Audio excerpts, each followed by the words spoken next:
You're live. Yeah, I better be live. Jeez. Alright, can we all hear me now? Because yeah, it said I had no viewers, but you guys are all chatting in chat, so I guess we'll see how this goes. Okay, yeah, so I am live now. Nice. So yeah, morning everybody. Happy welcome to the stream. You know, it's been a minute, right? So yeah, just Papa TG. Jeez, the nicknames keep coming, hey?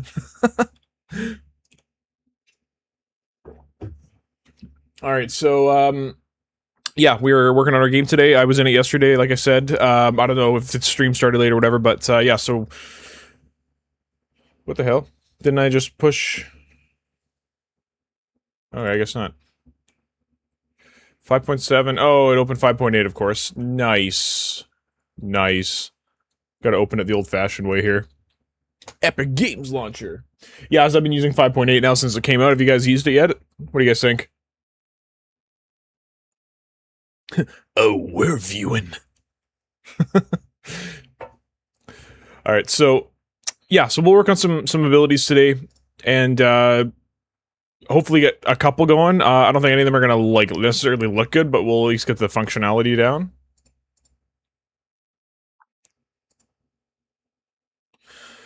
Go away. There we go. This guy.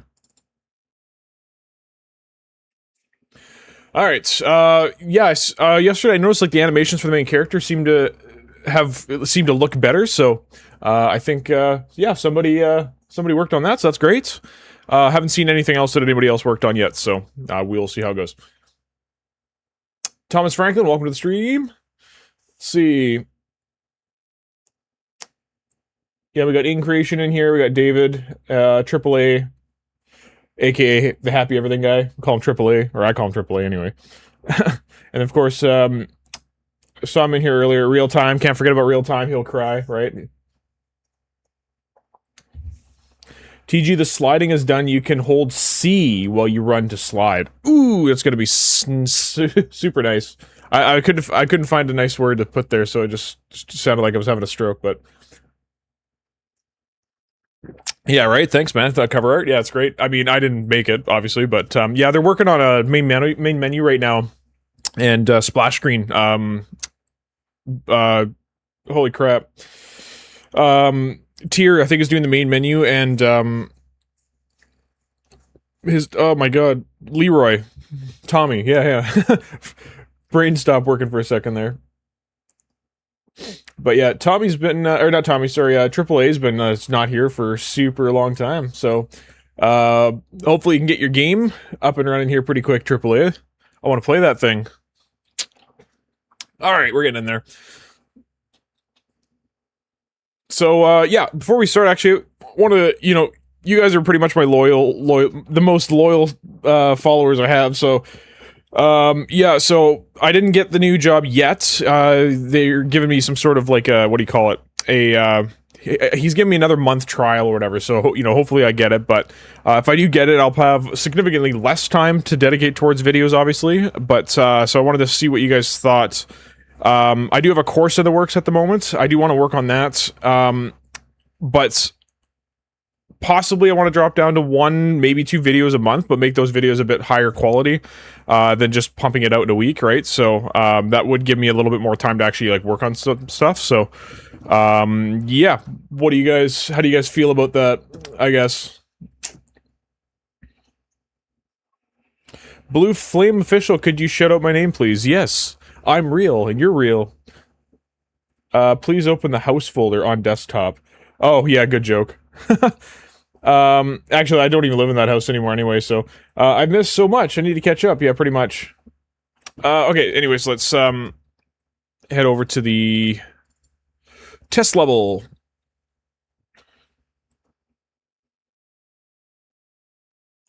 Alright, let's, play test this level. I'm gonna get shot. Oh yeah, I remember the sound effects for the dudes are super loud. Yeah, I'm gonna try to fix that here in a second.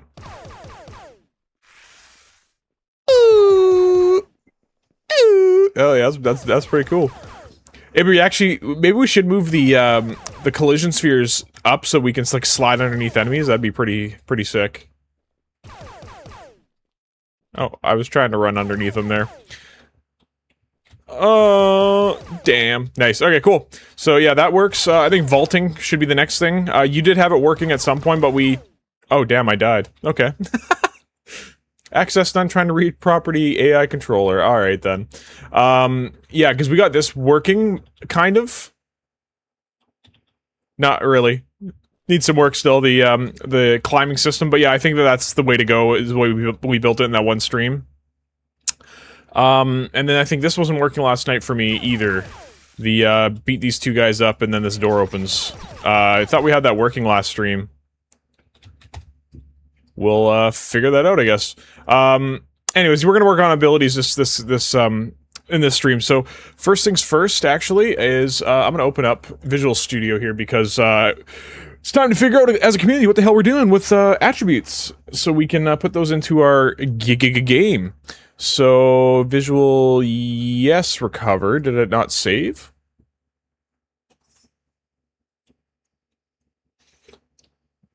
Thomas asked if the character looked like the cover art character. No, it won't.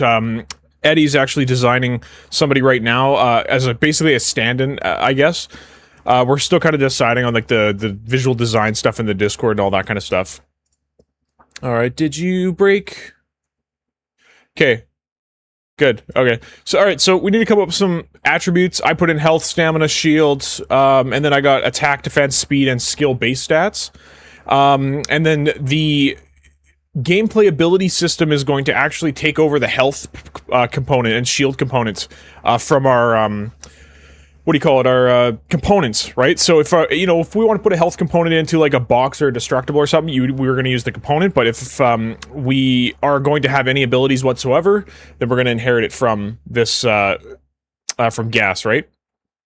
So, you know, out of all these, do we need to add any other ones? I think that these are all sufficient, right? No green guy that blows. No green guy that blows, everybody. No green guy that glows. Bummer, yeah. I'm already lost, yeah, right? I'm gonna be so lost from this point. I mean, to be fair, I'm not that versed in gas either, so it's gonna be a bit of a thing. Do you know any YouTube tutorial for throwing torches or making a rotating object like statue for the puzzle? I don't know any YouTube tutorials, but I mean, throwing torch... Like, literally throwing a torch would just be a projectile, right? So, if you find a tutorial... I think I have a projectile tutorial as well. Right, so, yeah, that's all it'd be. And then the rotating objects for statues like a puzzle, I mean, all you'd have is, you know, interact with XYZ and you rotate it 90 degrees, and then you're gonna check if, you know, one particular arrow component or something like that is pointing to a specific world rotation, right? Or whatever the case is, right? And then, you know, if you have multiple statues, you'll send that to the game state or game mode or whatever the case is. Blue Flame, I should have shouted out your name and then you didn't respond. Rude, right? No. Anyways, so let's put this up in the chat here. So here, health, shield. Sorry, I guess I should put it all in one here. Health, shields. Here, I'll start over because I typed it and didn't. Whatever. This is taken. Thanks, man. Yes, I'm taken. Health, shields, stam, and then we got, attack, defense, speed, and, skill. So, those are all the attributes that we have inside of here. Do we need to add any more? So just, you know, think of something we're going to need to access all the time, and then this is also going to be controlled by all the abilities, right? So, like, for example, you know, health. It's like, you know, if you create an ability or a gameplay effect or whatever that's going to damage us, then it's going to affect our health attribute. It's going to, because right now I have it set to 100 across the board for health, stamina, and shield. Okay, I haven't set initial values for attack or anything like that, because I think we'll get into that maybe later. Orbital ion cannon. Commence fire, right? You know, real time. Real time really wants to work on that orbital ion cannon. So, is that your contribution to the thing there, real time? You're gonna create an orbital ion cannon?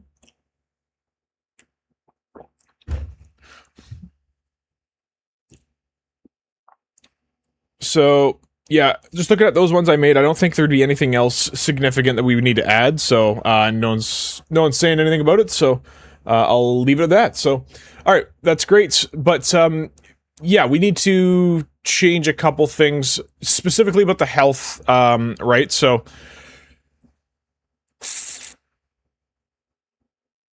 maybe I'll make these exposable later. I don't know. We'll see. Yeah, okay, anyways, so we'll close that. Alright, I already went in yesterday and what's it called? Changed our enemy, both our enemy and our... Where are you guys? Characters... Hero. Yeah, so I went in and made combat character base, inherit from the bionic gas character base. Okay, so now we all have, the ability systems component in here. And, so yeah, we have our attribute set right here. So, I think, pretty much in every blueprint, I think you can drag out of actor and you can basically get ability system component, I believe. Yeah. So, that's how you're going to access the ability system component and whatever actor would have it. And then we can drag out of here, we can get, you know, get health, I believe. Or no, we have to get the attribute set just like I've done here. Right? So the bio attribute set is the base one, and then we can drag out of there, we can get our health, get our attack, get all that stuff that I was showing you guys earlier, okay? So that's how we do that, so we can get health and split the struct, and then here, we'll just use our current value, because we have max health in here as well, so... Anyways, so that's what we're gonna do. Get max values. Right. So I'm gonna leave this wired up just as it is for now, until we can actually get some stuff going on. So, let's start with some basic ones. Here, let's, maybe add a stun for when an enemy attacks. That wouldn't be an attribute necessarily, that'd be an effect. So, here's what I'm gonna do. I'm just gonna start a poll here. Start Q&A... No, sorry, start a poll.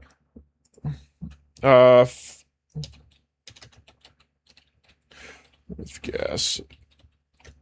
Familiar with gas, and I'm gonna start that poll, and I already know real time's gonna make a fart joke, like usual, right? But, anyways. So, if you guys aren't, if the majority of you guys watching are not familiar with gas, then I'll go a bit slower and kind of try to explain a little bit of things here. But, if you guys know it for the most part, then, I'll maybe skim over a little bit and just answer questions as they come up. So it's up to you guys there. Sorry, I pushed, that was the totally wrong, the wrong, soundboard. I actually meant to go to another screen on my thing so I could open up my notebook here. But, that just happened to be where Nelson was. That's funny. Alright, there we go. Let me move. Where's the move? There we go. Agility, which would allow you to avoid stun status for enemy attacks. Would agility and speed be the same thing? Yes, David, I'm familiar with gas when I eat fries. Alright, beat you to it real time, yeah. Real time, sit down, put your fart jokes away. David's already beat you to it. Alright, so yeah, so this is how gas works, okay? So, there's a kind of like 4 different things. There's, here, let me go back to, where are we called? I see majority of the people are not familiar with gas. Like, sorry, familiar as in, like, you guys have used it before. So there's 11 people in, and, yeah, about 2-ish or so people are saying yes. So, you guys can correct me on the misinformation I'm gonna give out then, I guess. So, we'll go gas, we'll create a couple folders here. This one will be, effects. Another one called cues, and then we'll call one more abilities. And what's the last one? Sorry. Shit, I can't remember the last one. We'll do one called costs, I guess, as well. Okay, so when you create an ability, so let's just create, you know, a super basic one. Let's create one for damaging the actor, right? So we're gonna make a new blueprint class, and we'll type in gameplay ability right here, gameplay ability. So we'll select that, and we'll just type GA underscore, you know, damage base, we'll call it. Because we can have other damage types of stuff, right? Okay, so you can see that gameplay tags are a huge part of the gas system. Down here we have a cost, so like, you know, if we had a sprint ability or something like that, the cost of that would be stamina, right? So we would have an effect going on where we would cost stamina that's inside our gameplay ability system or whatever, right? So in our attributes. Okay, cooldowns, right? So, you know, we use a huge big attack, and we have a cooldown attached to that, 10 seconds, whatever the case is, right? So, let me just close this so I can actually see stuff. Mark, bro, got the gullet cut. The gilly cut? Yeah. I thought you were talking about this guy down here. I mean, need to get that cut down. But yeah, man, thanks for the dono, appreciate you. But, okay. So, and, yeah, Mark and I were playing, a little bit of, Space Marine 2 last night. It was a good time. Good time! But you were streaming it, it was rough. And on controller, even more rough. Anyways. Okay, so, this is where we could script out the blueprints, the blueprint version of the ability. So, you know, this is gonna damage the player over time. So, I gotta remember how to do this here. Cause, yeah, like I said, I'm a little, what's it called? Rusty here. Okay. Alright, so first we have to get... Is it the actor? Yeah, events, actor, begin overlap. Never mind, is that not... Graphs, activate ability. Am I in the wrong thing? Oh, I'm in the wrong thing, I'm sorry. I don't... Oh, activate ability, yeah, so we're gonna have to apply damage. And... I think we got a commit ability here, right? So, sorry, yeah, let me just get this figured out here, and then I can explain it. I feel like I'm doing this wrong here, sorry. One sec.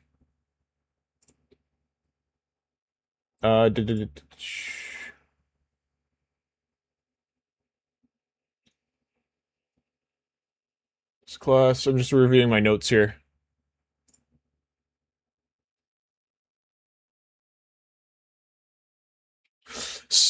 This might be an effect, so I'm gonna sidebar this for now. We're gonna go to the effects folder and create an effect. So yeah, when you do an ability, you can have effects happen, obviously. So like you can spawn a Niagara particle effect. You can blah, you know, do all that kind of stuff. So yeah, we'll see that in action here. So we'll create a new parent class here. Game play effects. GE underscore damage. Okay, so Rubefest. Is this where we can do actor?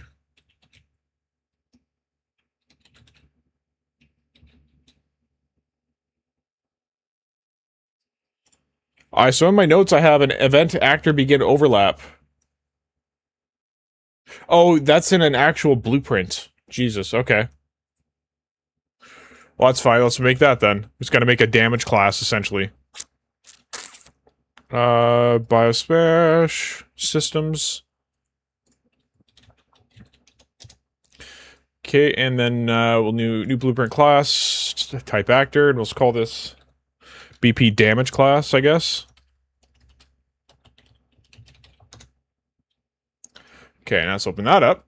Let's go to the event graph. All right. We'll do a sphere collision, right? And there we go. On... Actually, we don't need the sphere. Disappear, because it's probably going to change for every single damage thing anyway. Here we go. This is what I want. Get gameplay ability. Why can I do it here but not here? What the frick, right? Get ability system component. That's what I want. Okay, sorry, let's look at some comments here. I tried to learn gas, had to change clothes afterwards. Yeah. Right? Dwam. I voted yes because I eat Taco Bell a lot. Yeah, right. Joppy's in stream now. Welcome, Joppy. How's it going? Stealing my number one. Yeah, bro doesn't know who Gilly is. Yeah, pretty much. Yeah, I don't know who a lot of people is. I get grilled all the time, by a lot of people because I haven't seen like lots of movies, lots of other pop culture stuff. Just in my own bubble here. Okay. So this says to make spec handle by class. Right, okay, so we'll make spec handle by class. Yeah, I had to make notes on this because it was like super confusing, to be honest. Okay, so spec handle will be, this is the gameplay effect. So we can promote this to a variable and we can say effect class is what we'll call it. So we're going to we can sorry, one sec. Gameplay effect. Yeah. So, you know, here's our gameplay effect. We already made the one for damage, so we can make a bunch of gameplay effects, and then we can have it affect this particular damage class. So, we can make one for damage, we can make one for, like, fire damage, or shock damage, or any of that kind of stuff, and then we can set it in here, right? So, that's what we're gonna do. Level. Level, I believe, is staying at 1. Effect causer will be self, because it's whatever has this blueprint or whatever. Okay, instigator, I think we'll just leave blank. Okay, so we're gonna drag this over here. If it decides to listen to me, maybe. My cam's off. Why is my cam off? That's bizarro. You know what? I think I know what happened. Stand by. Ugh. Well, we can continue to chat while I figure it out here. I think, because there was a setting, I swear to God, I saw at one point, it's like, oh, we'll turn this particular setting off in 30 minutes or something like that. And I was like, oh, sure, whatever, right? Yeah, it looks like it did. Oh, yes, okay, I see what happened. It effed me.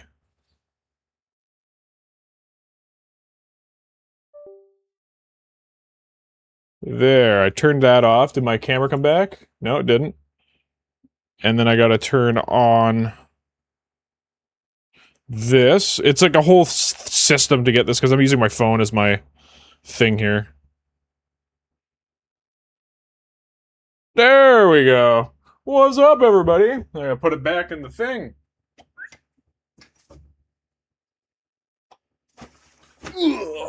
Let's go. That worked out. There we go. Perfect. Okay, so now you can see me again. You guys can see my gullet or whatever I was saying earlier.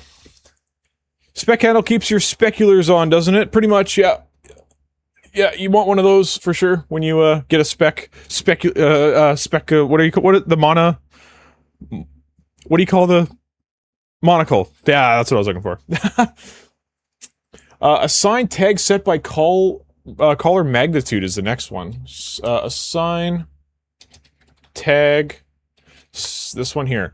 Okay, so the spec handle is going to create whatever the gameplay effect and effect class, and then this is going to attach the like a tag to it, basically, right? So in this case, we need to make some tags. So let's make a new gameplay tag here. We'll do defaults, and we'll say gas, I guess, dot... this one says data damage, so I think I'll just do that as well. Data damage. Okay, so we'll assign this tag to this. So we'll do gameplay damage. There we go. Okay, so there's our tag, right? Okay, and then we got to get one more. Apply gameplay effect to spec self. Jesus, what's happening here? Do I have to drag out of here and get it? Apply gameplay effects. Where the hell? Like, I'm just gonna uncheck this. This one here. I don't know why I couldn't find it. Oh, it's because it's a ability system component, that's why. There we go. Let's check that back again. Okay, so this one applies a previously created gameplay effect spec to this component. So that'll be the component of our overlapped actor, right? Okay, magnitude. So this is how much damage we're doing. So we can promote that to a variable and just say damage amount or something like that. Okay. And let's compile the blueprint. Let's say by default it does like 15 damage, right? Cool. So we'll hit compile, and then we need to do something about this gameplay effect class. Specifically, this one we have open here. Okay, let's see if I can remember this stuff here.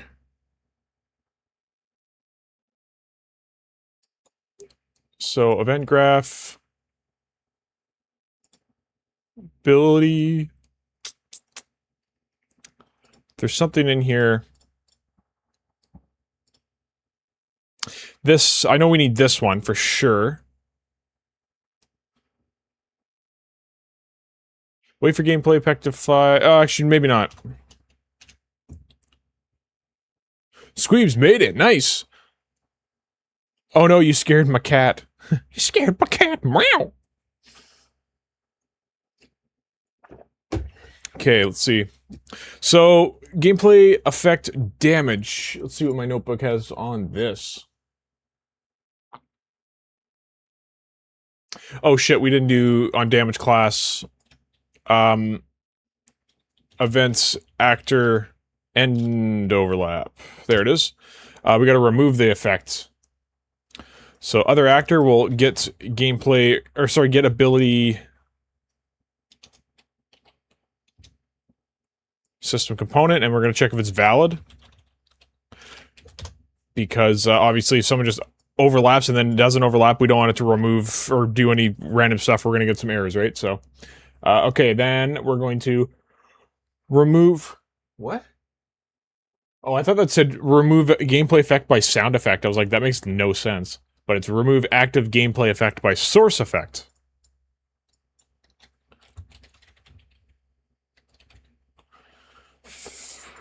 Remove active effect by source effect. Okay, so we'll plug that in, and we'll plug this in. And stacks remove. So yeah, you can stack too, like, if, try to think of an example. Say you use an ability and then 3 times, and that's like 3 times as powerful, you can add stacks on it, or you can, whatever, right? So you can remove 1 stack, right? Instigator, no, there's nothing plugged in there, and that's plugged in, that's all good. Perfect, okay. So that's all done now. I gotta find the damage one here. Eduardo is here. aka the Shadow Man. You don't know he's here until it's too late. Alright, sup squeebs. Yeah, what else we got? Why do you always wear the same shirt? I don't know, I just grab a shirt. Well, actually, to be fair, I have this shirt and I have another lighter gray one. The other ones cause too many visual issues with the green screen and the lighting and stuff, so that's why I basically wear the same shirt. I'm also really poor, so I don't buy clothes, but yeah, I got a blue shirt that's like the same color as the lights. For some reason, the light makes, it looks a little pinky. I'm not really sure what's going on with that, but it's yeah, it's like a blue right now, but yeah, it's the same color as the light, so it just looks really weird.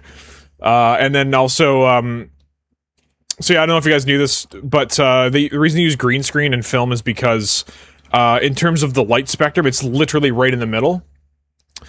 So, blue is the other side. You can still use blue, it's just much easier to key green out. And then, yeah, you want to get as far away from red as possible, because that's the pigment of our skin and stuff, right? So, anyways, yeah, that's why we use green. But, yeah, I don't have any green shirts, or else my shirt would be gone. Get rid of this gut for good, Yeah, anyways. He's also not wearing pants. I mean, that's every stream, man. Every stream. Where have you been? Anyways. And those are the only 2 shirts he owns, yeah, pretty much. Yeah, I don't dare come on here with a hockey jersey or something like that. I'll get beat up by you guys. Fucking Canadian and their hockey, right? You know, but... okay, sorry, gotta find this thing here. Gameplay effects. Is this a... Oh, sorry, gameplay effect right here. Class defaults. Instant. Okay. Okay, so yeah. Up here for duration policy, I mean, this is kind of, in a sense, self-explanatory, but in terms of this gameplay effect damage, what is happening? Is it a one-shot, you know, instant? Is it gonna always happen until you leave, like, you know, for example, fire, right? Fire would incorporate this damage class. We would create another gameplay effect that's like damage infinite or something like that, and then as long as you're standing, like, in the sphere of damage, it's gonna continuously damage you, right? And then has duration, well, this gameplay effect will be for a certain amount of time, so that's pretty obvious. We're gonna do instant, one shot on this one. Okay, we're not gonna do stacking. Now we need to make a gameplay queue so we can plug it in here. I'm just gonna make sure.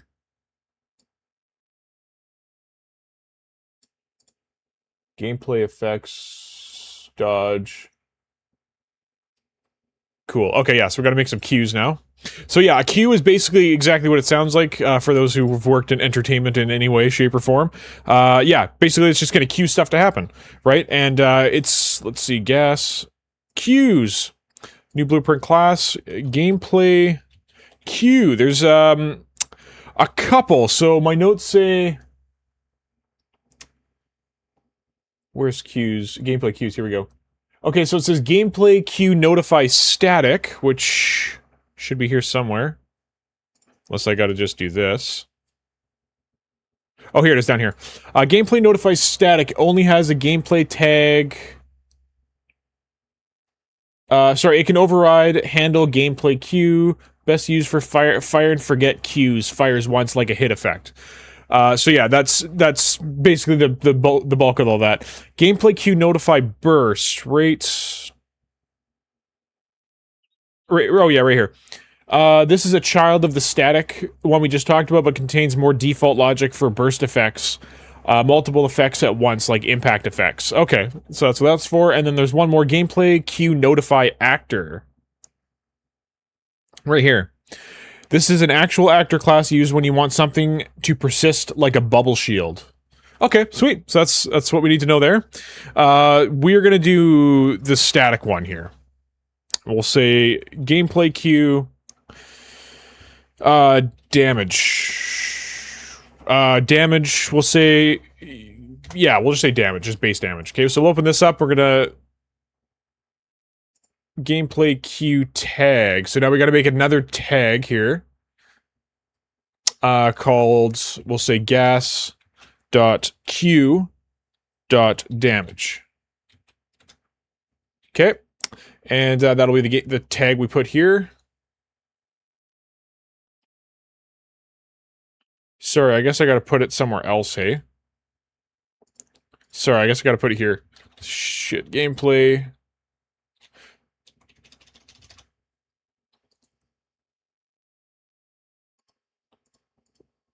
Sorry, manage gameplay tags.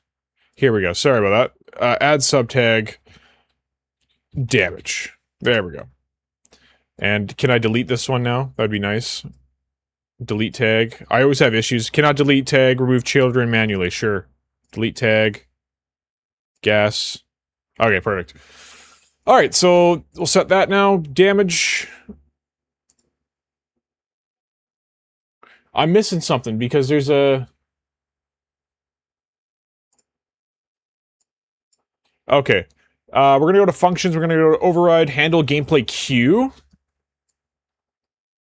And this is where we script stuff to happen. So, yeah, first of all, I think we gotta, add a call to the parent function here because the parent graph has some stuff to do, I guess. And then we gotta my targets cast to the character class.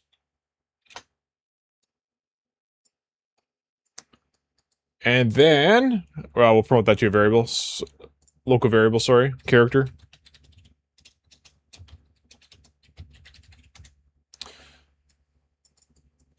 What's next? Switch on gameplay queue event is the next one. So we will get the event type.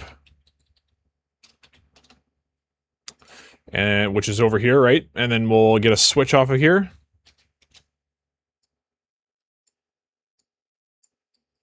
What's next? Okay, this is for something totally different, I realized. Brief immunity, remove immunity, switch.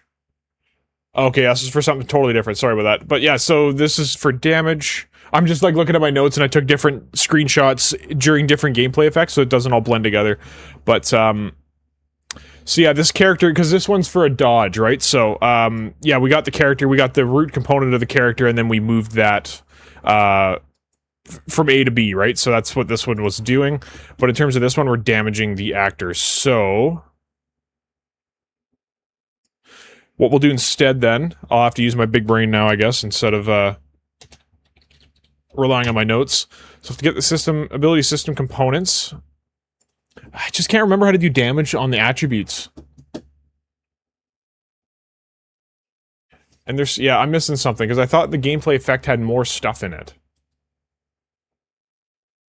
So we'll add damage here. We got some more new guys in here. Let's see.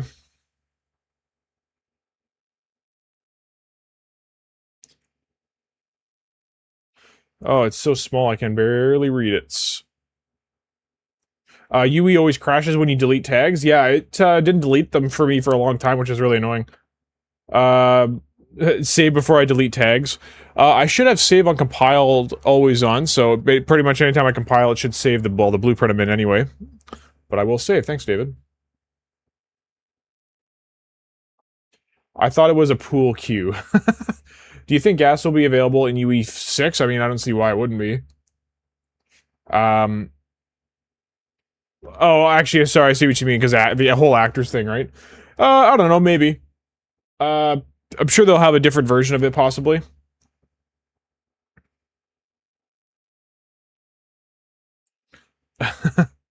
You guys are celebrating that I'm not wearing pants? Funny.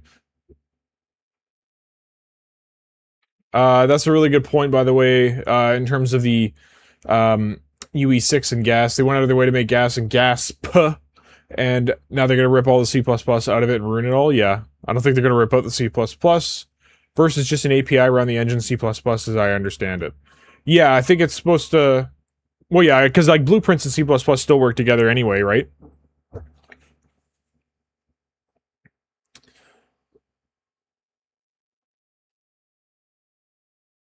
Yeah, they might. Yeah, I agree with what Increation is saying. Try to find the video where you talk about the async message system and replace it with the one from Lyre, but I'm unable to find it anymore. It's still up, but yeah, I would use the async message subsystem instead, which we do have enabled in this project, I believe. Async. Yeah, because I made that video and everybody in the comments is like, dude, just use this thing instead, and I didn't even know this was here. Use this guy here. Async message subsystem. Yeah, it's an experimental, but I mean, frick, it's awesome. It's, excuse me. It's, similar. There's a couple of, like, extra steps to get it to work, but, yeah, it's very similar to, like, that video I did, right? But yeah, it is still available. Where's my,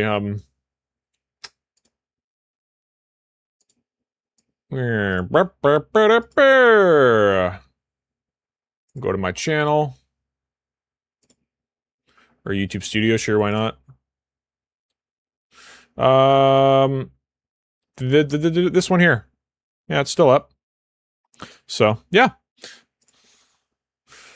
Anyways, there's one particular thing I'm forgetting, because there's a couple screenshots of stuff here. Am I just calling it the wrong thing?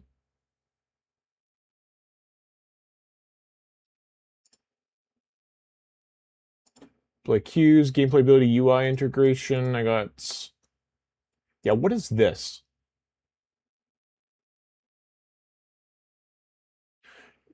Gameplay... Yeah, that's what I thought. Okay, gameplay effect is just, like, significantly missing stuff. Instant gameplay cues stacking. Okay, maybe they skinny this up or something. Modifiers, I think is what I need. Yes, okay. It just looks super different. That's why I was having some issues here. All right. So modifiers, we want to modify an attribute, which in this case will be set health is what we want. And then add, multiply, divide. We want to add, even though it's subtracting, because remember in this gameplay ability, or was it in here? Or was it in here?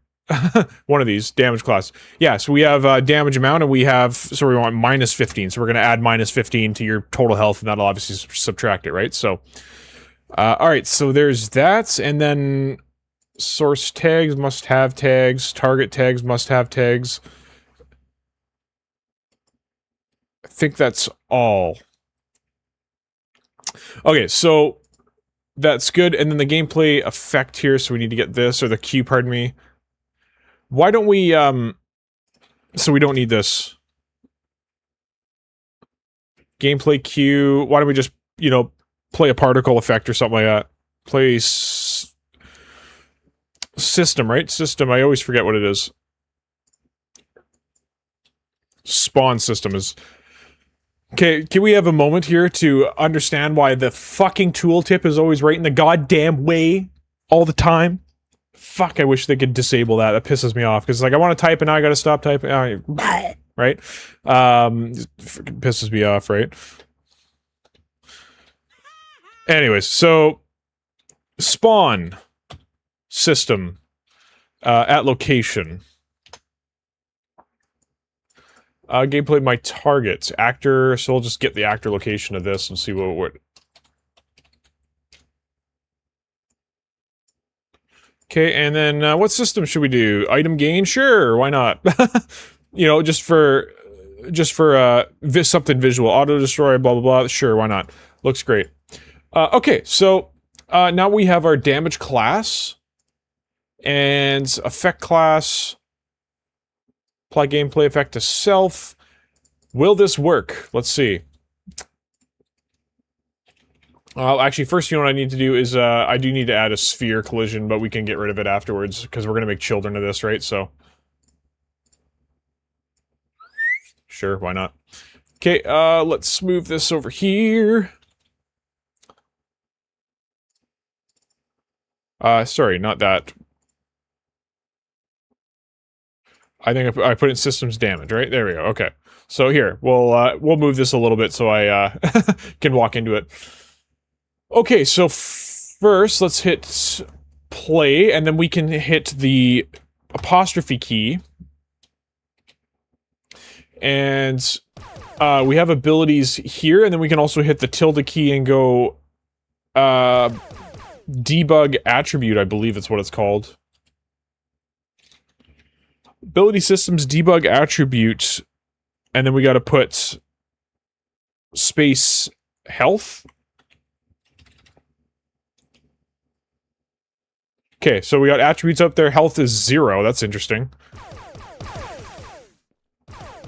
Because it should be at least 100. Well, I died, right? Just kidding. That sucks, you gotta put this up every single time, too. Oh, it's up there. Why is it 0? That doesn't make any sense. Because in the C++ thing I had it as 100.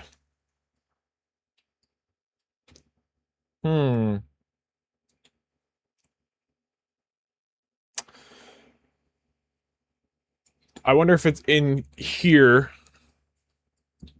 I do have to, like, set attributes or something like that. Set attributes. Or get attribute sets.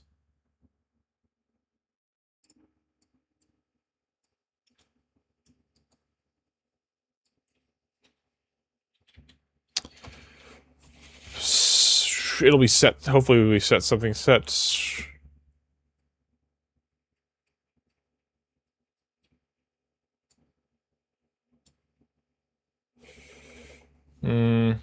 Yeah, set is a terrible one to put in there.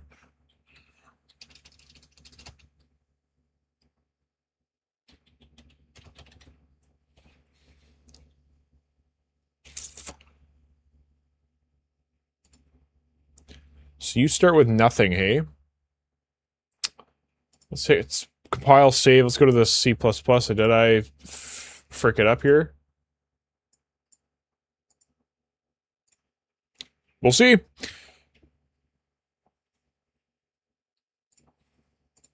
Okay, TG, I think, sorry, TG, I think there were 2 set healths. I'm always here, always watching. I think I butchered spelling there. Pretty well, yeah, I mean, that's my trademark too, right?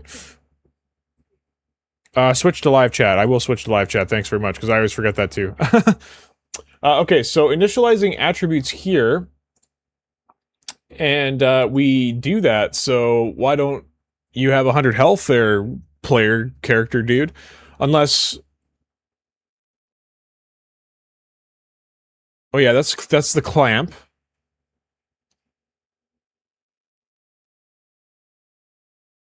If the new value is blah blah blah...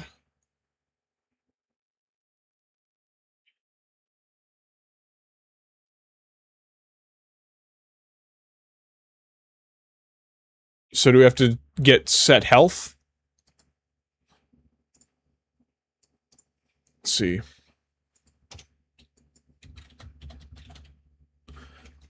No, not that. Set health. I don't think these are blueprint callable, to be honest. So... Why do you have 0 health?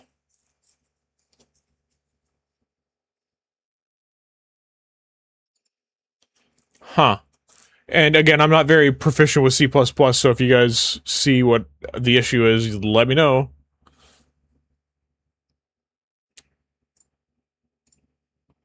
Let's see what this is here.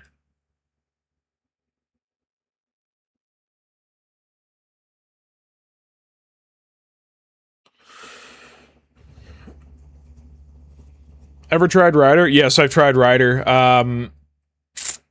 To be honest, when I was first learning C++, I had like a slew of issues with this, and then I had some, like, I had success with Rider, but then like some more issues came up, and I eventually abandoned Rider and came back to this, so that's kind of where I'm at, and it works, so I'm not touching it. You know? I was super frustrated when I first started learning C++ because...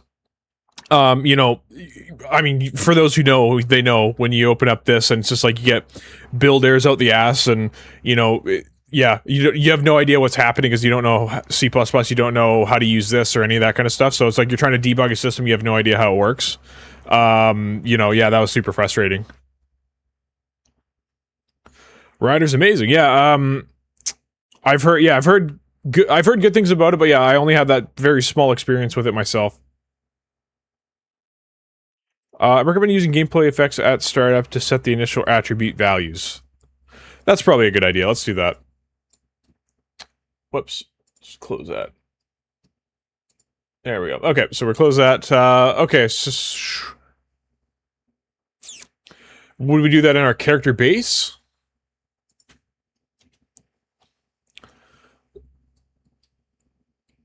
So, yeah, you're saying to use a gameplay effects, so we'll make one right now here. Core, gas, effects. I'll just duplicate this one and then gameplay effects set starting attributes. I'll say, yeah, attributes.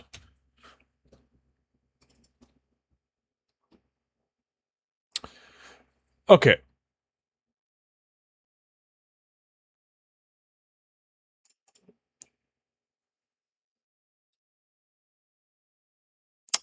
You know what? Yeah. Override. Sure, let's do override, and then we can do, another one for...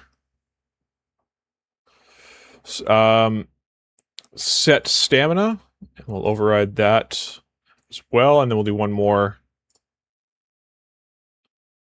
Shield override. There we go. Okay. Because, the annoying thing is you can't set, like, these aren't blueprint editable, right? So, yeah, we can set that inside of our character base, which we've done already in our health components, right? So,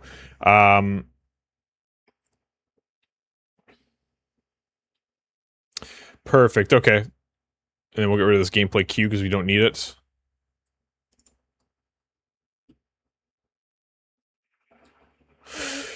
Two effects, one for the max value and another for the normal values. That's freaking, that's good. Set the max values to, yeah, of course. Okay, so let's do that then. So I will literally duplicate this.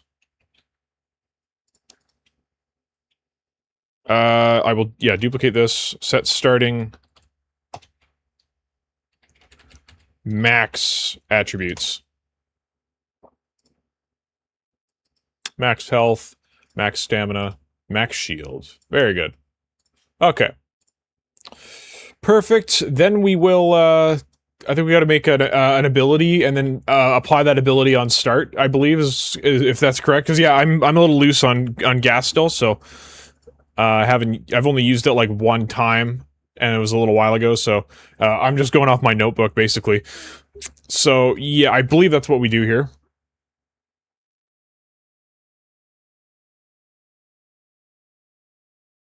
Joppy says, don't forget to like the video, help more people find these fun, informative live session videos. Yeah, thanks, Joppy, appreciate it.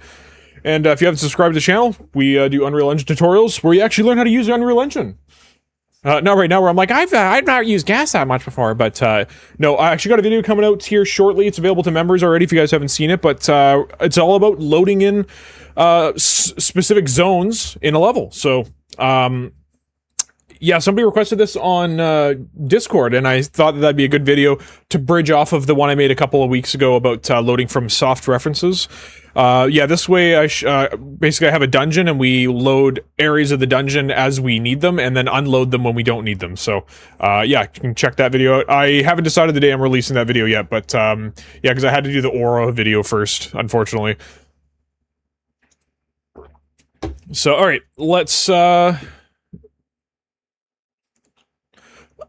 Oh, Joppy, oh, hey, I know you! Actually, sorry, that's not how you sound, Eddie. Wrong country. Anyways.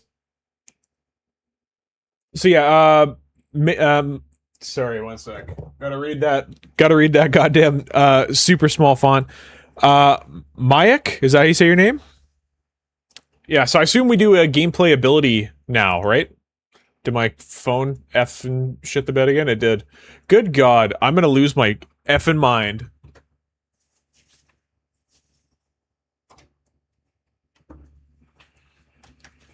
So, yeah, I know what the issue is. It just, like, it wants to turn on auto blocker, which, I can't do if I want to use my like, this is the first time this has happened to me, so I don't understand why this keeps happening.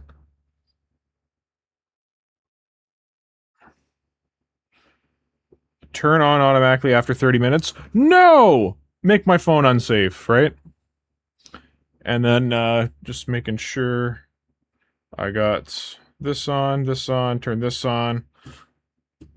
There we go. Okay, there. That's my stream deck, everybody. Okay.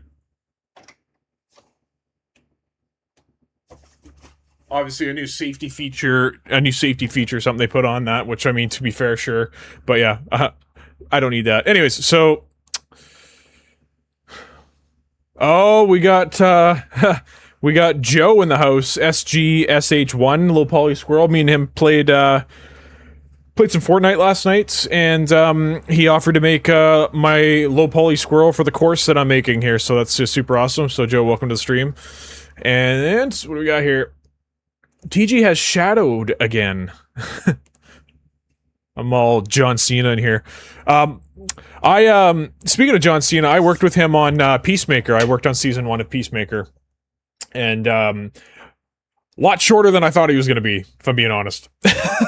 But the guy's goddamn arms are bigger than my legs, so, you know, he's jacked. I was actually super impressed with him because, you know, when people look at, you know, wrestling or whatever, they're like, oh... Shit, one sec. Oh, goddamn it. I gotta disappear, one sec.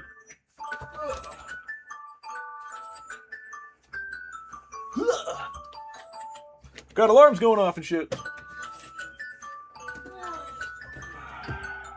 Dismiss.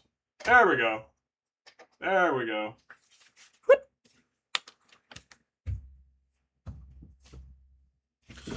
Oh, I'm just a effing mess today. Yeah, usually I'm wearing my watch. I can turn that off, but that's my medication alarm or whatever. But anyways, yeah, so what really impressed me with John Cena was that he yeah, people look at wrestling and they're like, oh, hey, like, you know, wrestling people probably aren't that smart or whatever the case is. But, like, John Cena was actually a really super intelligent dude. Like, he was in the green room and he's, like, learning new languages and he's, like, learning new songs on piano. Like, he just, like, was super diverse in, like, the amount of skills that he had. And not to think, you know, not that I thought that wrestling people were dumb to begin with, but it's just, like, yeah, it was just shocking to see that kind of stuff. All right. TG made me choke. Yeah, did I? Yeah, I made myself choke. So, all right. Stargate Silent Hill, that's the crossover I'd like to watch. Yeah, right. I gotta fix this too. There we go. Okay, so back to the actual game development. What you guys came to watch, right? Damn it, Aura. Damn guys and their money. Yeah, well, real time totally blanked again. Good call. Yeah, I have two effects. Yeah, okay, we're way back there now. Can I use async load asset to load a level? Well, no, I wouldn't, because if you're loading your level, I mean, you kind of need that. You can't load that in the background, right? If it's a standalone level, if you're, sorry, Guybrush. Red shirt. Okay, I was like, the text is so small, guys. I'm telling you. But yeah. So if you're loading a level, you're gonna be loading it on the main game thread because yeah, you obviously need the level loaded for you to play the game. So that should be like the main priority when you're loading a level. That's just a standalone level. If you're doing level streaming, it's gonna do it automatically for you, so you don't have to worry about it. Right. So you know your player controller has a huge sphere drawn out on it, and as your sphere crosses over specific partitions, and then it starts to load that in, right? That's how it works. All right, is that how do I turn this goddamn thing on? There we go. Not asset, but yes, if you're a loading screen, you can async load it. But if it's streaming, it's like you're already playing. What's what TG say? You can't do it. Yeah, exactly. But on that note, that video I was just talking about that's coming out will literally solve all those problems anyway, because, you know, if there's a building with a bunch of stuff in it, if you're not in the building, you don't need the stuff to be loaded, right? So, you basically only load it in as you, approach the building or whatever the case is, right? Just to keep everything kind of low, in terms of draw calls and all that kind of stuff. So, or just memory management in general. Okay, sorry, let's get back into this here. So, can you spawn a gameplay effect from here?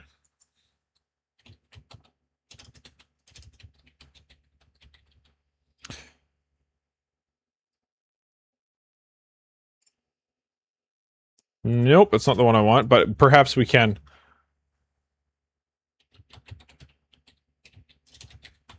Effects.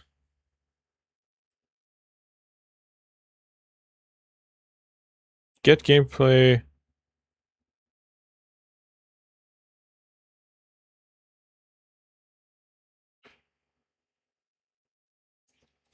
Add gameplay tag. Wait for a tag to be applied to an actor.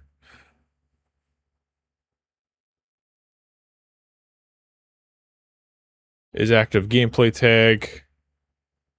Yeah, here we go. Apply this one here. And then we gotta, whatever the other one was, it'll be in here somewhere. Or I can just look here, I guess. Make spec handle by class. Okay, so we'll do that here.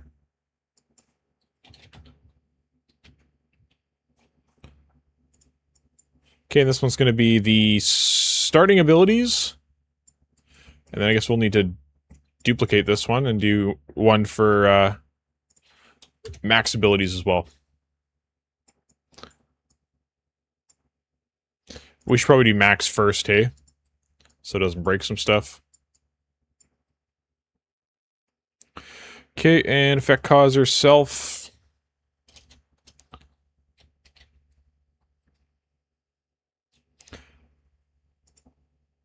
There we go.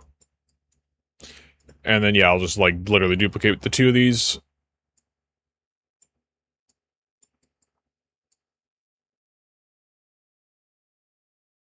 Target as gameplay abilities. That have to go. No, this has to get. I thought this had to get plugged in somewhere. I guess not. Oh well. Okay, so that's great. And then we'll do set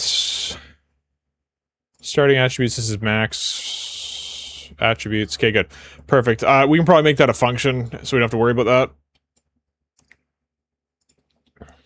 Set starting attributes. Okay, and then level. So this is shit. Do I have to create one for each frickin' attribute? That'd be dumb. That's actually super dumb. That doesn't make any sense. Because, like, again, in the C++, there's no reason for it to not already be set at 100, because we already set the starting attributes. And I don't remember doing this before.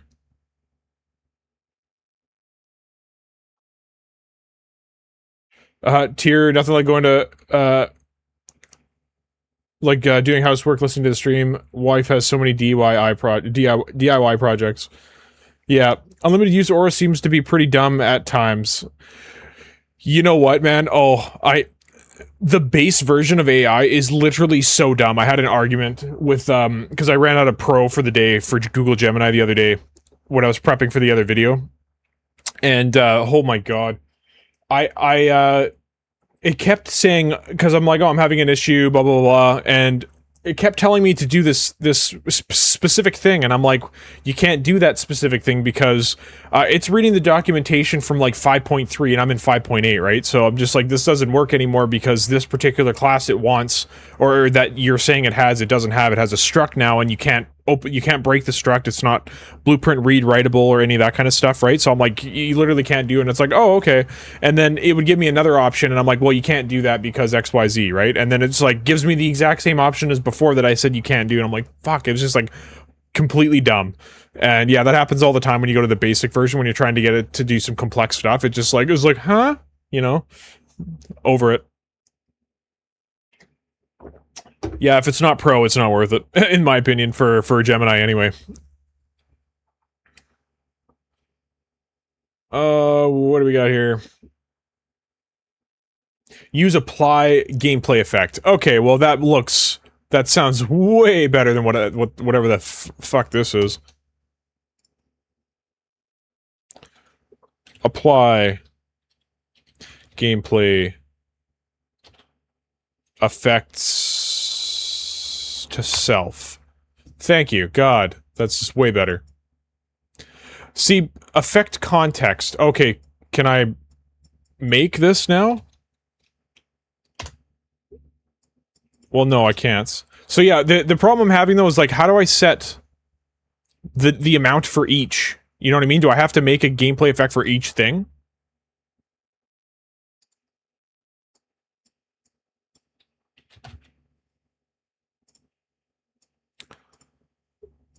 Show, okay, super awesome.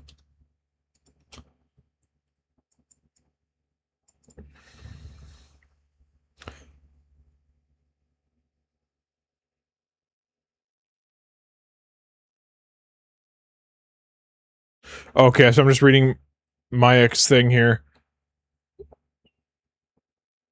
There's another function where you just give it the class. No need for spec handle. Mostly use this when you want to customize the ability with the spec, but you're just wanting to apply it and use the apply gameplay effect itself, which just takes a class. Okay. Okay. Alright, well, we'll try this. We'll see if it works. I said to override. Yeah, I still got no health, so...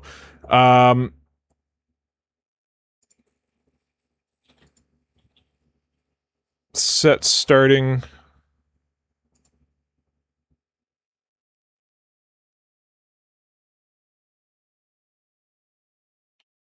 Add to the base.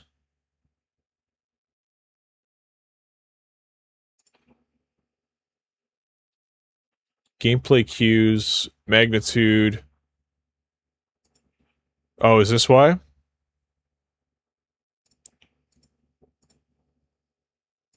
Modifier. Yeah, okay, do I have to put an amount here? Scalable float.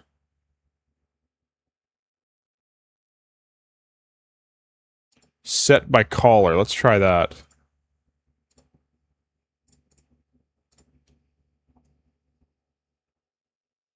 Down here, source to modifier.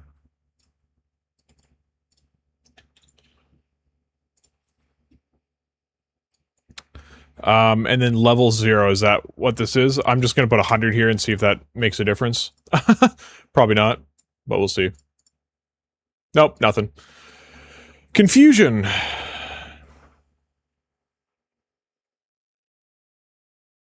No essay about your loading screen. Oh yeah, that's old, buddy. Make sure you apply the set.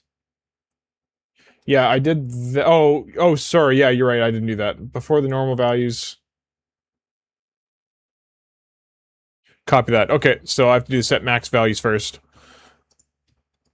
I mean, yeah, I did have that before, I guess, but I deleted it and got all excited.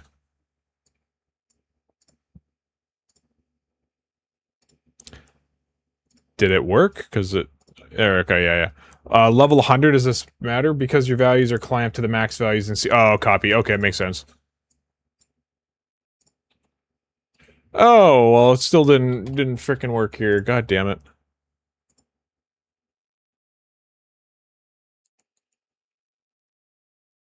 Starting max, and this is starting attributes.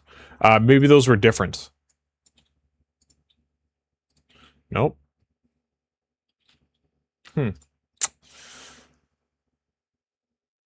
Like, what is level? Right? Is that... Yeah. It was at 0 before, but I'm not sure what it does. Hey Grace, just wondering, will you ever do a tutorial series explaining gas? No, not a goddamn chance. To be honest, the one that Alizo does is like top tier. I would never be able to top that. So,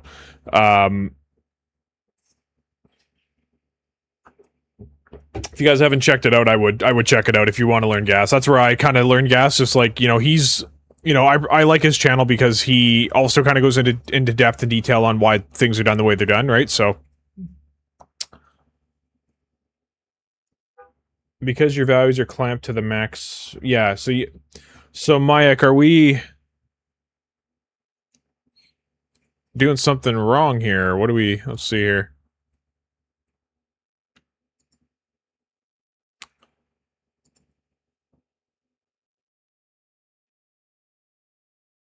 Well, you know what, actually, I recall these being editable somewhere. Oh, okay. Oh, yeah, no, that's... Sorry, this is not what I want. But... I recall this being editable, so I must have forgot to add that in the C++. Keep it at 1 level is your curve float. Copy. Okay. And then you said set it to override. It is true, and give it a value of 100, and then go back. So we're going to here. So it is set to override.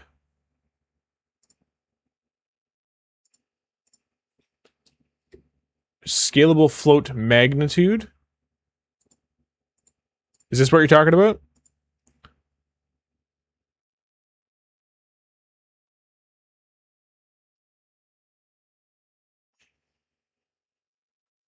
Back in attribute? Sorry, that last one. Back. Set the calculation type back to attribute. Copy. Okay, so we're... so attribute based. Okay.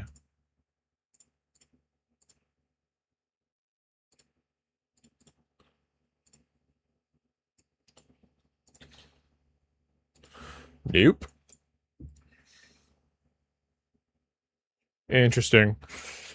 You know, once again, going back to here, so I did something wrong here. Because I recall in the other one I did, the other gas project, like this was these were exposed. Like these were all exposed. Blueprint read only. Maybe that's the issue. Uh,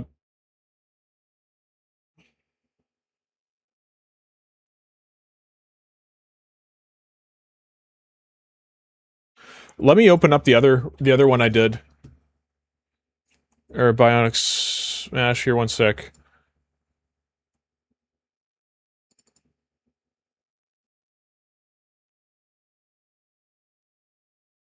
One sec here. Let me find it.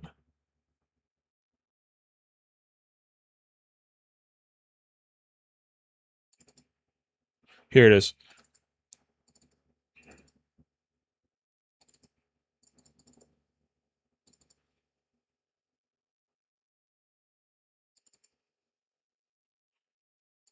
Okay, so this is from like the actual video. So there's got to be something in here.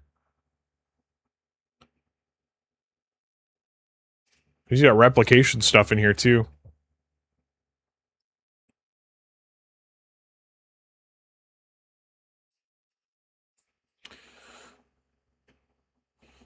It's all replication stuff. Okay, what about C++?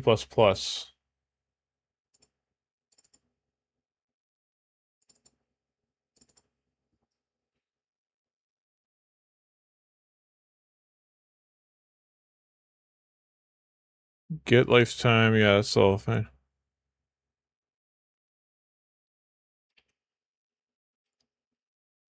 That's him clamping it right here, right?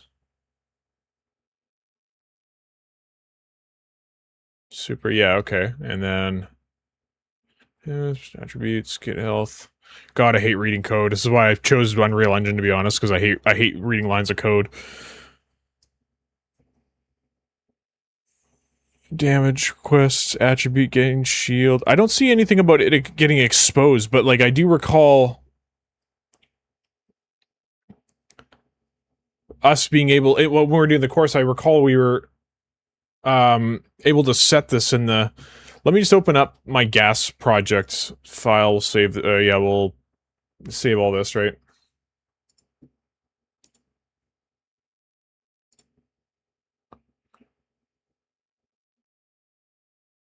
Where are you? Oh, I think I gotta open it manually because it's in a different location here. So we'll go to here, then we'll go to here.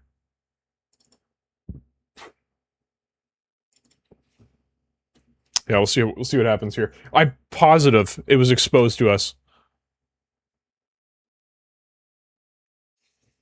Because, like, again, like, why would it not be exposed to us, right? Because we want to be able to set the health and stuff for different enemies and whatever, right? I feel like that is our issue, to be honest.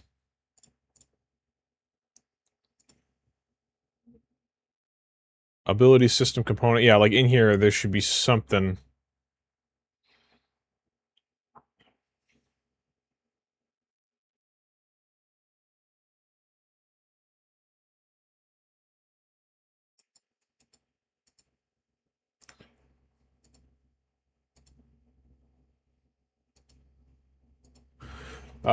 Sorry, let's switch over to this one here.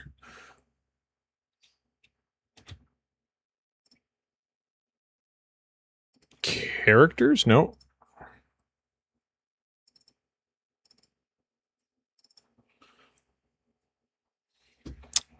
See what it looks like here. Sorry, BSG, what's going on? We're trying to figure out why the hell we don't have any health and why they're not exposed, because where's the, here, ability system components. Has nothing here? Question mark? That's the parent class.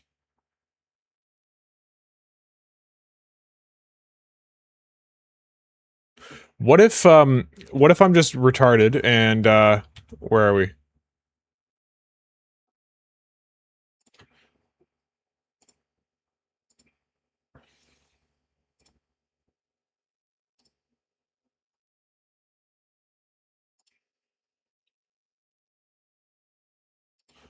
That's not related to our thing.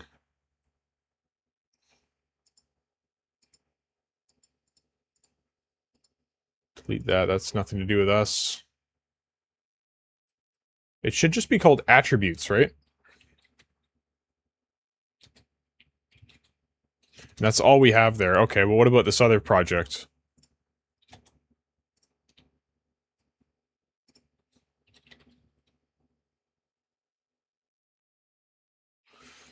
Nothing here. I'm so confused because, like, again, I remember setting this in this project.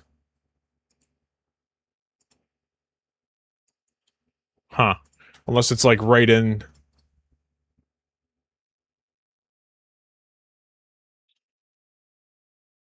So we have a starting abilities. Ability system.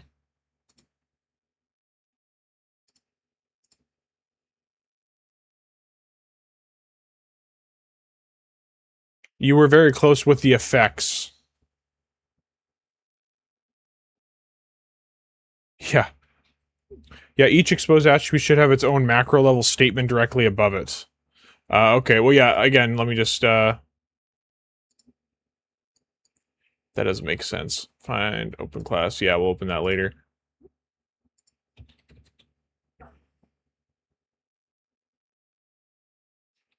I'm confused. Okay. Whatever. We'll, close this then and we'll figure that out. Yeah, God, I swear to God we had, we could set the attribute somewhere, but, I'll have to go back and look at that, I guess. But anyway, so you said I was close with this other thing here.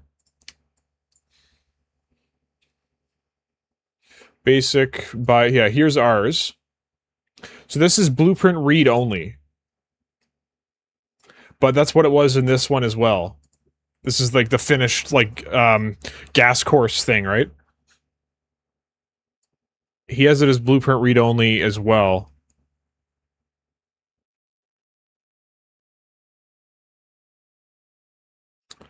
Attribute accessors basic.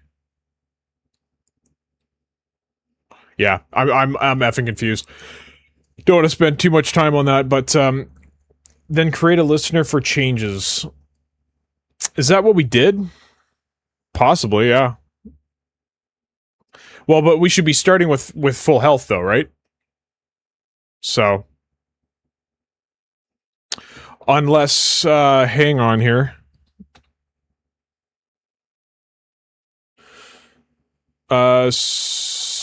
Sorry, I want the tilde key, debug attributes, max health. That one didn't work, so I gotta make sure I actually spell it right with the proper casings. Debug attributes, max health. Interesting. Did I put a space in there? That might be the issue. Debug attributes. Max health? Okay, sure, whatever. Whatever, game, you're screwing with me and I'm getting pissed off. Because max health is in there and I spelt it right, so...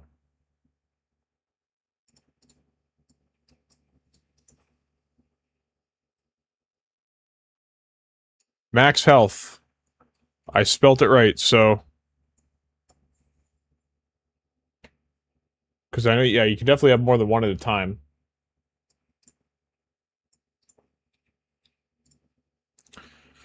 Try one more time, and then we're gonna give up on it. Debug attributes.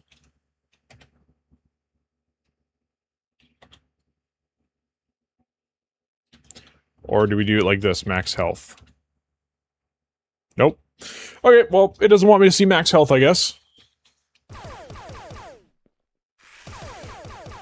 But anyways, this all looks great, guys, by the way, whoever worked on all this. We're still super powerful. And, anyways.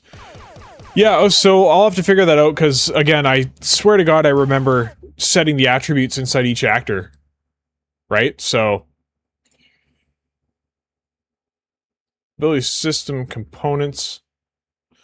Inherited, introduced in blah, blah, blah. Okay, but yeah, again, it doesn't make any sense for us not to be able to set our health dynamically, but... Space max health? Yeah, I did that, and I did with capitals, without capitals, all those things. Show debug ability system. Okay, we'll do that.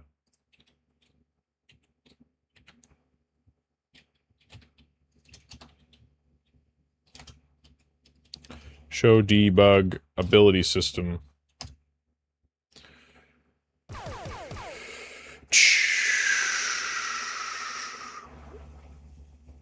Press right shift or left shift to move the debug menu. Okay, that's not what we want. It's showing something I can't see because that thing's in the way. Controller, state, playing. Oh, so I only have health. That's why. Blocked ability tags, none, and then health is just 0. So all I have is health, I don't have anything else. So something's messed up here then in the C++, which I'm not going to fix on stream because it'll be a painful experience for everybody, so...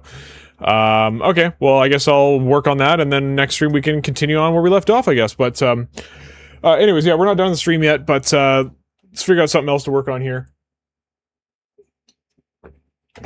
We can continue working on,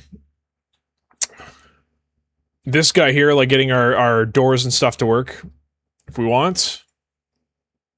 Door frame triggered. Let's do some mantle stuff. How's everyone else feel about that?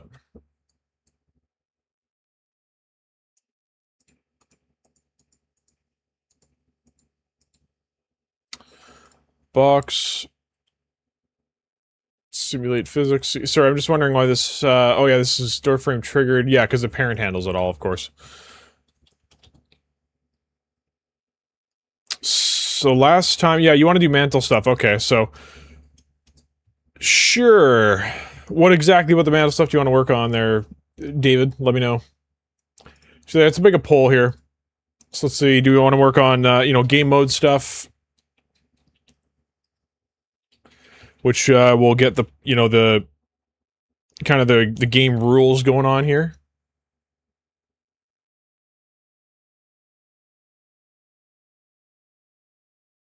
Yeah, BSG, I'm not gonna screw with the gameplay stuff, because there's, I don't know, I did something wrong, I gotta go back and review all that, because, and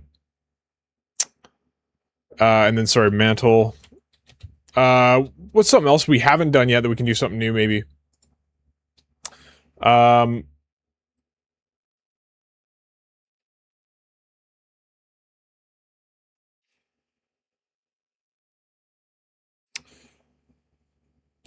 I gotta pull this. I can't friggin' read that. It's just so friggin' small. Show debug. Yeah, you're applying the effects. You're applying the effects with no clear attribute number, so it's not going to work. Yeah, no, I know. That's what I meant, right? Like, why can't we set that in all the characters? I recall doing that. So, I mean, it's probably set to 0, to be honest, and then it's not blueprint editable or whatever, so... but in the C++, we have the starting attributes at 100, so I don't know. That doesn't make sense to me. I gotta go back and look at all that. Mantle, work on Aura. I've been battling a dumb bug with it for 4 hours so far, and it just gets worse. Why not make some stats? Yeah, we're not gonna do that today. You can make Niagara stuff on stream. Yeah, good joke. Can't do that on stream. I'm not a designy, you know, creative-y looking guy. I do lots of systems. Basically, that's like what I do, right? So, trying to think what else we would have in this game that's like, you know, different, I guess.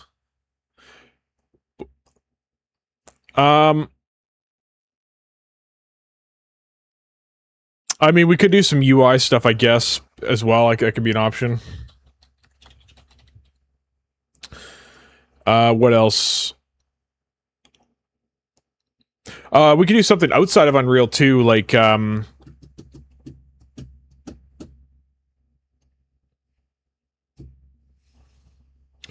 XP system? That's a good idea.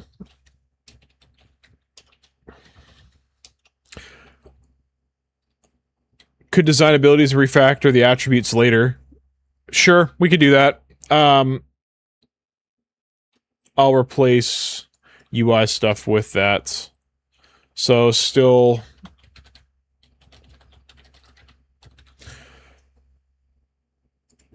There.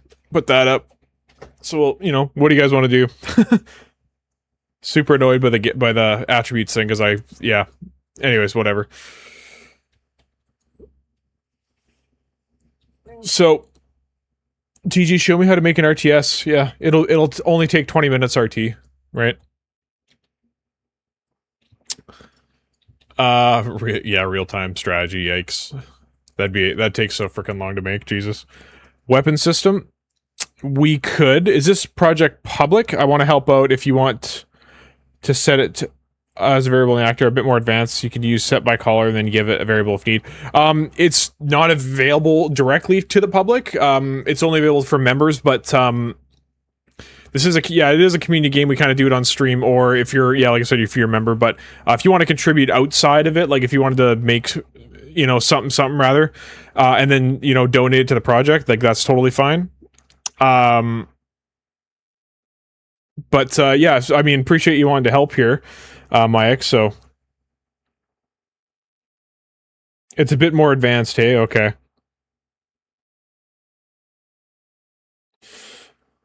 All right, so we got a bunch of people wanting the XP system, so that's cool. Let's see what we got here. Weapon system's actually a good idea too, because we will need a weapon system, I think. Will we? Oh, yeah, well, not... We do, but we don't at the same time. Like, the weapons are going to be melee weapons, right? That weapon system we would use with gas anyway, so... We're going to hold off on that. XP system. Sounds good. Would that also be inside of gas, question mark, as an attribute later? Just a...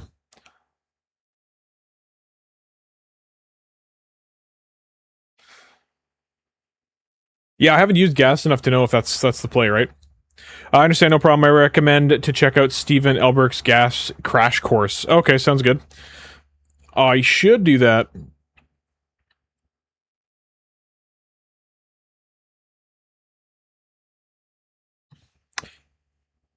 I say X because you sounded excited on it. All right. We got 10 votes in. Oh, for the XP system, could you give a quick explanation of how to distribute it to the correct player? Yeah, you probably use that, you probably use the... When you apply damage, right? Because this is why you should use the in-engine system, right? So, here, we'll open up... What's it called? We'll go to the enemy base. We'll, you know, it's looking like that's what people might want to do. It's actually kind of split. There's only 10 votes in, so I'll wait for some more votes, but, where is the enemy base? It'll be here, it'll be characters, it'll be enemies, it'll be enemy base. So, where's received damage? Here we go. Event any damage. Damage type and instigated by and damage causer. So damage causer is going to be the actor, obviously, that caused the damage. That's going to be your player, right? So that's where you can send over the XP to, excuse me, to, right? So,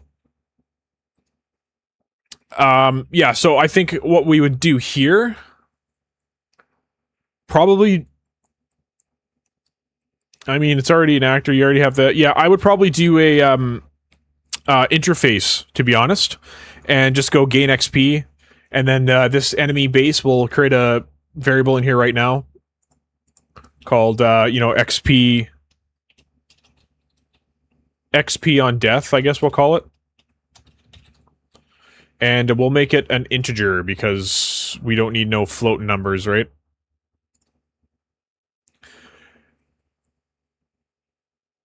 Let's say base XP. Let's add base to this, because we can make it variable, right? But anyways, we'll see if we still only got the 10 votes, but we got 21 people watching. Yeah, so you're watching the stream here. If you want to switch gears and go to an XP system or game mode stuff or whatever, throw a vote in, and then we'll pivot and do that. I need some water. Been drinking this coffee, and now my mouth has that after coffee taste or whatever.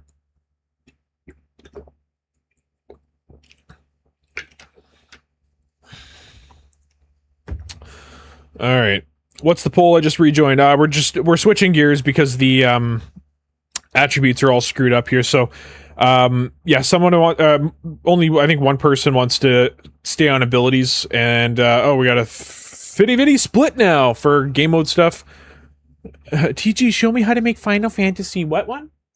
Oh, if it was 8, I'd show you, but no, I was kidding. So we will see here. An AC component would be ideal. For this XP system, yes. It would be. Flip a coin, yeah. Yeah, it would be best to be doing a component. I'm just trying to think, like, if Mayek's still in the stream, would you put the level system in gas? I think you would. Because it'd be a gameplay effect, right? Gain XP, blah, blah, blah, right? Game phase system, what is that?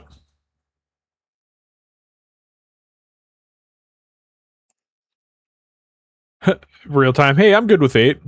I like the junction system. We got 12 votes in, and now we're going to go back to game mode stuff. Mike's is 100%. So yeah, why don't we, get the attributes working and all that shit, and then we can deal with the XP system. But yeah, so we'll delete this. Yeah, because it would be a gameplay effect, right? Alright, so we'll end the poll there. We got 12 votes in. We'll do game mode stuff. Okay, so currently right now, let's open up the game mode.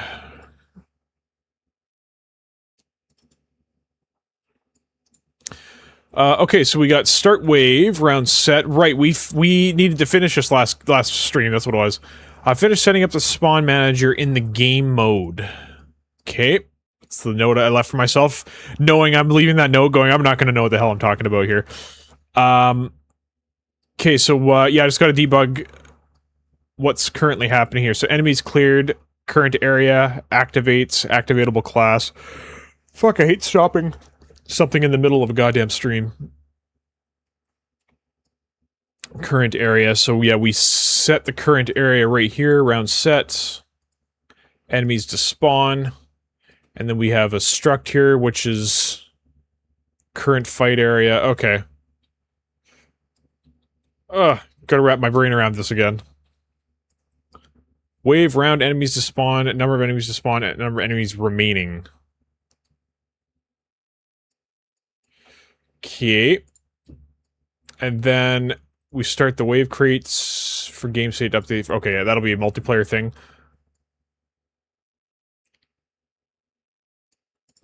Update enemies, number of enemies remaining. So does any of this actually work now? Is the big question.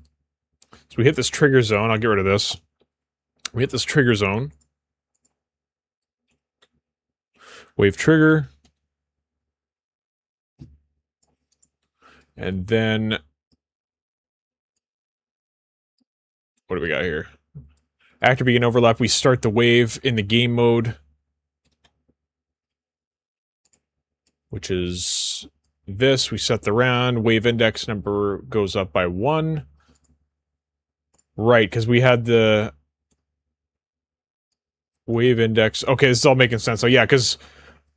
level wave data. Right. Okay, we were going to do this here, but we could also make a table, right? Data table. Number of enemies. Round 3. Okay, sounds good. And then after we start the wave, we get all of our enemies to spawn.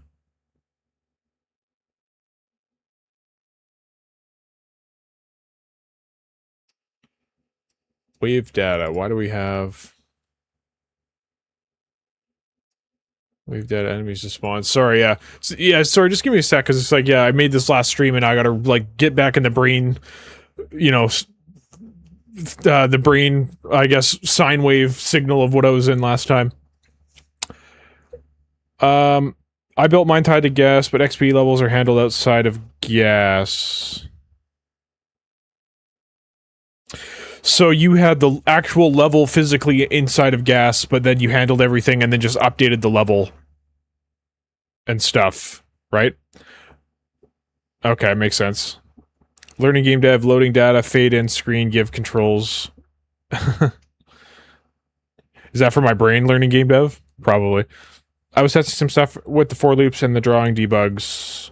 Oh, is that what it was? Okay, so this go away. Copy that. My mug is empty. Anyone want a coffee? Yeah, no. No, I don't. I don't want any more coffees. I haven't even finished my 30-ouncer yet. Okay, so... Get spawnable area. Perfect. Break, transform, debug, sphere. David added this as test random spawns. Okay, so I can delete this.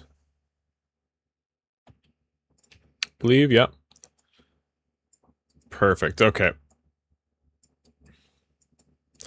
Alright, so then we did spawn complete, super cool. Yeah, so we can't trigger that again, perfect. Okay, so that makes all sense to me. So then it's gonna spawn the enemies, which it does here. Spawn actor. Then we kill all the enemies. How do we update this?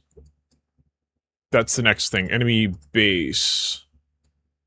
On death, right here. Get game mode, update enemies. Okay, so we do that.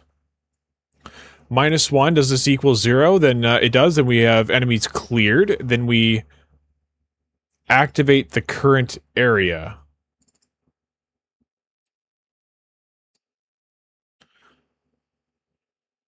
This is where it kind of falls flat, hey?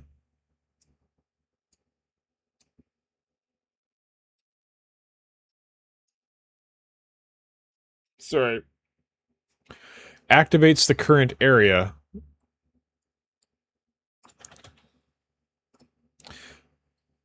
Core? No, where do we do? Do we do systems? Object pool damage.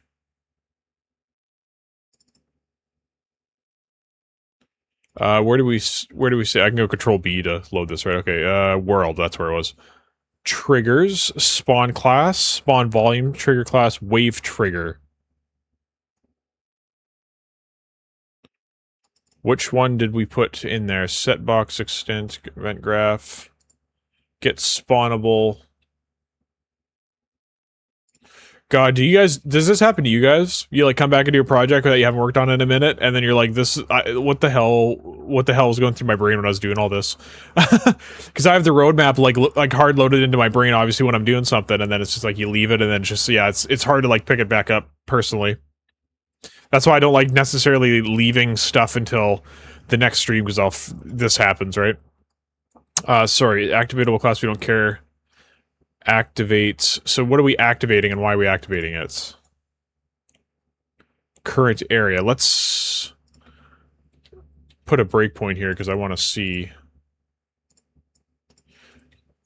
what the... Yeah, we'll kill you guys. So I've killed all the enemies. Wave trigger 1.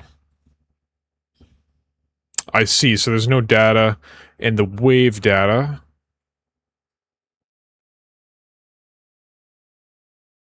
So we're triggering literally nothing, right? Okay, so we need to trigger that door to open, is what we need to do, actually. Oh, I know what this was doing. This was activating the next enemy's area. That's what it was doing. So we need to go to spawn volume trigger class, I guess. Wave trigger.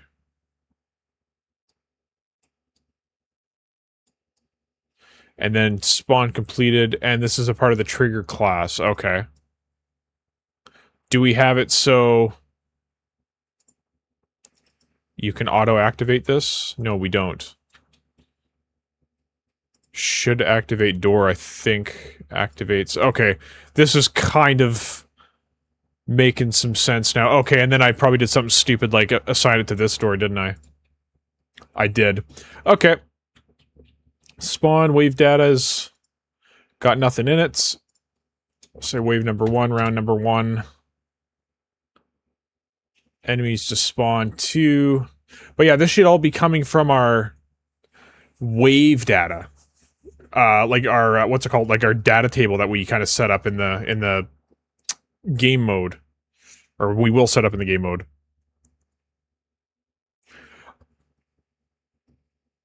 This is all really confusing, I'm sure. It's confusing to me. So what I think we should do is we cross the trigger. That starts this whole sequence. Like, this should be one sequence, right?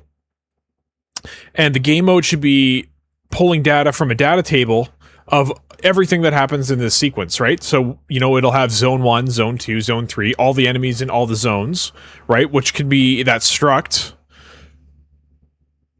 So I think that instead of all of this information, I think this should literally have the data table of all the encounters that are going to happen in this. Right? Or, sorry, hang on.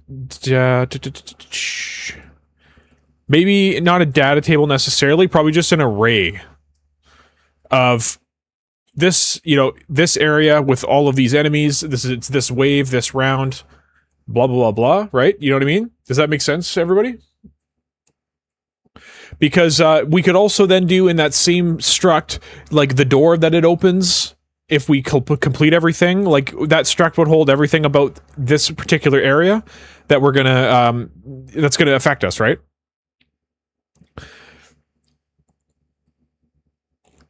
And I'm just thinking ahead here. What if we have like, you know, obviously,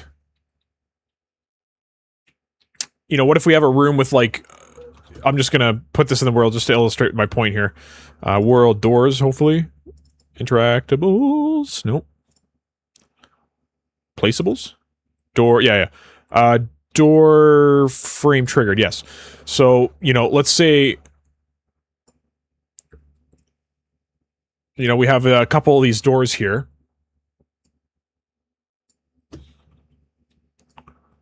Like this, right?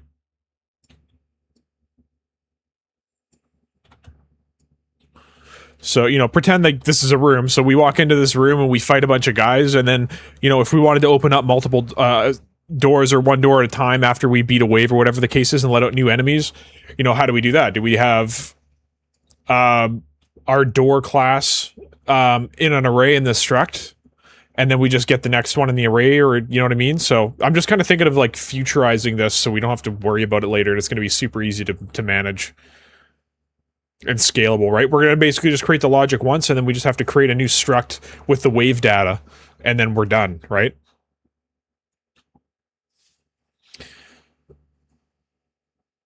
Oh, this game is like not even 5% complete. It's like very infancy at this point. We're still getting all the stuff kind of fleshed out. So I'm responding to Thomas Franklin's. Yeah, it's still pretty infancy, you know, stage, right? Because all we have done basically is, you know, a couple of basic movement mechanics. We got crouching. Oh, can you go prone now? Is that why this is so low, or was that just a test to see if you can't crouch under there? Anyways, yeah, so we got a crouching, we got, oh, slide test, I see. I gotta actually run and get some speed. I'm stuck. But, yeah, so, you know, we got a couple mechanics. You know, we got the mantle mechanics started, but it's, like, got some work to do because we don't really grab the right spots. You know, trying to figure out our player metrics and get the abilities set up and all that kind of stuff. So, yeah, this is, like, very, very early stages. Like, 5% is probably generous. I wouldn't even say it's, like, 1% done at this point because, yeah, we haven't finished a couple of things, so. But, we're at least going to get some sort of prototype done up here so that we can have a viable product, and then we'll start to ramp it up with like the art and stuff like that. So anyways, T-map wave number wave data. Oh no. Increation, see you later. Have a good one. I love how David and I, again, same wavelength. It's about 5%. This game is pre-alpha. Well, man, alpha is a pipe dream at this point. No, I was kidding. So it's funny because an alpha is actually like a feature complete game, right? It's just because like that's, you got your you know, you got your vertical slice, and then you got a prototype, basically, right? And then you're gonna have like pretty corners and all those other stages. The alpha is like near the end, right? An alpha is like a feature complete game. You got all the story beats in there. You got all the mechanics in there that are going to be in the game. It's got all the arts, for the most part, in there, basically, right? So it's like it's essentially a playable game, but it's like not at all the final product, right? So that's what an alpha is. And saying it's pre alpha is like, you know, like this game is more underdeveloped than like my kid in my girlfriend's belly right now. So. Oh, I don't know if I mentioned that on stream. I'm having another kid with Azura. It's gonna be great. I say another kid, actually, it's my first kid with Azura. I have another kid, but not with her.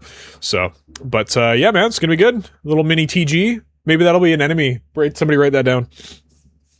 Pre prototype, pretty much, yeah. But yeah, my unborn child is more developed in this game for sure.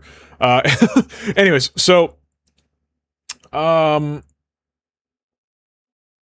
yeah, back to what I was talking about. So yeah, let's future-proof this. So let's open up that struct, because I want to just, like, look at it. I want to look at it and make some decisions here. Shit, world... Where did we have our data folder?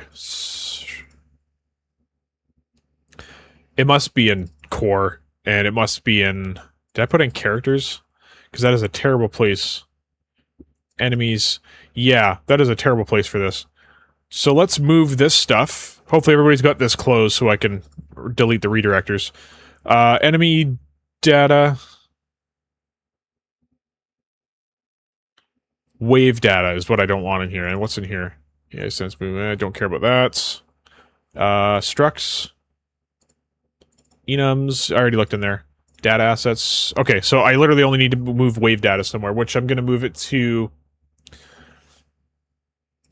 world, I think. A new folder called wave data date. Wave date. Mini TG it shall be. Yeah, right? Congrats, man. Thanks. Appreciate it. Yeah, super excited to have a kid with somebody who's not completely insane like my ex-wife. Anyways, so let's, yeah, wave data. So we'll open that up and I'll get that ready right down here. Wave data, perfect. Ability. Data. There we go. Wave data. Let's move you down to wave data. Move here. So, should we do a table? Or should we just do a structure inside of the... inside of this? Whoops.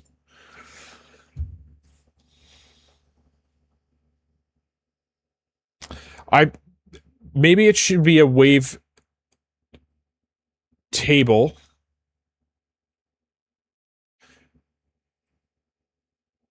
Because, let me think here.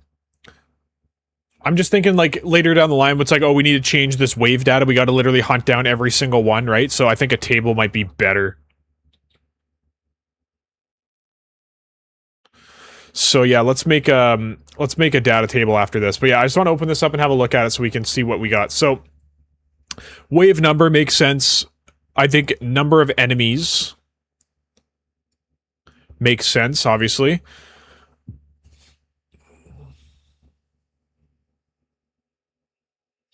Enemies to spawn. We got the data assets in there for enemies to spawn. And then we would have to... Yeah, I was also talking about making a spawning manager so that we can do some functions in there. Or perhaps...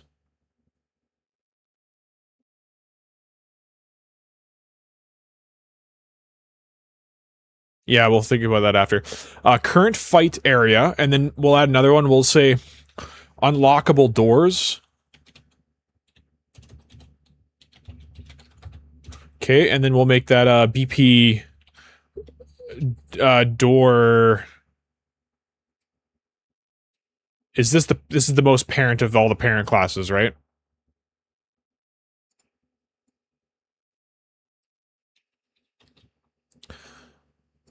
I think so. Let's just double check and see.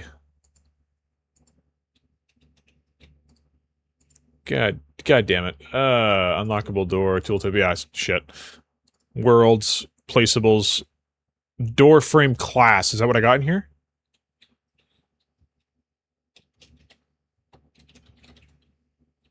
Okay, yeah, it is. Great. Cool, and then we'll make that an array so we can unlock multiple doors. Anything else we want in here to control all of our stuff? Because, you know... Yeah, we got these, so we can open multiple doors.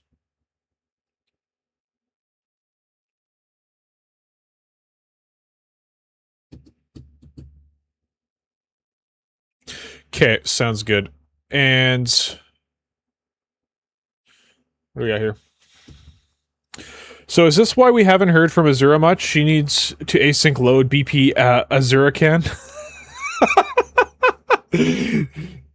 I hope she heard that. No, Azura's been she's been doing her own thing there, so yeah, she hasn't been around the realm too much here, but yeah, she still, you know, appreciates all you guys and all that stuff, so, you know, but anyways.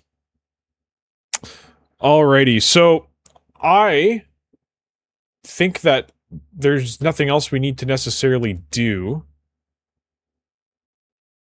PDA enemy data type, hey?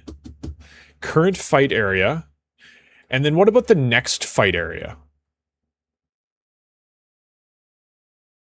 Right? Should that be a thing? Can we duplicate this? No, of course not. That'd be way too convenient, right? Next fight area. And that'll be a trigger class. Okay.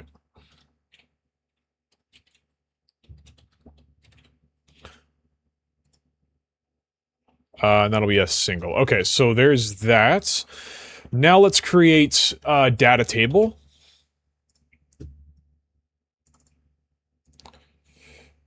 Is that in miscellaneous? Or it's gonna be, is there a data? I thought there was a data thing there. Data table, there it is. And beep, what do we call this? S wave data. Perfect. Okay, so I'm gonna step away here for a sec to go to the bathroom there. So I will jump on to here. One sec here. There it is. Jesus. What is happening with my stream deck? Anyways, okay, so yeah, I'm just gonna step away here to go to the bathroom, so I'll be super quick, but when I get back, we'll do this stream, this data table, so don't go anywhere, we'll be right back.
Welcome back. We're gonna start with this data table now. So, let's see what we got comments here. Where is Joppy says congratulations to you both. Thanks, man. Thanks, Joppy. Appreciate it.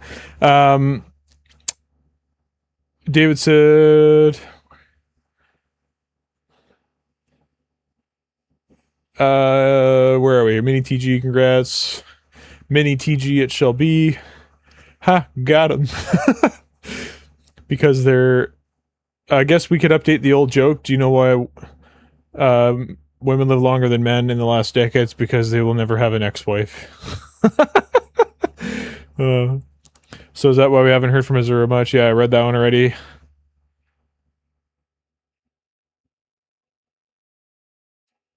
Yeah, pretty much. I'm just reading Eddie's other comment there. He applied a be right back. TG, do we want a prone system? No, I don't think so. Like I said, I think, you know, the crouch system, in my personal opinion, I got overruled by all you guys in the poll or whatever. I don't think the crouch system was necessarily worth it, because it's supposed to be a fast-paced brawler game. I think prone would be completely unnecessary. I don't know. That's just my opinion on it.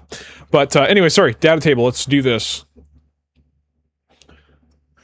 Okay, so add. This one will be test. We'll do all lowercase, I guess, for ease of access. We'll say test 1 and test 2, test 3. We can obviously change this all later when we design the waves. Test 3. There we go. Okay. All right. So we'll start with this one. This will be wave number 1, round number 1, number of enemies 2. Enemies to spawn will be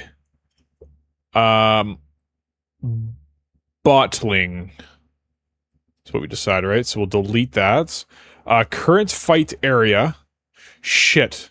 I guess we can't do that, hey?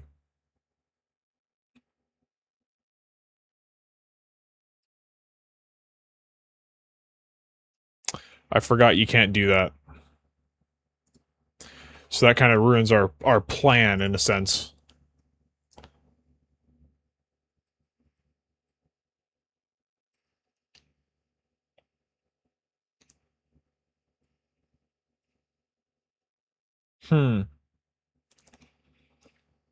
Maybe we don't do a data table then.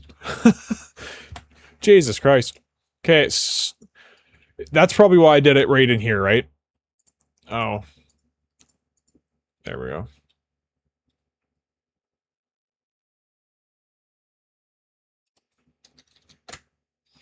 Why is this all stupid?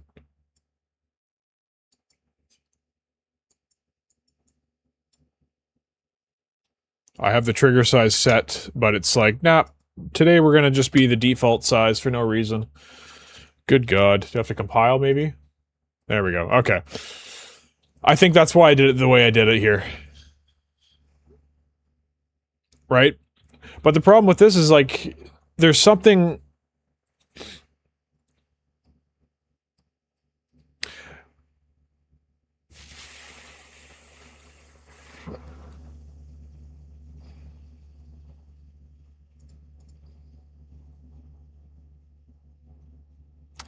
We also have the spawn area. And what's this here? Spawn area 2, and then we have our boss encounter.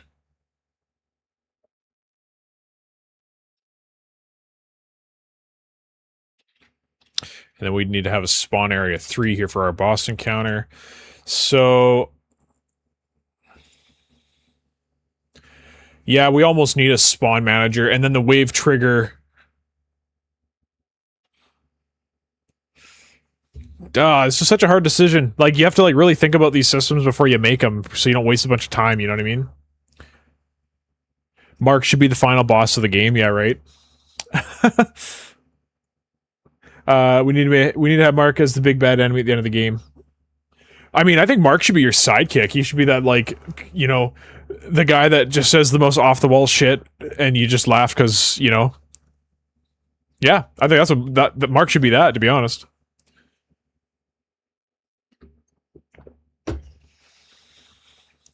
I couldn't think of a character off the top of my head that reminds me of that kind of, Mark's kind of humor or whatever, but... yeah, because if you're in a group of guys, or are you by yourself? I can't remember. Because we were going to make this a co-op-y game, right? So he'd be Resolute Boy. And then he has a picture of a loot on his, like, armor on the side here, or a insignia of a loot. That'd be badass. Yeah, I think Mark should be, we'll have, like, 2 or 3 bionic main characters or whatever, because like I said, we're going to make this game co-op at some point, so, yeah, one of those characters can be, Mark's character or whatever.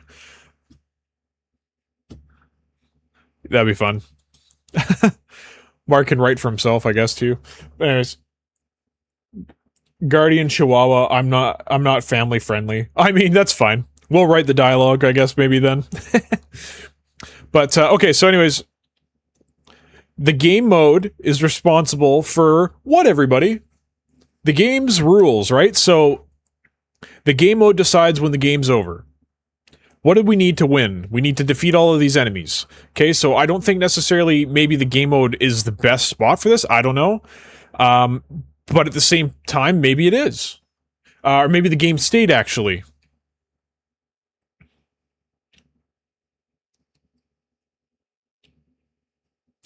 Game state is obviously the state of the game, which...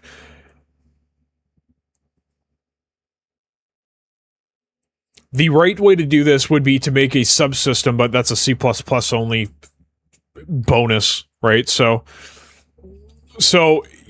we would just make a spawn manager then, I guess, is what we're going to do. Thought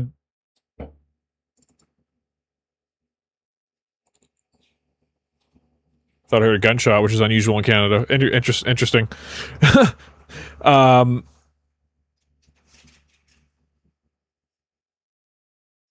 Like, literally across the street from me, so that's interesting. Anyways, so, Azura's inside, and that's all that matters, and her kid's inside, so that's all that matters. Anyways, so, yeah, I've lost my train of thought now. We're making a spawn manager. Spawn manager. BP spawn manager. There we go. Okay, so let's open the spawn manager up. So, all of the... Everything should route in here.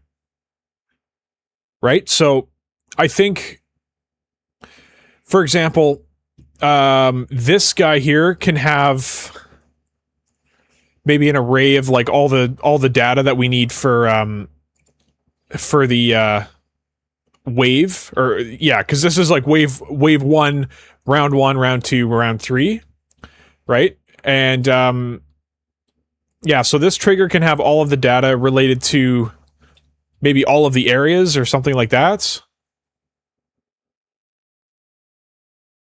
And then it sends it all to the spawn manager. God damn it.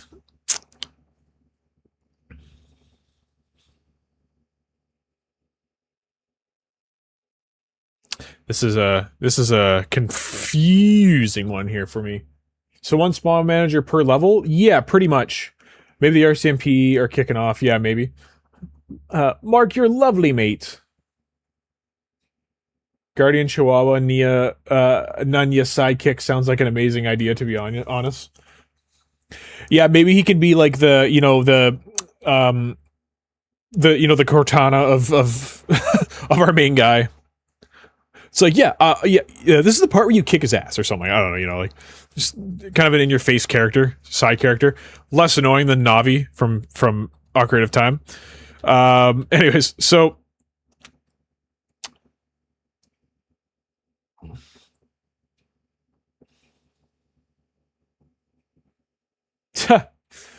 the sensei of the main guy, yeah, pretty much. Okay, I don't know. Yes, spawn manager, so let's go to the event graph.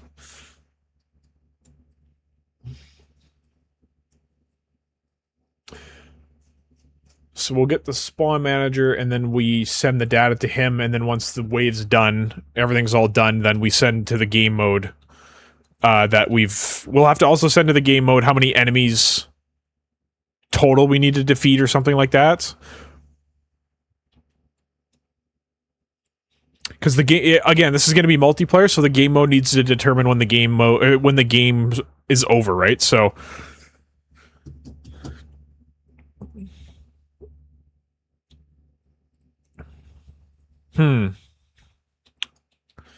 Does anybody have any ideas? Because I'm like trying to understand how this would all go together, right? Add an array of wave data in the spawn manager.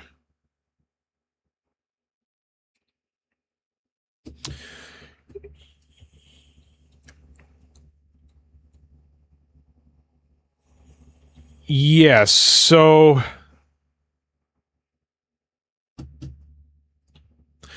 I'm also trying to think how to keep this as decoupled as possible. It would be good to perhaps actually store that data in here. I'm actually going to open this up. Is this, yeah. Shit, I pushed E on the fucking floor. Or Control E. Select it, please. Thank you. Okay. Trigger class is what I want. There we go. Alright, so... Should, yeah, all this activate door shit, I think... probably shouldn't be in here. Actors to activate... This... Oh, this is a trigger class, though.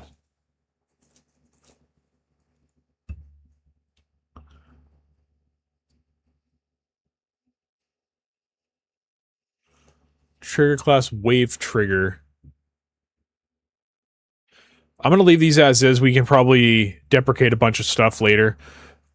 What I really wanted to do was, yeah, we have wave data in here. Let's make that an array, like you said. And we'll delete... Or sorry, we'll do... Yeah, we'll delete this for now, because we're gonna redo all this. Spawn complete. I don't think that this... this determines that anymore. Excuse me. Spawn areas with an S. It doesn't matter, because we... Oh, yeah, that's right. Wave data, we gotta strip down. Next fight area, unlockable doors, current fight area, enemies to spawn. These ones have to go away, so...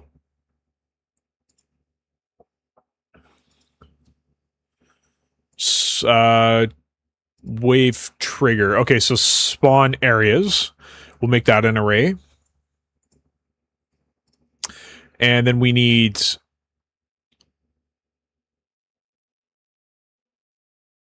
oh, is that actually it? Spawn areas, because we had current fight area, next area, and then, oh, enemies to spawn, but we kept that in there, didn't we? I took that out, okay.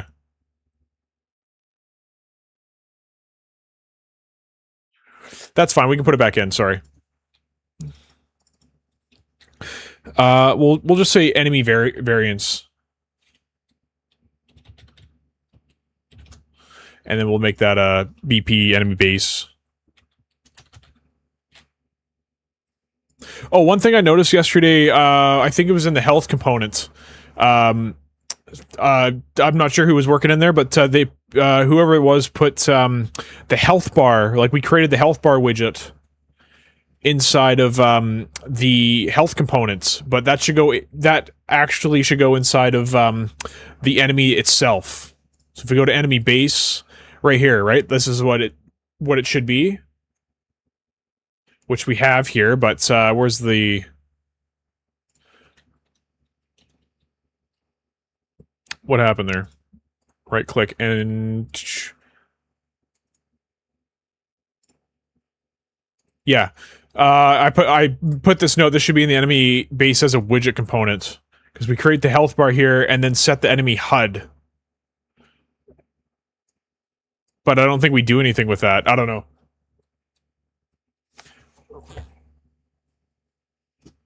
What do we got here? Defy the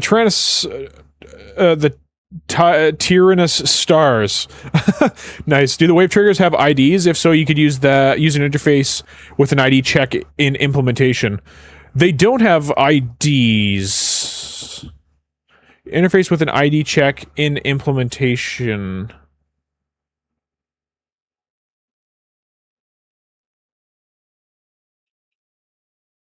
Hmm.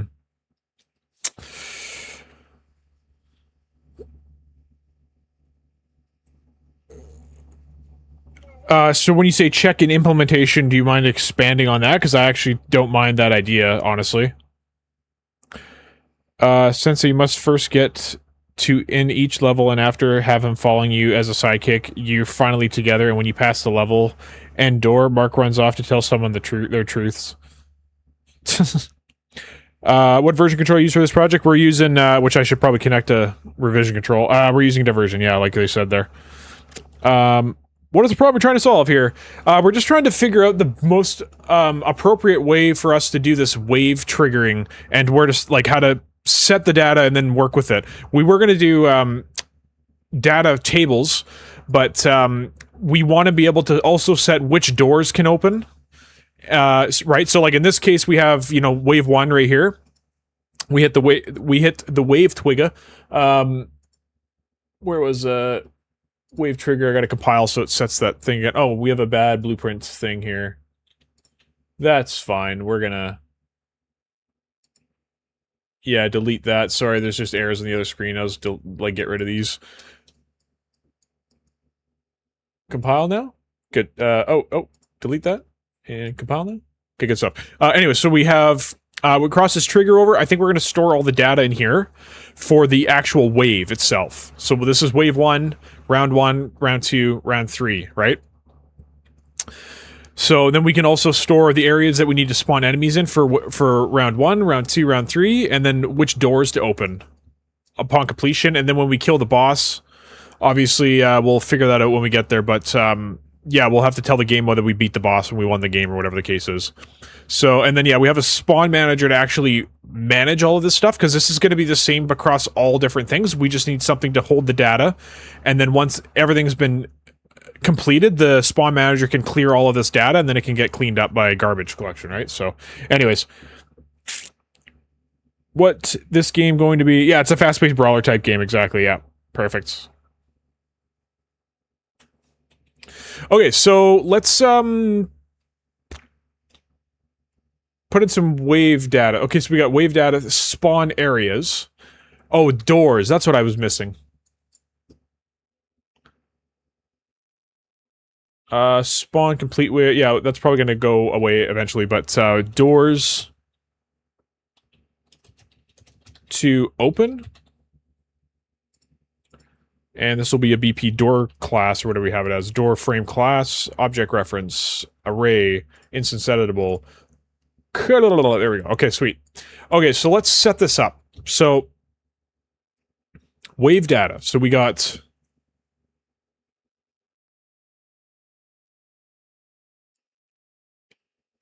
In my head, this is going to be great. Enemy variance... Shit, I did the wrong thing there. This should be... the enemy data. I can't remember what we... Oh, sorry, it's called PDA enemy data, right? Yeah, there it is. Yeah, that's what this should be, and this should be an array. And there we go. So yeah, now we can set it from a data asset instead. God damn it, I gotta compile that again. Trigger class, wave trigger, compile. Thank you. Okay, first wave... Wave 1, round 1, number of enemies 2, enemy variance will just be the 1 botling. Spawn areas. Yes, that's one of them. So we're going to spawn areas, we'll add 1 here.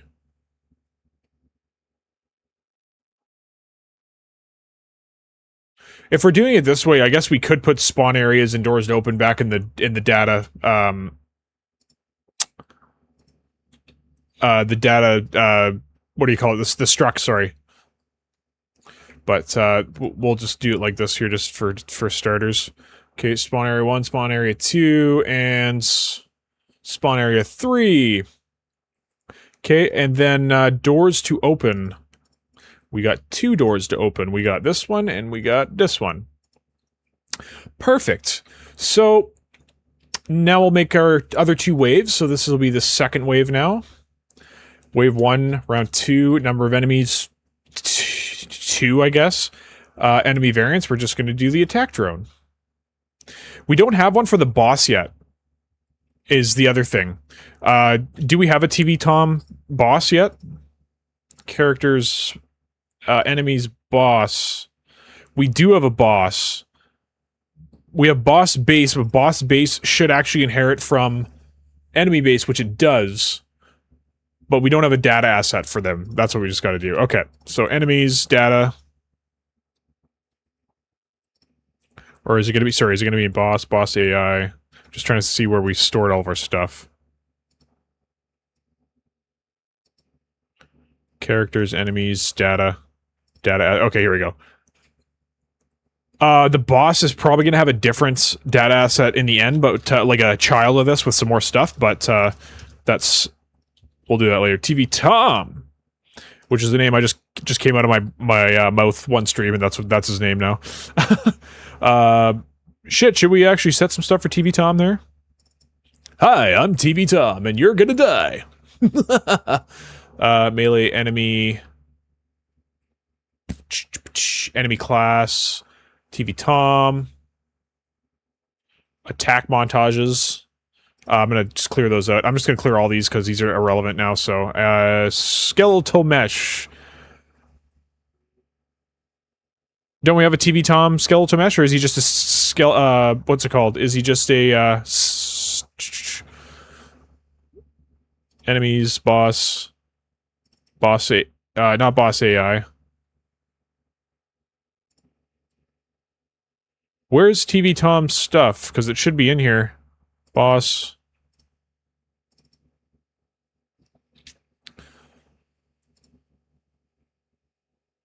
Yeah, see, I knew he had a skeleton mesh. Where is that? Oh, it's in Fab. Oh, well, that's no good. Stylized robot transform. Let's move this folder to where I just said. Boss. Okay, sorry. Where was that?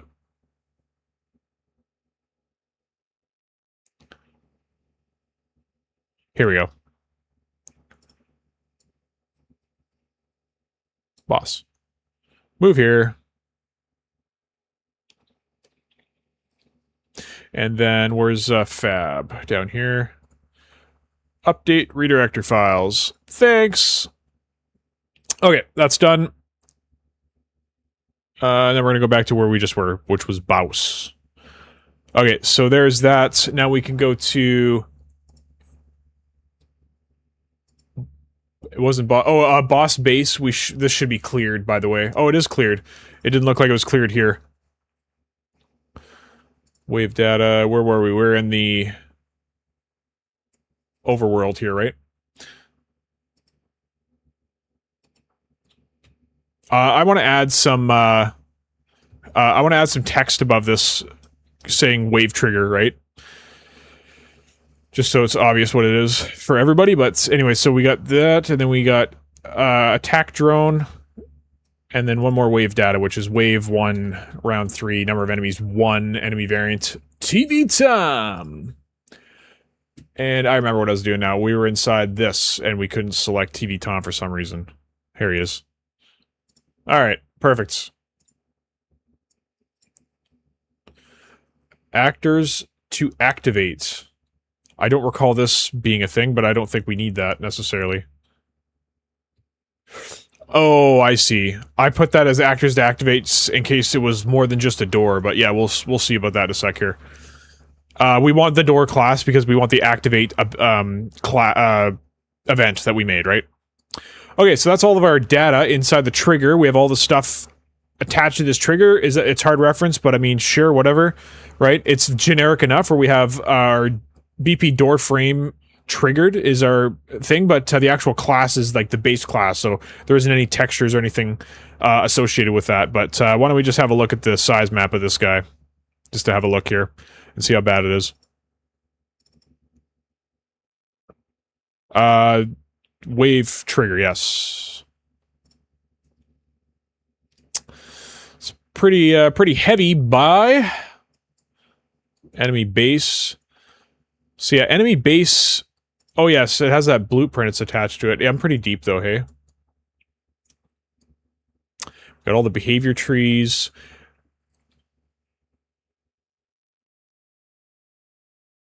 Cool. So, yes. This is all the stuff on this side we can optimize. Enemy base, enemy AI.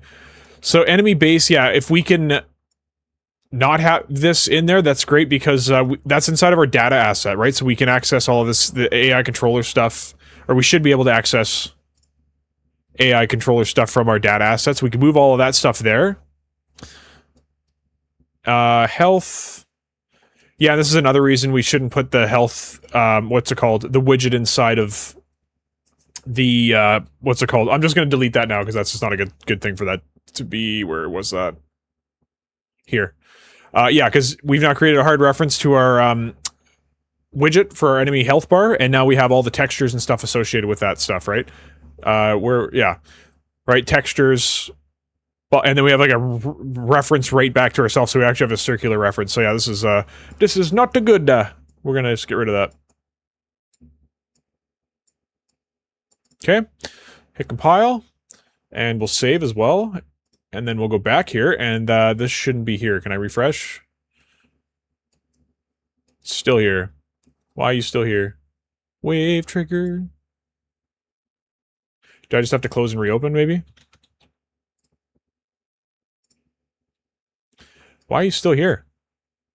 We shouldn't have a reference. Oh, the enemy base, I guess, has a reference to it. But yeah, we shouldn't have a reference to this.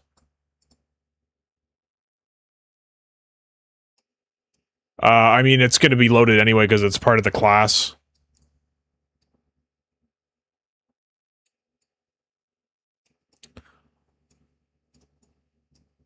So yeah, we got a lot of stuff. Wave trigger, enemy data, that activatable class, door frame class, spawn class, trigger class. These are all pretty light, so that's all fine. But yeah, let's look at the size map now and see what we're dealing with. 3 megabytes, blah, blah, blah, blah, right? Enemy base, yeah. Self components. Controller obviously is pretty big. Yeah, I don't know. Yeah, that's in there for a reason because we have that set. What we could do actually is we could have that be set. Sorry, let me just close that. Inside enemy base. This guy should be... Let's clear this because let's set this in each subclass, right? Because like enemies, bosses are going to have different elements than this, right? So we'll clear this, we'll compile, and then we'll go into core characters, enemies, enemy base, bottling. So we'll open the bottling up, and we'll set that in here. Health bar, here it is. Enemy health bar, compile and save that, and then same thing with the attack drone. Health bar. Health bar. Compile, and then TV Tom as well needs the health bar. Except his health bar will be different at the end of the day, but we'll just put the same one for now. Compile. Move that over. We'll all saved. Great. Let's look at the size map now.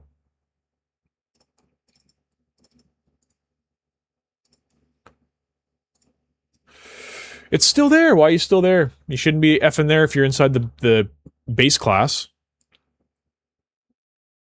Is that being referenced literally anywhere else in there? So I'll get rid of this. Enemy base. Oh, you know what? I know what it is. This is over here. Look at that. Enemy head. We're going to get rid of that. Compile. All saved. Super good. Move that out of the way. Close this. Reopen it.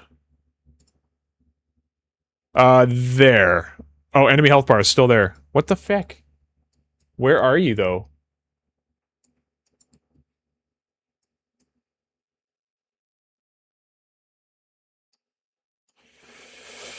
We're gonna get rid of this as well at the moment because we don't need it. We just need to set the default stuff. That was for the gas thing I was trying to figure out last night. Get rid of that health downtown shield. Yeah, there's nothing in here that should be associated with that. What about this?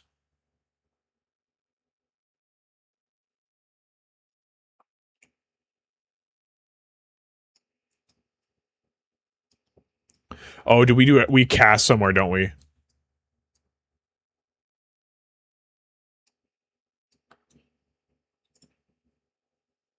Events.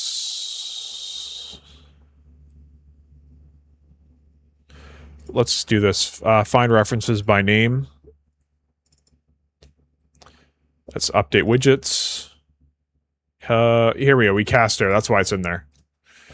So, get widget health cast. I mean, it's only 200 kilobytes, but I mean, you know, so it's not a big deal. But if it does get bigger, then maybe we should use an interface there to not worry about casting to it. But yeah, it's whatever. We're casting to it so that we can get, or set the health component. That's what it was. Okay.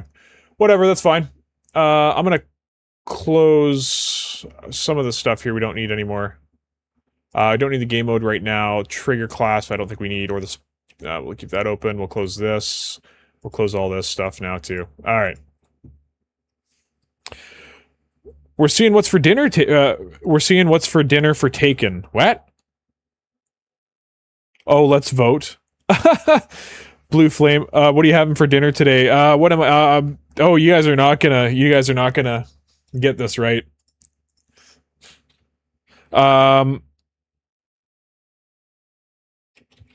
Sorry, I'll just put the meat groups. How about you work, you fucker? There we go. You guys are funny.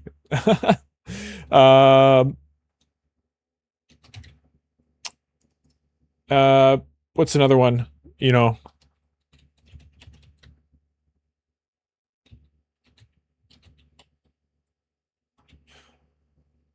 There, you guys can figure out what I'm having for dinner there, and we'll answer that. Oh, so, lol refs. Yeah, right. Chicken tenders. Yeah. I'm pretty interested in what you guys think I'm having for dinner. So, anyways, all right, let's get back into this here. So, we've set our data. Now we need to work on the spawn manager. We need to create some stuff in here. So, you know what? I am gonna move. I'm gonna have to redo some work, but whatever. I am gonna move in here these other things that we need here. I'm also gonna open this up and add a debug text because I'm just sick of, yeah, text render, debug text. And we'll make sure this is hidden in game. Can never effing find it. Here it is, hidden in game. We don't want it. And then in the construction script, we're going to take this debug text. We're going to set text and promote this to a variable. And we'll call this debug text. I like to do this to just keep everything, you know, obvious as to what the hell's going on. And then let's go to the viewport and set the location of this to be up here, right? Perfect. And now we can compile that, which I did, and then we can click on it.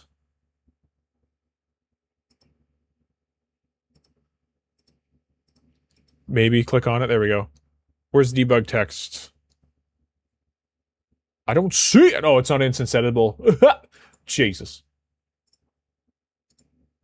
There it is. I'll change that value to be debug text after. I thought I did already, but whatever.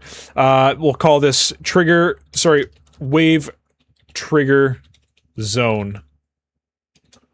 Right?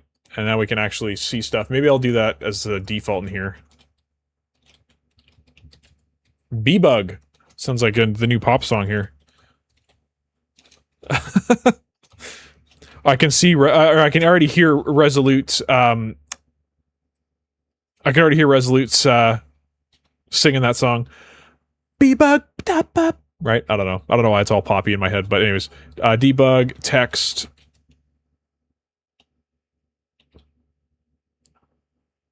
space. Sure, let's do that. Compile the blueprint. I'm just gonna put that in here. Wave trigger zone. Okay, and then there it is. Let's make this way bigger. It's like 50, right?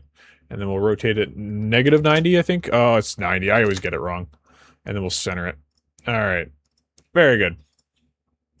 Of course, it's the wrong way. That's fine. All right, so there's our wave thing. We got that all done. But yeah, inside of this, I'm going to spawn areas. And then add variable. And then this is going to be... yeah, doors to open. Doors to open. There we go.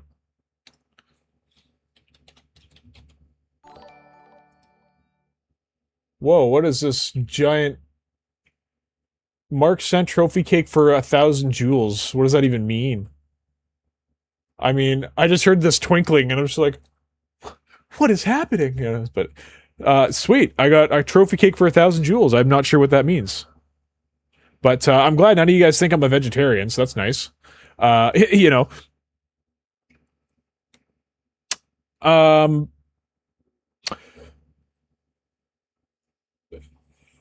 What the fuck was the point of that real-time clip it?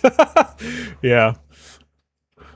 Yeah. Anyways, okay, so that's the spawn class. This is going to be door frame class. And let's hit, that's perfect. Well, let's save. And then we're going to go into this guy. We're going to delete doors to open and spawn areas. And we're only going to have wave data, because that's what I want to put in the spawn manager. Just wave data. It's like, here's the wave data, done, right? It's all one thing. So we just got to redo this now, so...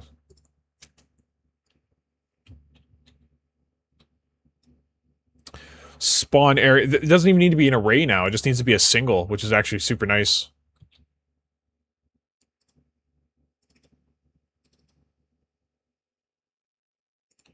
Single, single. Perfect. Okay, save. And there we go. So I gotta compile that blueprint so I can edit this stuff. There we go. Okay, so spawn areas is this, and then doors to open is this. Okay, nice. And then the next one, this is way better than what we were doing before. Spawn area is this, and then door to open is this. And wave number 3. We'll do spawn area this, but we'll leave doors to open as none. Okay, so let's go to the spawn manager now. Let's figure out how we're going to script this. I think all of this is irrelevant.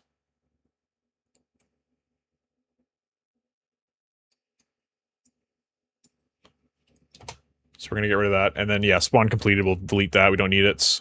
Hit set. Yes, spawn manager next. Well, let's put spawn manager in the world. And we'll put it at the world origin. And let's open it up. Okay, so variables we're going to need is current wave data, which will be an S wave data.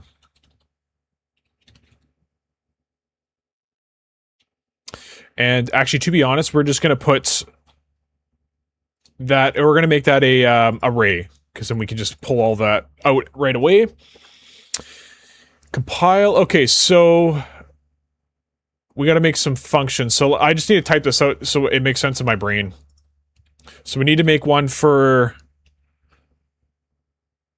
getting the current wave data from array. So that'll be one function. And then we will need a spawn function. And then we will need an event to open door. Then we also need to update the game mode as well. So update game mode with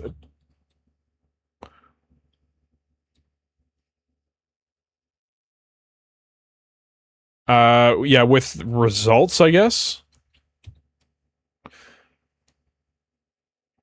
But we also need, to find a way for us to validate what we're doing through the game mode, right? You know what I mean? So with results, yeah, and then we also need something else. Event open the door, spawn function. What else do we need? What do you guys think? And 57% of you are wrong. I'm not having beef for dinner. I do like beef though. I'm huge on beef myself. I'll end the poll so you guys can't change it. Be like, I was right? But, so, yeah, I'm having salmon for dinner. I am cooking that, so, yeah, I'm the cook of the house, so, yeah, did work in a restaurant briefly, and then I've basically been cooking for, my entire adult life, so, yeah, you just get better at it after a while. Learn some shit, all that. Anyways, so... Nah, he ain't no vegan. No way he's a vegan. Yeah, no. I like plants, but with a lot of meat on it.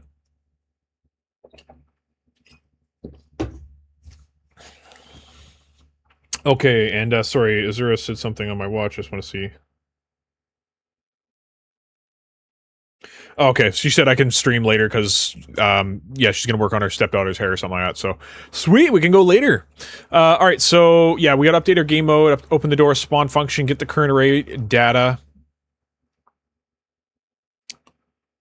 Is that it? I feel like we're gonna have to do more, but sure. Okay, so... The wave trigger, first of all, we need to add event on component begin overlap. We only want to do this once, but of course we want to cast to our character class. Actually, yeah. Let's cast to the... I wanted to avoid doing the... Oh, actually, the bio... Yeah. Cast to this. The character base. But that'll also... And we're gonna get player states. Yeah, okay. I'm just thinking, obviously, more inherit from this class than just our player, like our enemies obviously will, but so we're gonna do they have a player state? And then that'll validate if they have a player state or not, which is what we need to do for multiplayer, right? I can't just do, a lot of people are saying, oh, I just do this, equals to get player character, right? Or whatever. Which, in a single-player game, this is fine, right? But in a multiplayer game, that's not going to work. Because it's going to check if it's player and player index 0. Right? Other people say they use tags. Sure, use tags. I don't give a shit, right? But player state, this is going to validate that it is a player with a valid player state, and it's a replicated variable. So that's what's going to work there. Anyways, we got this now. We haven't done anything regarding replication. We're just trying to get a working frickin' prototype at this point. Okay, so if we are doing that, we're going to get actor of class. Pardon me, not all actors, because there's only one. Get actor of class, right there. And that's going to be our BP spawn manager. Or spawn... Oh, there's no space, that's why. Spawn manager, there we go. Okay, and then we are going to then call this a function that we're going to make. So come in here, we'll say send wave data, right? And as long as we don't cast back or get a reference back from the spawn manager to the wave trigger, then it should be all good, and then the wave trigger can get destroyed essentially. I think that's what we'll do. Oh yeah, that's exactly what we're gonna do. So yes, so we'll make an input for this for wave trigger or wave data, sorry.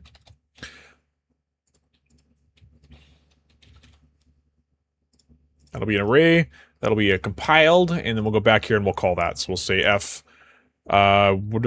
send wave data. Plug that in, and then we'll destroy destroy actor. We'll get rid of this trigger box. Okay, so we'll compile. And that will destroy any of the hard references we have in here, right? So that's great. And then we'll do the same thing. We'll clear our wave data once we're done with each kind of wave, right? And then the spawn manager can remove the coupling that it has for this, and then those can get all cleaned up. It'll be great. Okay, so we're gonna set current wave data. See what we got for comments here. How y'all making it? Cedar planks? I think I might be banned from chat or something. I gotta run to the hardware store. See y'all in a bit. Alright, Mark, see you in a bit. Blue Flame Official, are you shocked to hear that I'm eating salmon for dinner, or what? Oh, real time. I didn't even see your comment up here. You mean TV 209. Folder structure, guys. Yeah, it's funny. Alright. So, alright, we got the current wave data. We need a wave index. Okay. Which obviously will be integer. And this is going to keep track of which wave we're on, obviously. So, we'll hit compile. So, we're obviously going to start with wave 0, right? And, or we should call this round index.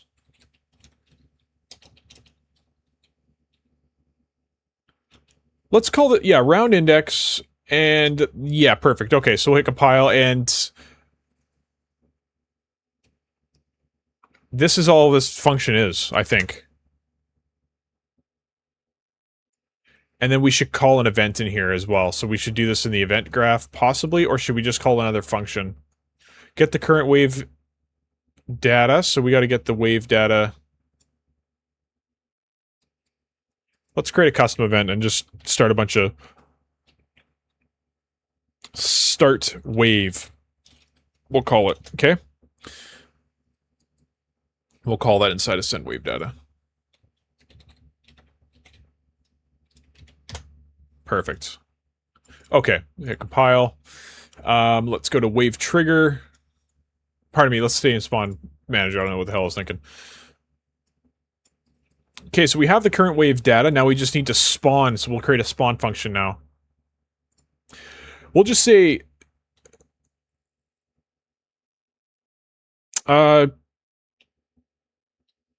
get enemies to spawn. Because we have our... inside this data, we have... So we'll get a copy in here. And we'll get a round index. And then, yeah, so in here we're going to break this. And we have the enemy variance and then the number of enemies to spawn. Okay? So we could just do this. We could...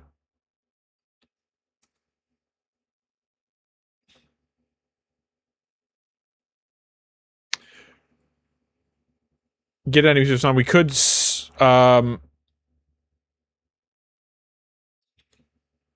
spawn actor from class, right? And then we're going to get a random in here.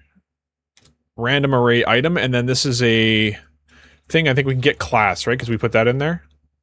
Get enemy class. We got to load it in, looks like. So we can't do this. We can't do that in this function.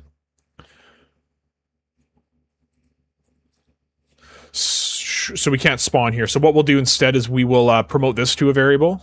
And we'll just say enemies to load.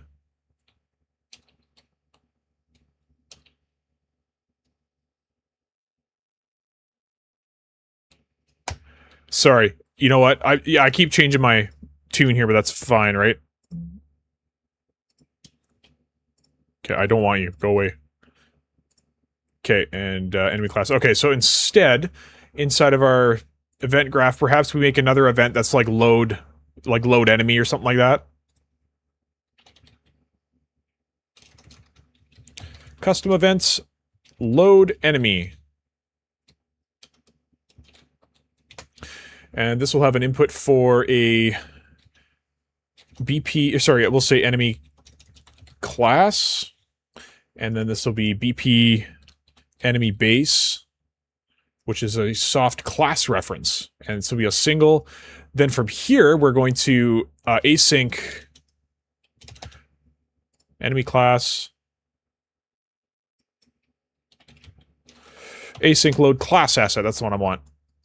Okay, and then we will cast to BP enemy base class when we have completed this. And then I'm just thinking also like to make sure that we've checked that all the enemies are loaded, and then we can spawn them all in, right? So because then that'll eliminate some hitches later, right? So enemy BP base. So this is going to be the enemy to load. So we are going to promote this to a variable, and we'll say enemies to load. Okay, and that should be an array. So we will add this to the array now. Okay, cast here, perfect. So we'll add that to the array. Then we're gonna check the index of the newly added array. Then we're gonna get the current wave data, and we'll get a copy once again, and put the round index in here. Then we're gonna split this. We'll just get break wave data just to keep it smaller-ish. Then we're going to get the round. Does the round... Not round, sorry. Number of enemies equals this.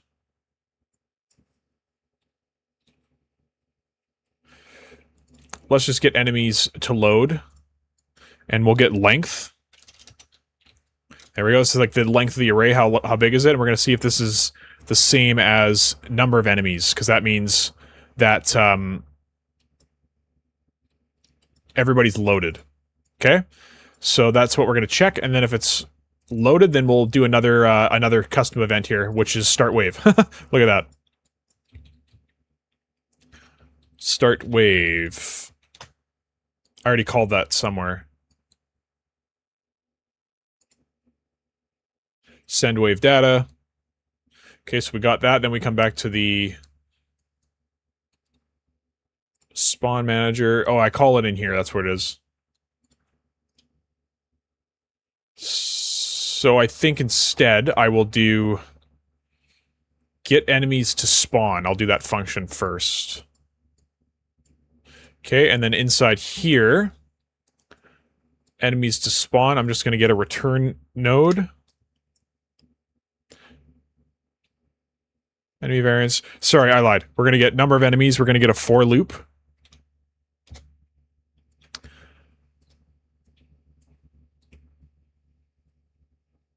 And we'll put this at 1. We'll start at 1, so we can eliminate that -1 node. Right. Okay, for loop, so we'll start at 1, and then we'll do the number of enemies. On the loop body, we're going to get the enemy class, and we're going to call load enemies. E-load. There we go. See, that's why I put the E in front. It's easier to find all the stuff. Okay. So we'll request all of those different enemies to load. We're going to get a random enemy variance out of here. And we can test this later. Like, we can add some other variants and stuff inside of each wave and see if it actually loads multiple of different types or whatever the case is. You know what? Sure. Why don't we just do that now and make sure it works? So we'll go back into here. Can you please just select the freaking text, right? Anyways, trigger wave data. Here we go. Enemy variants. We'll add the attack drone here, and we'll add the attack drone here. There we go. Okay. Got some comments here. Nope. Everybody's intently watching or listening while they clean the house in the case of tier. So yeah, we're going to load our enemy class. That'll come back to the event graph. We got to do this in the event graph because we have a latent action here, right? So we'll load the enemy, or request to load the enemy. And then when the enemy's loaded, it's going to we have to cast to the enemy base class because we just have a basic object class here. We'll then add that to the enemies to load. And then we will check to see if the length of this array equals the amount of enemies we want in this round. And if it does, then we'll start our wave, because all the enemies have been loaded at that point. Okay, so when we start our wave, we're going to take this and get a for each, obviously. And then we're going to spawn actor class. Or from class, pardon me. Okay, spawn transform. We're going to get this we could probably put inside a function, which we should. So we'll do this, collapse to function, and we'll call this spawn enemies.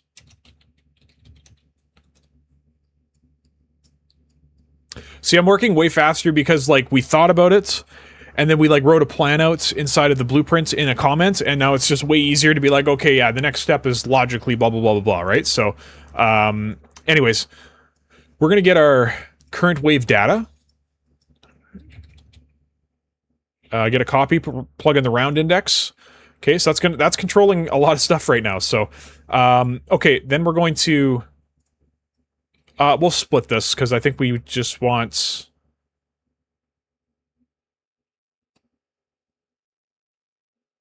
spawn area. Yeah, so we're going to get the spawn area, and then we need that other function we had in the previous wave trigger, if we still have it, or if I deleted it. Of course I deleted it, hilarious. Okay, so we'll go back to the spawn manager. I believe we're going to get spawnable area. Okay, this was... I should just make this a fucking macro at this point. Jesus. Shit, where was it? It was in spawn enemies, yeah. We'll, recombine this. Should I make this a macro or just a function helper? Let's just get a function helper. We'll just say, you know, get current round data, I guess. Okay, and then inside here, all this is going to be is a return node. Whoops. Not a reroute node, you degenerate. Return node. Do I have to do it from here? There we go. Okay, then I'll plug this in. And this will be a pure function. Okay. Hi-yo! What do we got here? Blue frame, it's raining so hard right now in New York City. Rain! I live in, like, the desert area of, my province, and geez, it is, like, sunny all the time. Not to rub it in, but it's just, like, I actually would prefer it to, like, not, you know, be sunny all the time, because it's just dry AF, and we're all, you know, we're all dying in 40-degree weather. 100, so it's like 100 Fahrenheit, like, all the time. There's, like, no trees here either. It's all, like, it's literally, like, the desert, essentially, of Canada. So, yeah, there's no trees here, which means there's not really good root systems holding down all the soil. So, like, it gets pretty windy here with the changes in temperature at night, and then it gets, like, it just blows dust everywhere. It's just, it's so brutal. Anyways, yeah, and since there's not a lot of rain, it doesn't, like, you know, make the dust all wet so it doesn't go anywhere. It's, yeah, it's savage. Anyways, so... I got some errors. Where I got these? Oh, yeah, right, of course. Get current round data outputs. Maybe let's change that to round data. And I keep doing the spaces, goddammit. Alright. Perfect. Get spawnable area. Yeah, right, because I needed this for, get wave data. No, not that one. Send wave, spawn, get spawnable, get current round data. There it is. So we'll get that, and then we'll break this. And we specifically need spawn area. And then we need to get the box. What do we name the...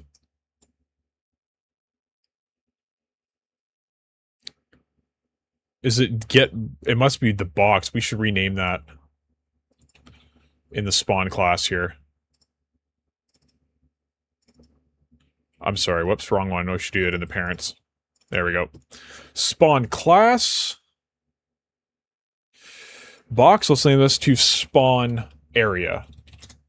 Okay, or suck me, how about that? Spawn box.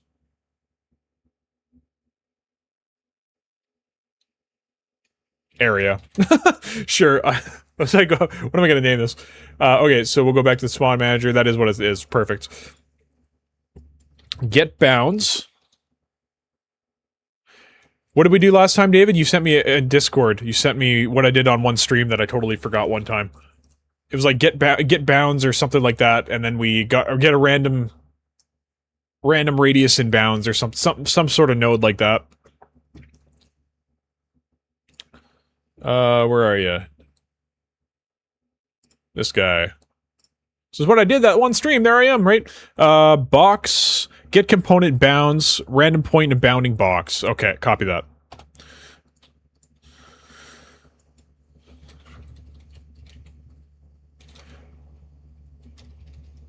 Is it just get component? What? Goddamn! What did I say? Yeah, get component bounds. That's correct. Get components bounds, and then from it's just another function helper. Random point in bounding box, and then the origin was center, and the box extent was the half size. Okay, so. Random point bounding box, that is all we need, it looks like. So, this is also going to be a pure function. So we'll get a return node, and we'll plug this in, and we'll plug this in, and I'll make this a pure function. Okay, there's that. We'll collapse that down. Sphere radius, we don't care about any of that. Okay, let's go to spawn enemies. And then... Right, get spawn. Okay, perfect. So we don't need this. We need get spawnable area.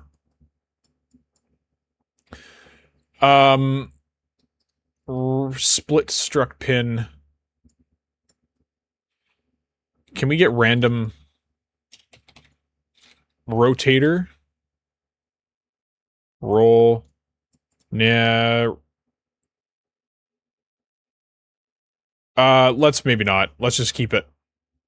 Unless we split this. And do random float and range. And it'll be 0 to 360. Per for the Z, everything else should be fine. Okay, sweet. That's what we'll do there, and then we'll get a random, like, look rotation and all that kind of stuff, so it's kind of fairish. Okay. So we'll spawn our actors. And when we're done spawning our actors... What else do we got to do?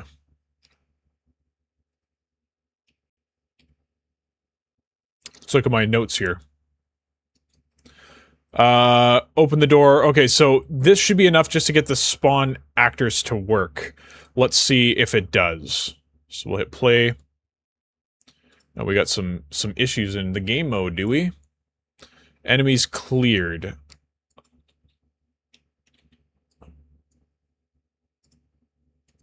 Yes, that's fine. We gotta fix all this anyway, so we'll hit compile. We'll just delete this function. Round set. Okay. Now what? God damn it. Delete that. That's fine. We're gonna fix all this after. Alright. Just want to make sure that this actually works. So let's hit play. Hey, hey, hey! That's pretty cute. And now what? Two more random variants? Right? Different spot, different rotation, because he can't see me right now, and I'll sucker punch him and kill him, right? Whoa, whoa, whoa, whoa, whoa, whoa, whoa. That's pretty cool. That's pretty cool. Alright, so there, our enemy spawned in. That works perfectly. Now we gotta communicate stuff to the game mode. Right? Like I said, again, game mode is going to determine if we've won or not, so I think what we're gonna do is, inside the game mode, event start wave.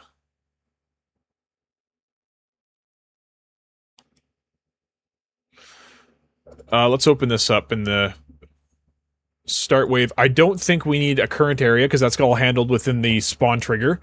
And wave data, I think the only thing we actually care about is if the round is completed. So let's say like waves to clear. And then we'll make that an integer. And then we'll make another one and we'll say rounds to clear, I guess.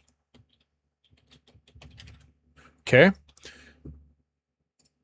And then inside the game mode here,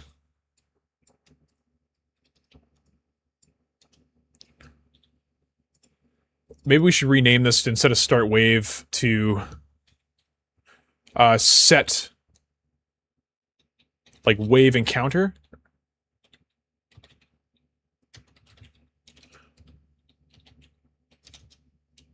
And we'll say GM for game mode. Okay, and then updates enemies. I think we'll do wave cleared.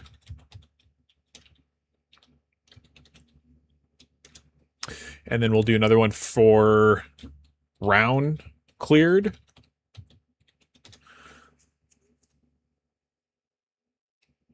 That's probably it. But obviously these will need wave. Sorry. No, we don't need this at all, actually. Because we're going to store this information inside the game, whatever it's called, game mode. So, all right, let's go in here. So, start wave. Is this a custom event? Oh, yeah, I got to delete this because we changed the interface, right? So, interface, set wave encounter, game mode. So, we're going to delete this, delete this. This is all dumb stuff to have in there anyway, so. Okay, wave and round. But what we should do too is, we should actually set this data. Enemies, number of enemies to defeat. Default, Jesus. Defeat, and then number of enemies remaining. Yes, we should have all that data in there as well.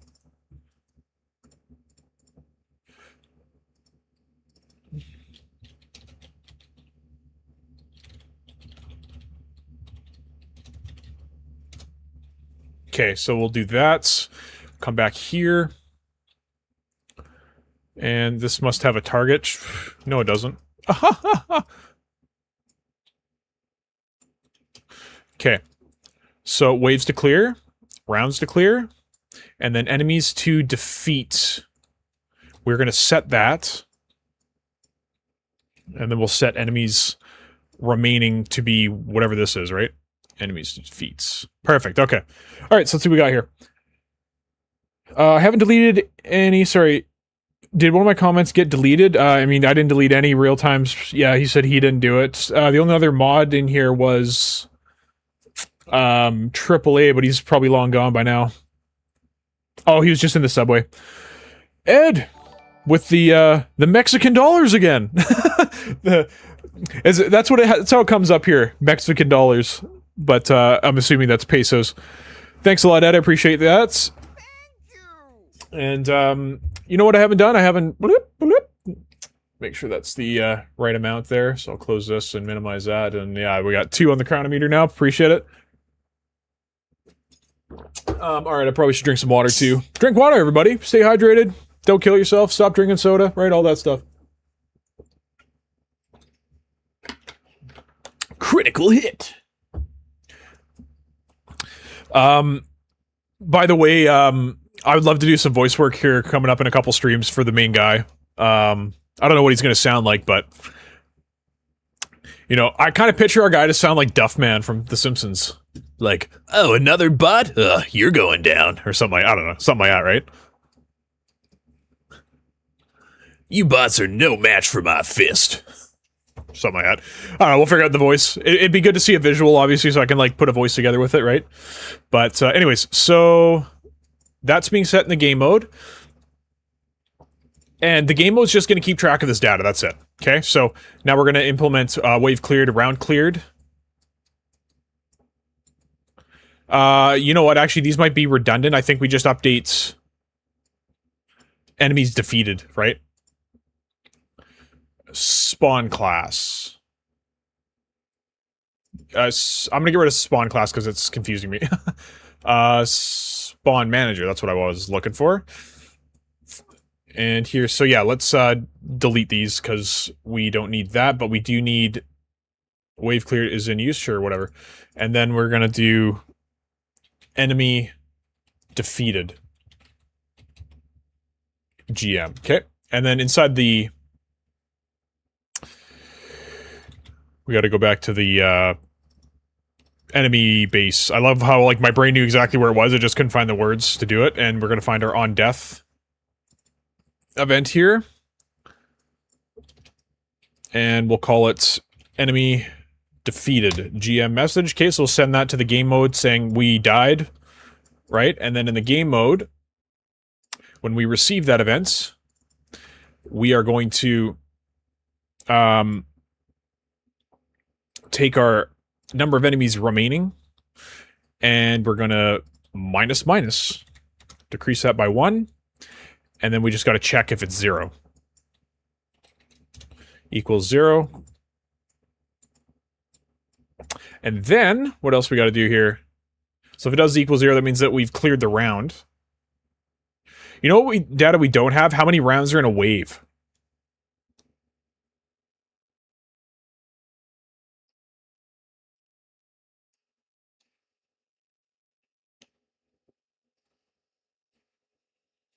Right, so... Oh, actually, well, we have... Yeah, number of enemies to defeat. I guess we should add that information in, hey?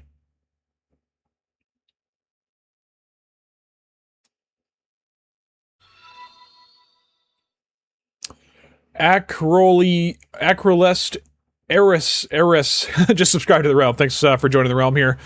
We're all going to become better game devs together. So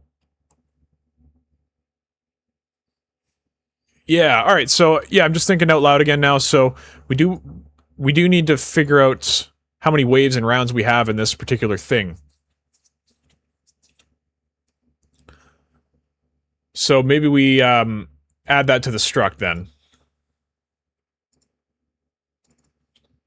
Max wave count, I guess, and then max round count.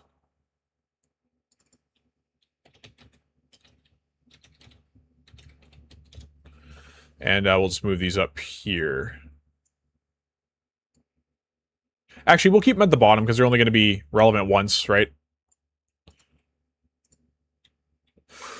Okay, so I guess we got to go back to the level now and edit that information.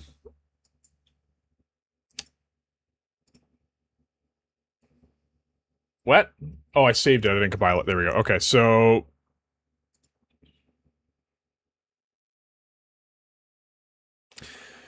This doesn't make sense, though.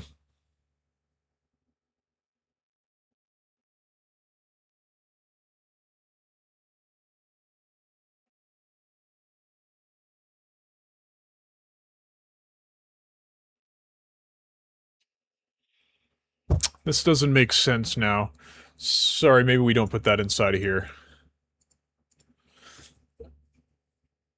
How do we keep track of what wave and round are the last ones?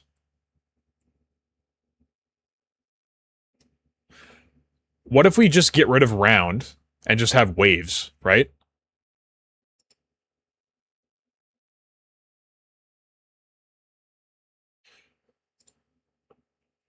You know, this delay brought to you by Unreal, right? But apparently you can't remove a variable from a fucking thing without it crashing. That's fine. Alright, so...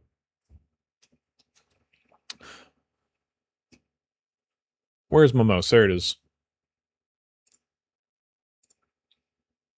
Skip restore. I was just gonna delete the doors out of the level. I did save a bunch of stuff, so, you know, it should be fine, but we'll see.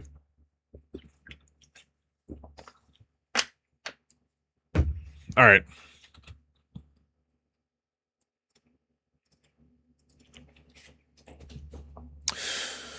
Alrighty, so... Alright. Select this. Yes, let's open up all of our stuff again.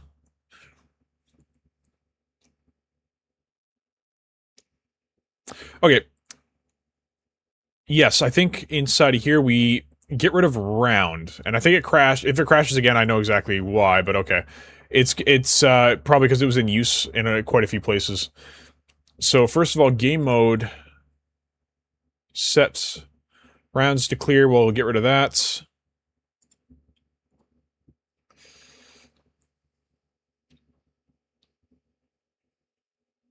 And then we're going to go to enemy base we don't care about. We'll rename this to wave index. And anything else that says round in it.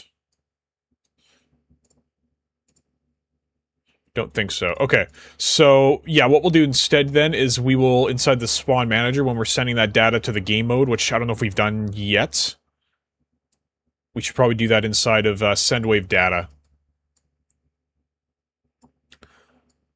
Probably do that before this.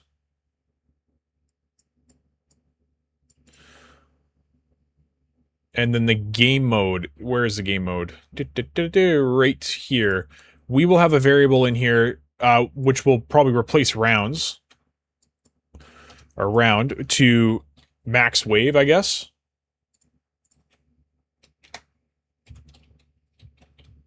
There we go.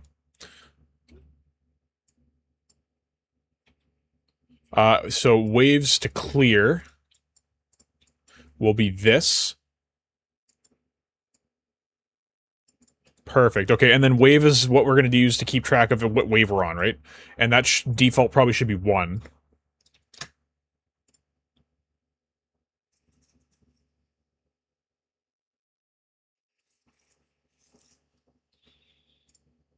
Yes. Okay, yeah, it should be. Okay, alright, let's do that, and then interfaces, set wave encounter, enemy defeated. We've defeated an enemy, we're going to take enemies remaining. Minus that by 1. Then check if it's equal 0. I guess this is the one thing that didn't save or whatever. Because we did do this before.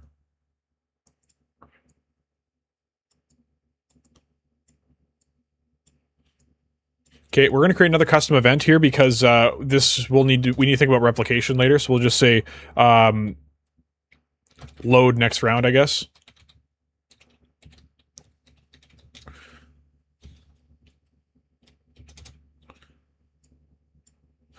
Okay, and there, now we'll do, if that's true, then we'll load next round. First thing we'll check is if the wave is greater than max wave. And then that means that the encounter's over, right? And then we'll call another event and we'll say wave cleared, I guess.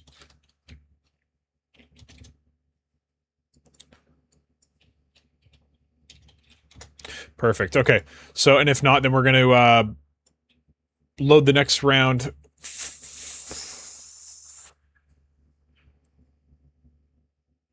Yeah, that'll be the... We'll do an event dispatcher for that.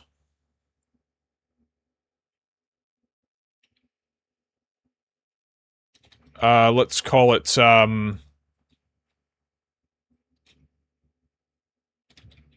ED load next round, I guess. Or wave, pardon me. Just keep it all the same. Okay, and then we'll call... I wonder if I should be thinking about... Well, I just want to get this working, and then we can come back and deal with the multiplayer stuff after, but yeah. Oh no, it's 2 minutes behind the stream. Unreal being unreal. I tagged you in something in Discord. You should have a look. Should I? Is it a fart joke? I'm just kidding. Where did you tag me?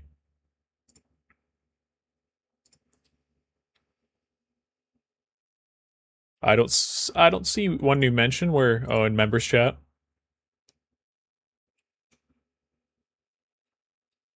What? You gotta go clip that face TG just made. That's funny. That's what they got here.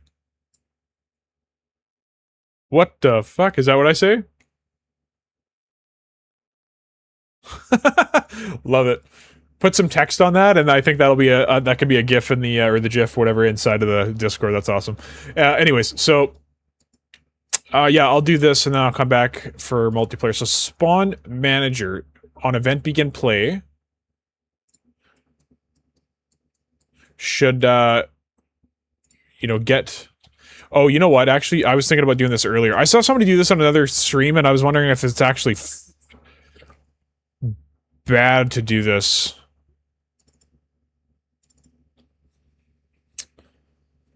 because I've seen people do this. So we'll go standard functions, right? They made a function they called, you know, get bio game mode or something like that. I don't know. And yeah, so then they get game mode. And then they cast the game mode they want, because we made a custom run one, right? I think we're using the combat game mode. Right? And then they outputted this, I think. And they made it a pure function. So now they can just get bio game mode, and then that's like the correct one. They don't have to cast ever. I personally don't know if that's good. But it doesn't... In this case, I don't think it matters. Because the game mode's already loaded anyway.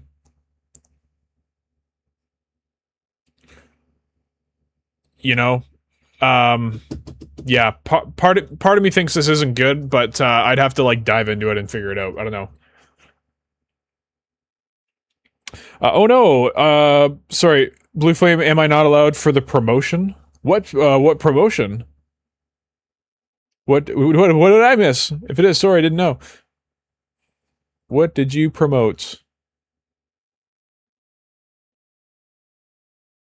I didn't see what you promoted. But anyways, I know who did this. Sorry, look above.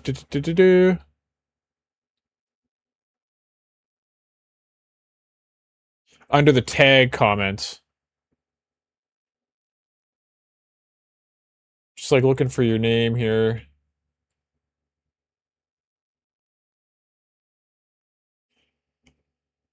I don't see a comment of yours. Yeah, I see the tag comment, but I don't see anything after that. Huh. Maybe it got held back, like, by the YouTube mod thing, I'm not sure. But, anyways, so, yeah, this I'm not sure of. I mean, I might want to do some research on that, because I don't want to do something that's not great. Like, if you did this for your player character, that would be so effing bad, I don't even know how to verbally explain that. Because, like, that means... Because, generally speaking, if you access this blueprint function library at all, even, like, if you're not accessing this function, if you're accessing a separate one, then I believe you get bundled together with anything referenced inside of this blueprint function, including, like, any cast nodes and stuff, you know what I mean? So, as far as I'm aware, that's how they work. There it is. I was looking for the goddamn thing here. One sec here. Let's make sure nothing bad's happening here. I'm just gonna take a screenshot quick. What are the... of creating a... in a blueprint function library like this, casting to game mode, question mark, and I just want to see what Gemini says, because yeah, Gemini's good at doing the research, right? So let's see what it says here.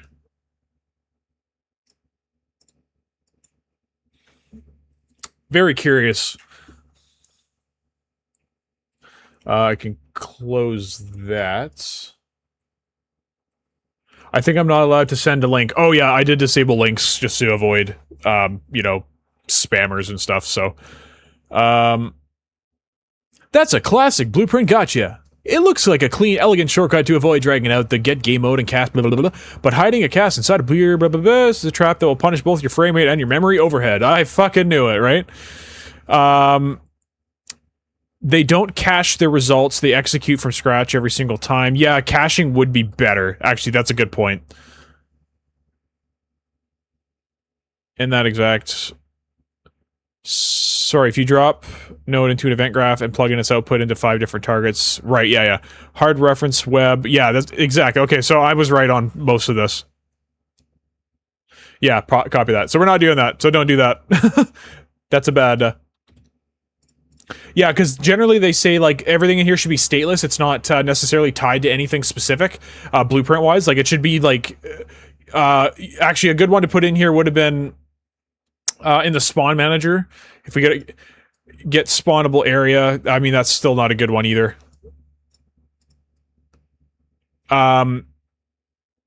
You know, if you wanted to reuse this in multiple blueprints, like these two nodes together without getting them all together and just getting a nice one clean, you know, output, that's what would go in a blueprint function, right? You wouldn't put anything that has like an actual blueprint that you can point to or a component that you can point to or anything like that. But any of the C++ ones generally should be fine because you don't really create direct point of references to them, right? Like you do in blueprints. But anywho's, so yeah, don't do that. We're going to do it the way that I thought you should do it, but I was just curious about that way, so. Spawn manager, event graph, event begin play. We're going to get the game mode. And then we're going to cast to the BP combat game mode. Yeah. Alright, so then we'll cache that. So we'll promote it to variable. We'll just say game mode. Compile. Perfect. Okay, so now we can, I forgot what the first result of that was. I think we're game mode, where are we? We're sending this data to the game mode. We did that already inside of this one, right?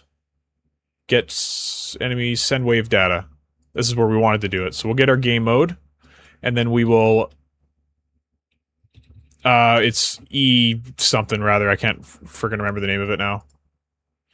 Set wave encounter. We actually made that an interface. We didn't have to do any of that, but that's fine.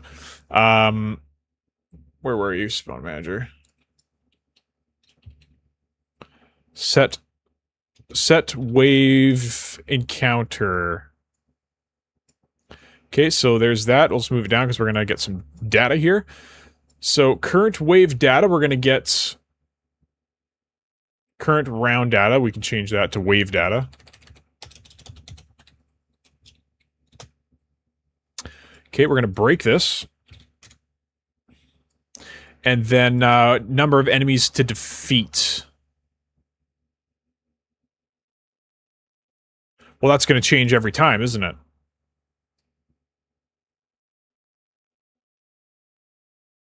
So this should go in a different function then. Right? So we will yeah, we'll collapse this to a function, and we'll call this set new wave data. Okay. Sorry, let's set game mode data. Because that other, it's just too vague. Set game mode wave data. So we'll go in here. We'll get the current. This is never going to change.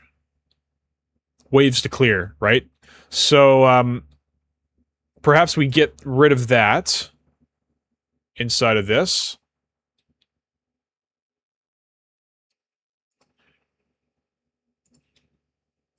Set wave encounter. I will undo what I just did there, and we'll get rid of enemies to defeat. Set wave encounter, let's say set wave clear, and then we'll make another one. I wish you could duplicate these, but you can't. That's annoying. Function. And this will be called set enemy to defeat.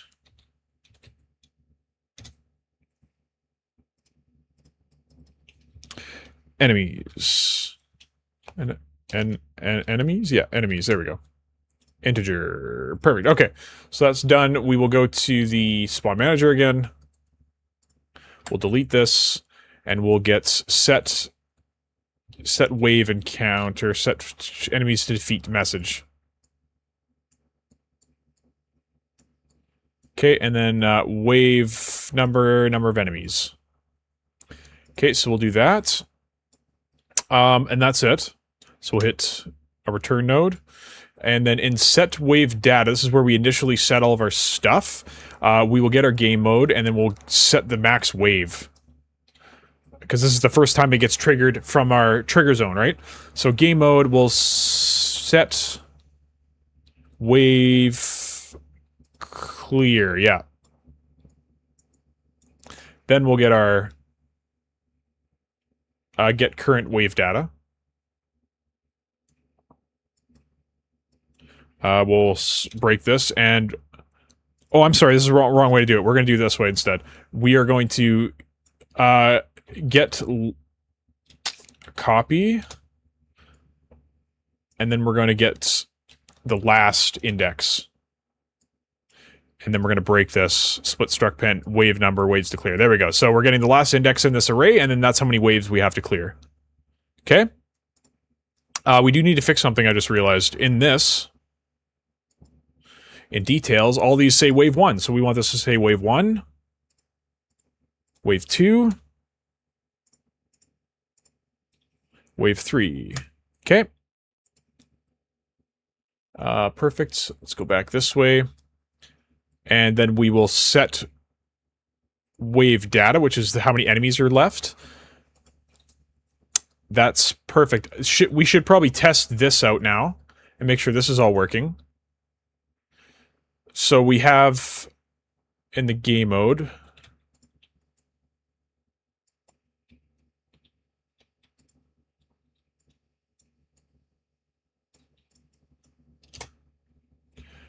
Enemy defeated, yes.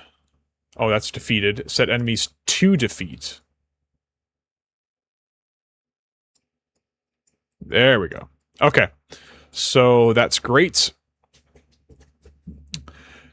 Right here, I'm going to add a reroute node and comment on it and say add UI, or sorry, add event dispatcher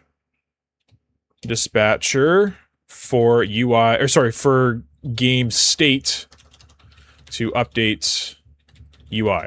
Okay, because that's where you update your UI for all the peoples, because everyone's got a copy of the game state, but everyone's got their own individual copy of their HUD in multiplayer, right? So that's where you're going to want to update your UI. Game mode is private, it's only on the server, so that's why you got to send it all down to the game state to replicate it out to everybody else. All right, so...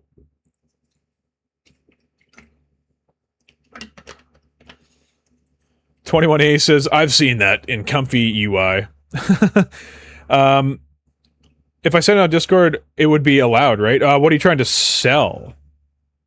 Just kidding. What are you trying to show?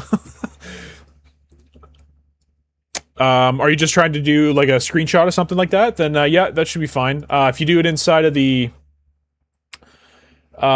Discord, if you're on the Discord, I mean, you can post it anywhere. You know, general Unreal Engine chat, you can post it in there and then tag me or whatever and let me know when it's up. So, okay, we got add event dispatcher for blah blah blah.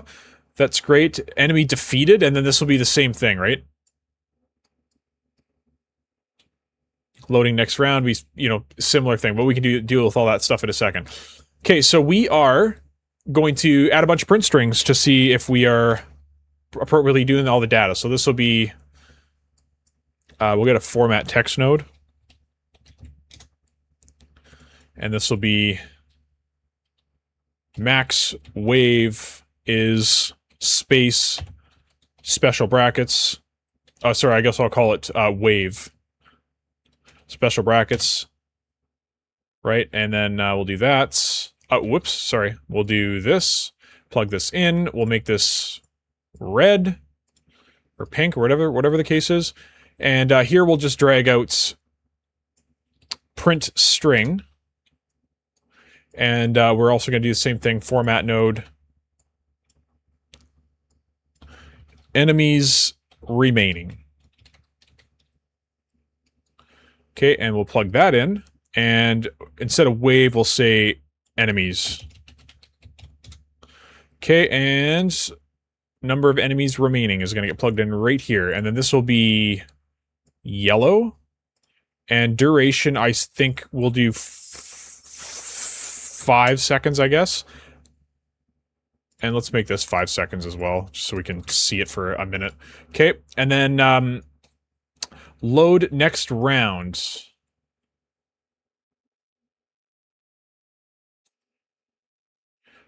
Okay.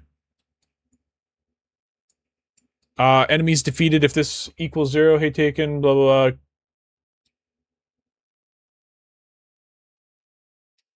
Oh, you're wanting me to look at one of your games? Yeah, I can do that. I was actually thinking of one stream, just doing something fun and play testing a bunch of games from you guys, because there's a bunch in our Discord now in the test my game area. Just like playing your guys' games all stream. That'd be pretty fun. So I'll do that maybe one stream here coming up. So, but yes, I will have a look at your stream or your game there at some point here when I get some time. Okay, so we got number of enemies remaining. Enemy defeated if the enemy equals 0. This should actually go here as well.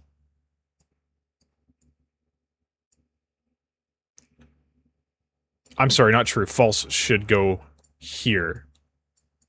Load next round. So then we load the next round.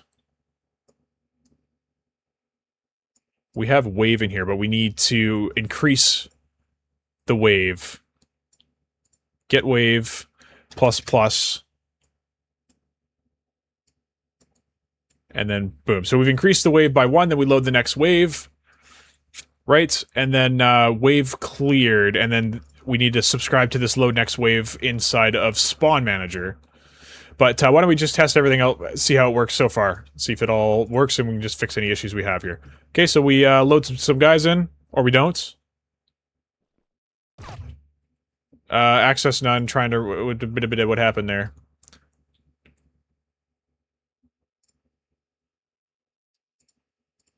It was working before.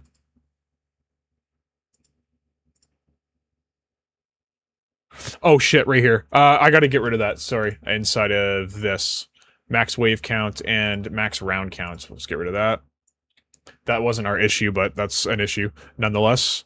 Of course, I gotta frickin' recompile this. Okay, there's that. Okay. Will it play? I don't know why they're not loading in. Something's not triggering properly, so let's have a look here. Spawn Manager. Oh, did I delete Spawn Manager out of the world? That might be our issue. Oh, you know what? Yeah, sorry, that's Unreal crashed, remember? So where's Bionic Smash Worlds wave data? Spawn Manager. And that'll be World Origin. Let's save right now just so we don't lose that again. Okay, yeah, that was our issue. So let's see what happens now. So we'll spawn. There they are. Sup, boys? Right? Fucking think you're so tough, hey? You know? Okay, so enemies remaining 0. So that seems to all work. I didn't see the wave data show up, though. Max wave 3, enemies remaining 2. Shit, you know what? I just realized another mistake that's gonna happen later. So we have waves starting at 0, or we have it starting at 1. Right.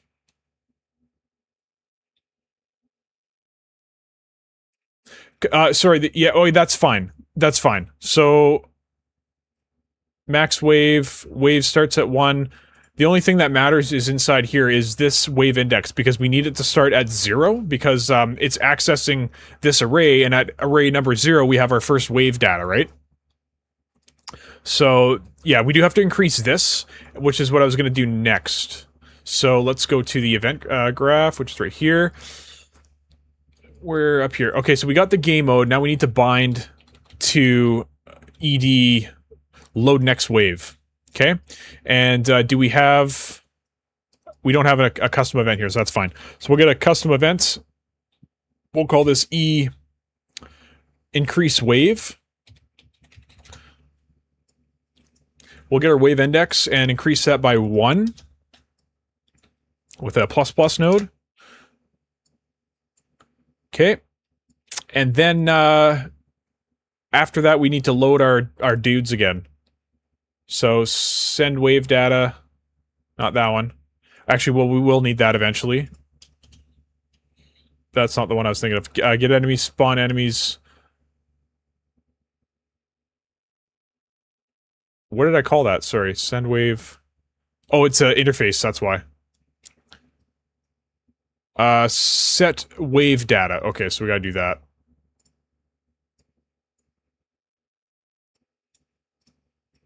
Set wave data.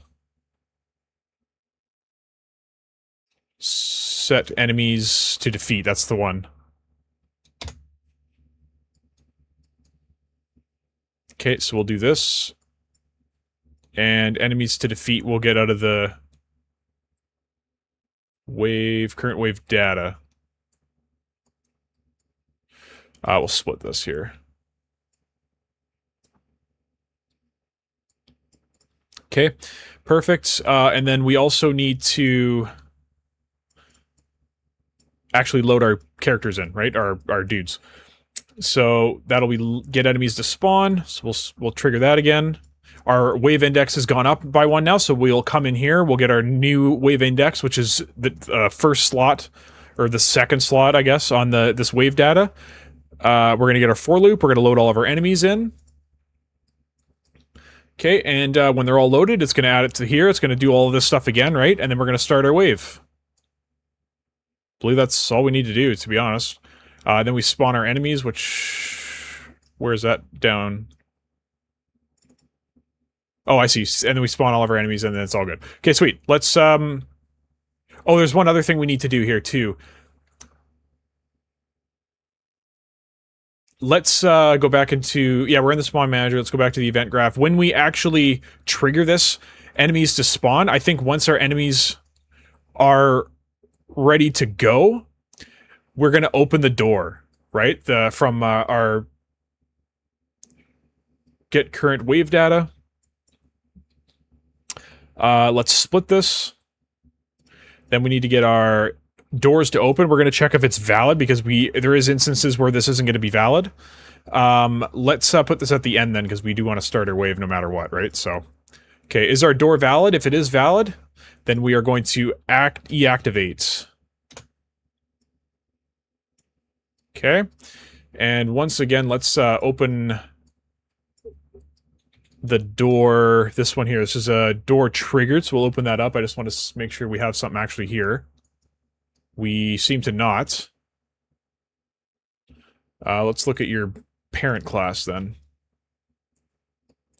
Event, activate, open door. Okay, sweet. Never mind, it's all good then. Okay, let's check and see if this all works now. I see. Door opened too early. Ah, shit. Hey?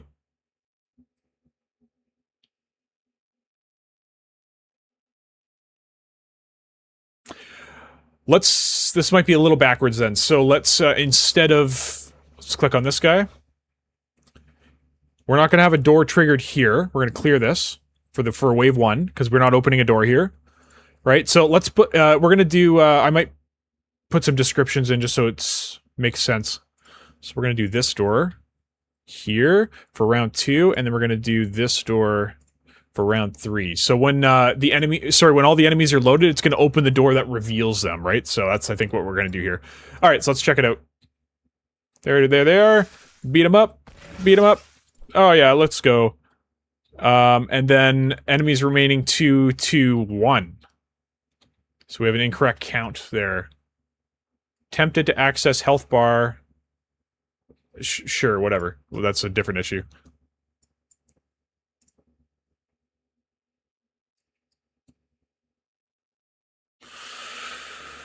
What happened here? Let's just keep an eye on it here.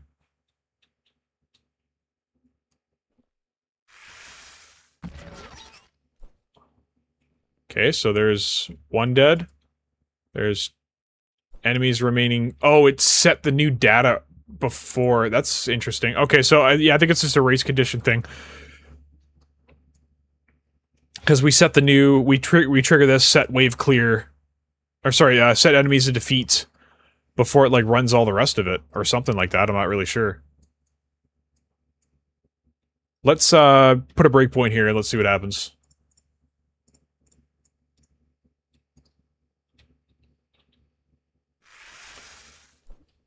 Dead. We got a tough guy there. Okay, so enemies defeated. Load next round. Super cool. This should be false, right? Yeah, perfect. Okay, it calls out the event dispatcher. Let's go into here. This is now in the spawn manager. We increase our wave index. Set enemies to defeat. Perhaps, let's move this. Let's move this. Let's delete it out of, send wave data. Get enemies to spawn, get wave clear. Oh, we don't have it in here anyway.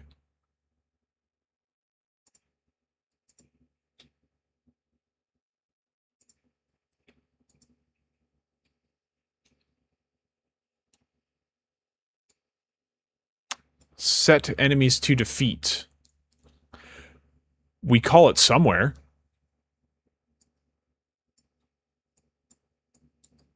Anyways, I was going to move this down here to, right before this activate, door activate.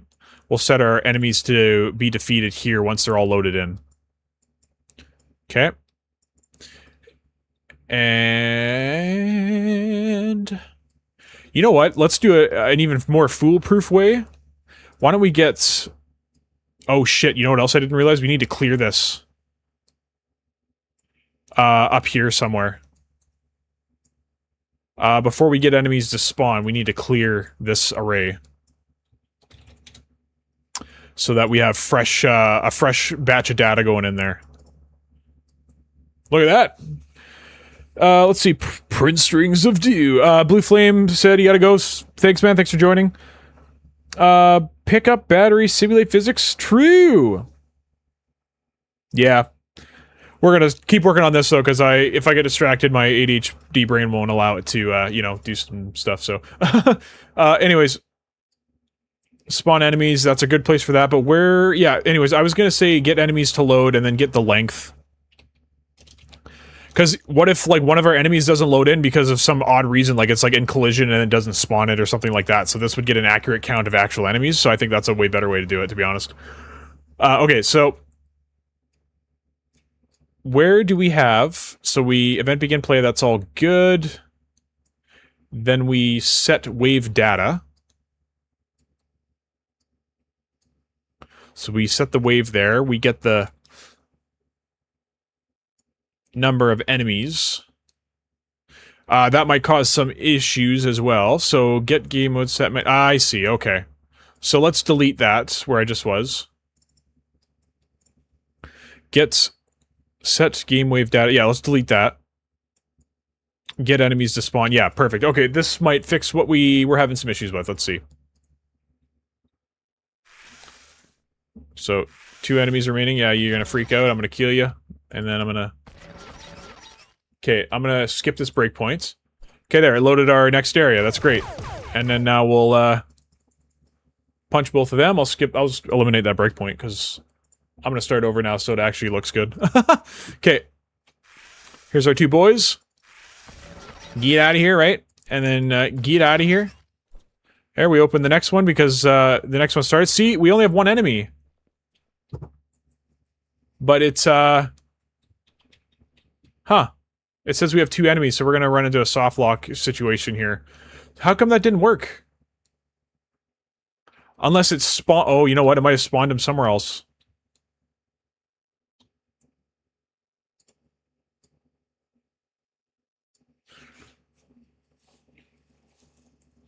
Maybe we should change where that is again, after we spawn the enemies.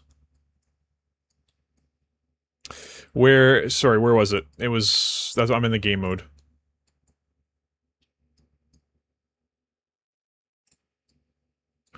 Right here. So let's cut this, and we'll delete this for now.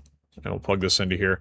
I think spawn enemies, spawn actor.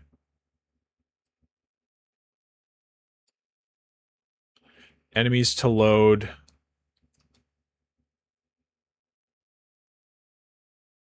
If this is valid, I guess? No, hang on. Okay, let's change this to try to adjust location, but always spawn. And then we'll see what happens there, and then I'll actually put this back where it was.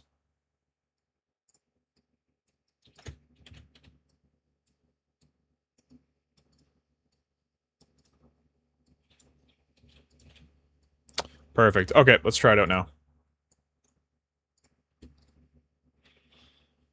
Boys, you're going down. Ugh. Okay, and the next area. Oh man, just immediately took damage. Okay. There he is. Then there's TV Tom Boss Man, hey? Let's beat up TV Tom. Ugh. Oh, yes. Oh my god, who did that? That is awesome, dude. I blew up TV Tom with like 2 punches. F yeah. That's so good. That's so good, whoever did that. Okay, so we got a bunch of errors, blah blah blah blah. So I think with the death thing, we need to destroy the controller as well. I don't know if we can do that here in the enemy base on death.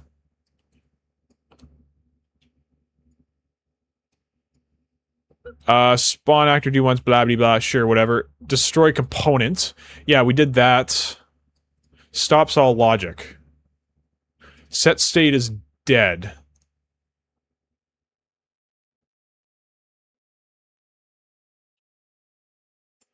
But that's inside the controller, so... If we destroy the controller, what happens there, David? Because you made this, right?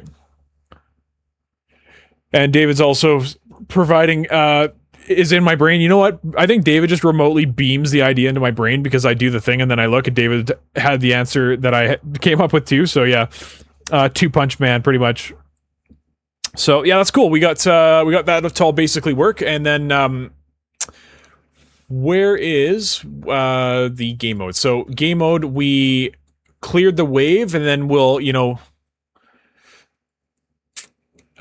we don't have one yet, but I'll make one super quick. UI.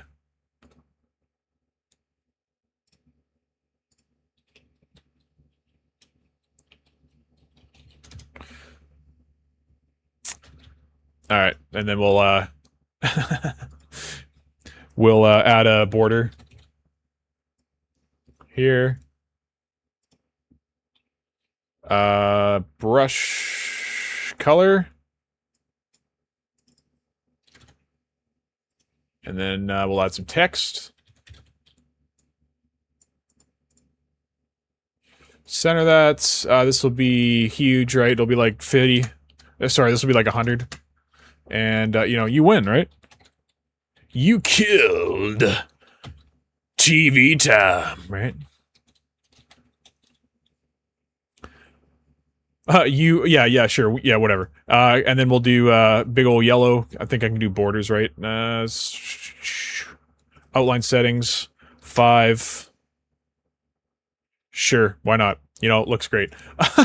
So, you know, this isn't how we're gonna actually do it in the game, I'm just doing this for fun. But, game mode.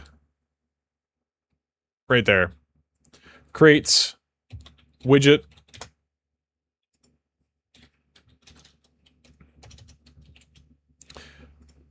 Alright, add to viewport. Perfect. Okay, and then that'll be our game. It'll be great. Yeah, sorry. So, David, TV Tom vanquished. Yeah, exactly. Oh, you just killed Timmy Timmy! You killed Timmy! Yeah. Sonic 1 level complete. It was David. Wow, kudos, man. Well, David did the AI, but I don't know about the blowy-uppy arms thing, if that was David or not. I don't think it will break if you destroy the controller. I'm gonna do that just because those errors are brutal, buddy. Let's go. Enemy base. So I'm gonna not delete this, so I'm just gonna bypass this and just say destroy. Sorry,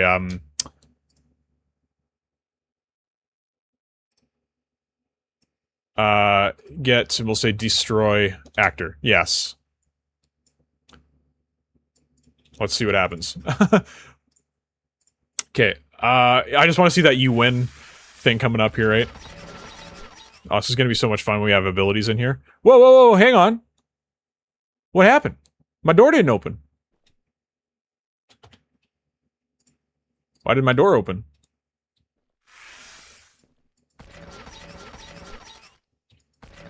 Okay, now my door opened. It just didn't open that one time. That's super weird. Sure. And then, kill this guy. TV Tom! You killed TV Tom! Let's go. Still got a bunch of runtime errors.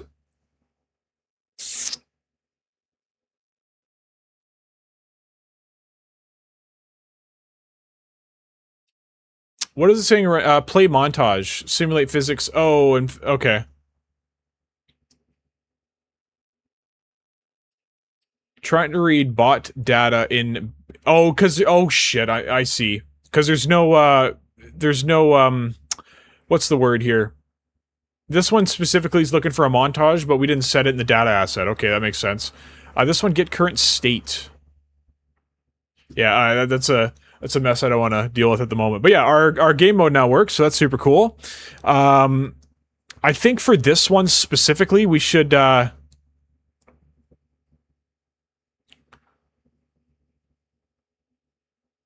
don't know.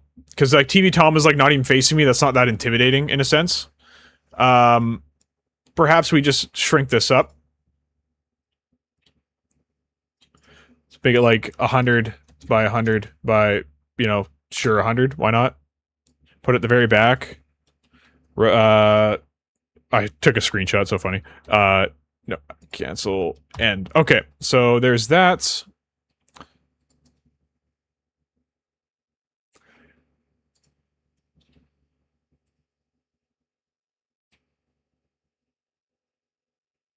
Let's open this up. I just got an idea.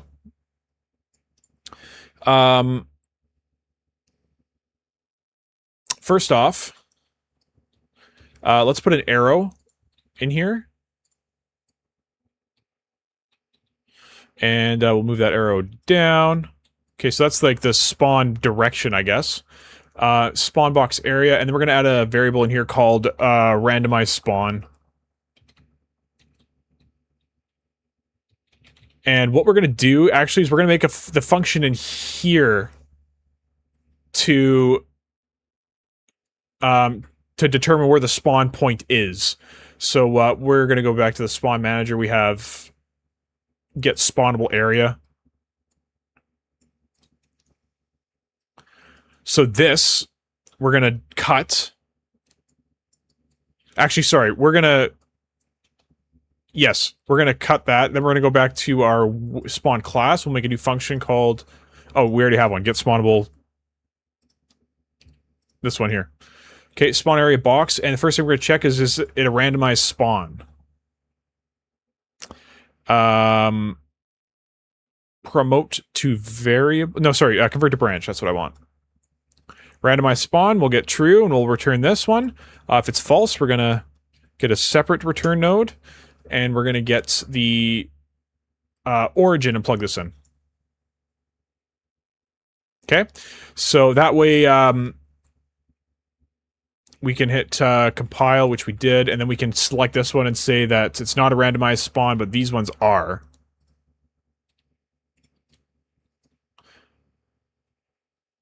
Right, so randomized spawn, I see all of these are facing the Y direction.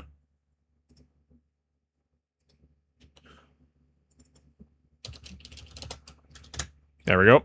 Okay, so that's perfect, and then TV Tom should always spawn facing this way. Ideally. Yes. Box origin, box sphere radius, perfect. Okay. I believe that should work, so let's test it out. Oh shit, it's not gonna work, sorry. I gotta fix that inside of the spawn manager now. Spawn box, and we're gonna run that function. What did I call it? Get... Frick's sakes. What do we call it? Spawn, we called it the get spawn area. Okay, I guess not. Right, I guess we don't need that. We need the spawn areas F gets, there it is. Perfect, okay, so that works, and then we'll hit compile. That's a pure function, so when we spawn the enemies, get spawnable area. Perfect, okay, so let's hit compile, this should work now. Sup, buddies? Kill yas. Whoa, whoa, he kills me's. So, almost. What we should do then is, inside spawn class. Instead of the origin, we should be getting this, the arrow gets forward vector. And we're going to get... Do we multiply that?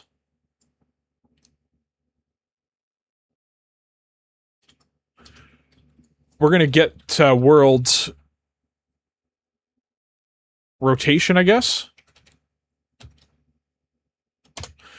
from this. And then now we got the rotation, and then now we get the forward vector. And then...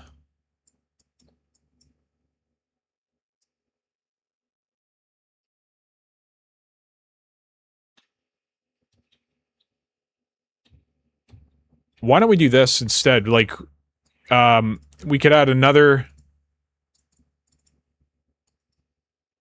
sorry, we'll say rotation. And then we'll add a rotator in here. Because we also have that get random fucking whatever it is in range or whatever rotator in the other one. We can just do it here. So say, split struck pin. And then this will be get random floater range. So, I guess I gotta get it here. Get random floats. Why can't I get it in here?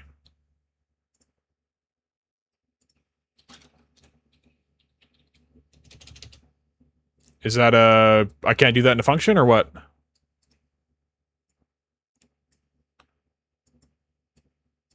Huh.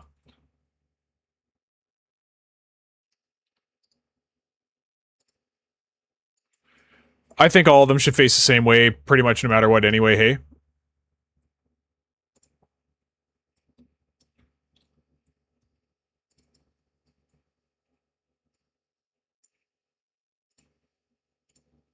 Spawn enemies.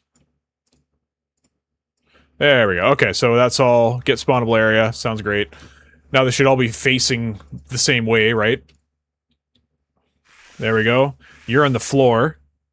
That's interesting. Okay. We could put a delay on the door, too. So TV Tom's obviously facing the right way. I'm gonna... You're not afraid, you know, you're not ready for my fist, everybody. Right? You killed with 3 L's, TV Tom. Right? Good stuff, guys. Alright. Because it's just random floater. Fuck, I do that every time, hey? It's just random floating range. Lynn Chris, oh, really? That's cool. Teacher trying to randomize the rotation of the spawn actor from the class node itself. Yeah. Are you a football or basketball guy? Neither. I hate both of those. I specifically really hate basketball, to be honest. I think that's such a bitch sport, to be honest. It's like, essentially you gotta let the guy go in and take a fucking shot. You can't touch him, you know, it's like if you fucking breathe on him, you get a foul. Like, it's just such bullshit. You know, and they're all, you know, they get brushed up upon, like some guy accidentally, like, nicks his, like, shoulder, and he's like, oh my god, like, it's just as bad as soccer. To be honest, I can't stand that shit. And then there's ice hockey where, you know, people chirp off the wrong guy and get the shit kicked out of them, and then the linesmen are there just, like, making sure no one hits their head on the ice. But, yeah, it's just, like, yeah, I don't know, it's just much more fun to watch hockey, in my personal opinion. I think basketball, it's, like, whatever, like, yeah. There's no excitement in basketball for me. It's like, if the score's 104 to 92, it's like, you know what I mean? Like, in hockey, it's like, you know, when you score a goal, it's like a pretty big event, because, you know, the scores are like 5-4 or whatever the case is, right? And yeah, soccer, I mean, shit. Scores are like 1-0, 2-0, 2-1, whatever, like, Christ. Watching somebody run for whatever it is, 90 minutes, I think is what it is, right? And same thing. You, like, look at a guy the wrong way and he's on the ground holding his shin, right? Like, Christ. Anyways, teaching you to watch proper rugby or Aussie football, or rules football. I mean, leave it to the Aussie to, like, you know, make things fun in football, right? No, I mean, I've not watched rugby. Like, I've not watched a full game of rugby, but I have seen people play rugby. Yeah, it's pretty brutal. You know, people have, like, cauliflower ear and they're still running in there kind of thing, right? So, Anywho's, so yeah, that's that pretty much sets up our game rules. So that's great. So all we need to do is I'll have to put this in the game documents or whatever, or the GDD, so everyone knows how to do it. So we set up a wave trigger, we build all the wave data in here, and then that's going to basically control this entire thing. And one thing we didn't do here is, unless I did do it, I did do it, destroy actor, perfect. So once the wave's all done, we need to, inside of our spawn manager,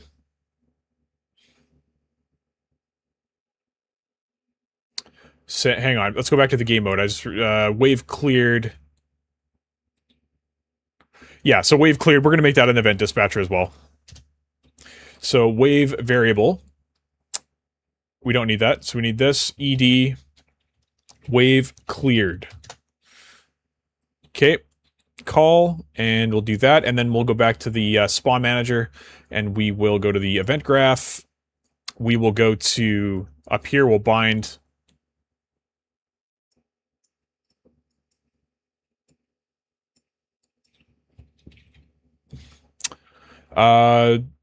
sorry, what do I want? ed underscore... Oh shit, we gotta... Yeah, that's right, bind to... ed wave clear, there we go. When we've cleared the wave, we're going to purge all of our stuff. So,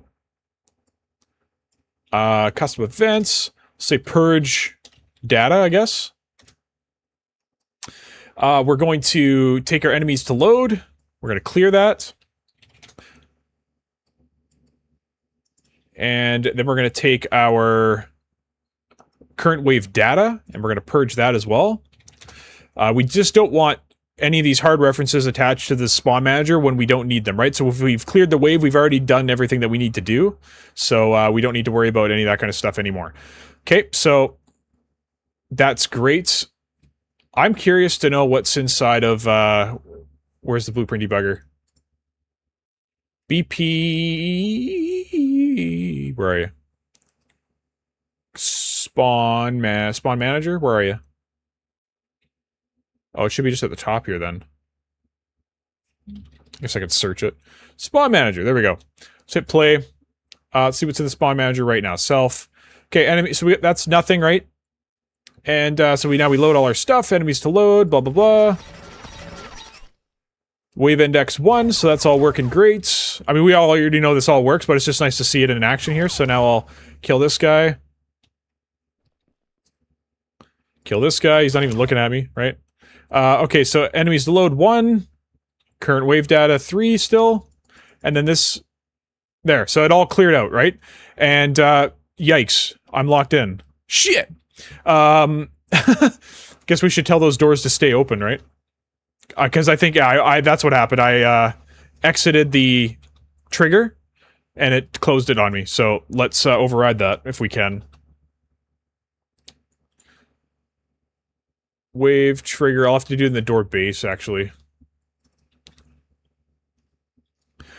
Do you know why? Because... Oh, activatable class. I gotta do it...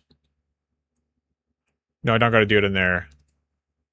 Actor begin overlap. Open door. Let's, change this to an event, because you can't override this event. Oh, sure. No, you can. I lied. You can. It's the component ones you can't override. So inside of door triggered, we just need to get event begin overlap and event actor ends overlap, and then that'll avoid those, because we're just overriding it to do nothing, right? So that'll override that. Let's quickly test that out again to make sure it works. Get out of here, and you shot the wrong guy, right? Alright, so I exited the trigger, that should stay open, which it does. I exit the trigger, it stays open, which it does. And bye-bye TV Town. Right? Anyways, okay. So that's great. What'd you guys think of the stream today? It's pretty good, to be honest. I'm pretty happy with where we are. I'm gonna start putting some notes in here, too. Sent goat trophy for 1,000 jewels. Let's go! What's this goat trophy? thing going on here. What is this GOAT trophy thing? But it came from Azura. Azura, everybody was saying that they missed you. They don't hear from me much. So, welcome to the stream. Say hello. They know about the kid. They said that, your async loading, which is an Unreal Engine term for, loading stuff in the background. It says that your async loading TG, Junior, or whatever we called it. Mini TG. The ball and the goat is so small, right? Hockey seems hard to play or to understand. To play, for sure. Hockey, I think, is one of the most difficult sports to not only master, but to, like, win, like, the big trophy, right? The Stanley Cup is one of the hardest trophies to win in sports. I think I saw a video a long time ago where, like, a basketball player said to a hockey player that he, in a month, he could, since he's a professional athlete or whatever, that he could learn and become, like, basically a professional hockey player. And, oh boy, he was so wrong. Because, like, skating is just, like, a whole component that's just, it's, you know, a component that you gotta master on your own, right? So, it takes a long time to get good at skating, and, you know, just for you to be able to skate in general, takes probably about a year to be pretty competent at. And then obviously there's lots of skills and techniques and edge work and all that other kind of stuff you gotta learn to get speed and to balance, and then you gotta do that subconsciously while also stick handling, controlling, and reading a play. You know, you're skating at, like, you know, 25 miles an hour, right? And the puck moves super fast, hand-eye coordination, blah, blah, blah. Yeah, it's a very, very difficult sport to be good at, so. Anyways, yeah, good progress, and it was BP Azurican, right? That's right, that's what it was. So, okay, yeah, I'm just gonna fill this stuff out here while we chat and chat here. So, wave trigger. Yes, let's comment box this, and we'll just say sends the wave data to the spawn. Come on, spawn manager. Destroys itself.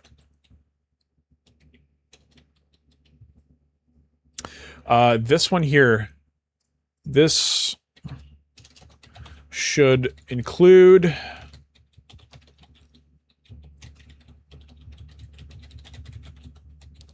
current encounter. Okay.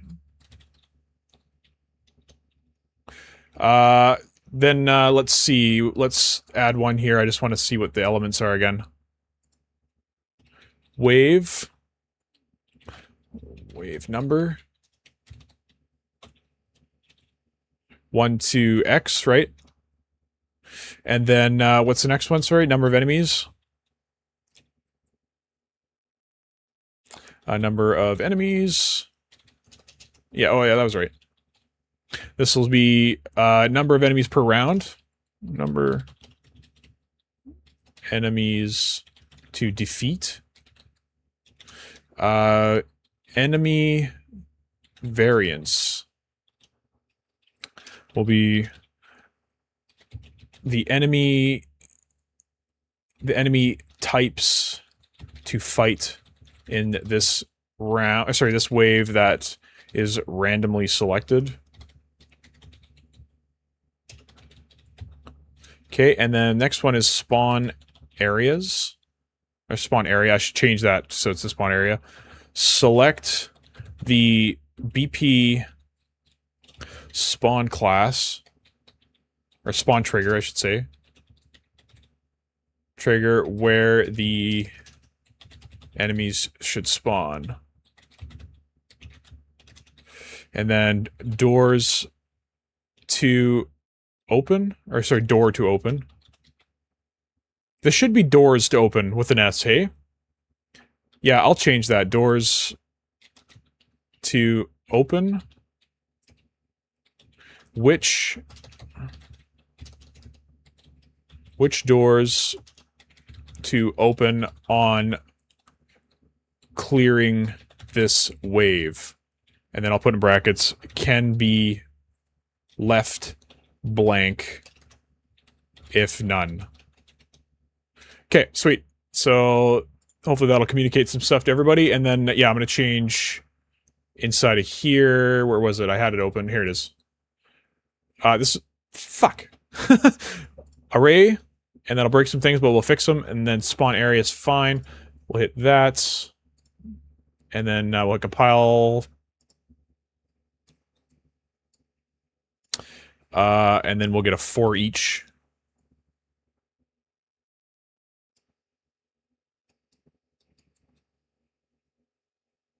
Yeah, we'll get a for each loop.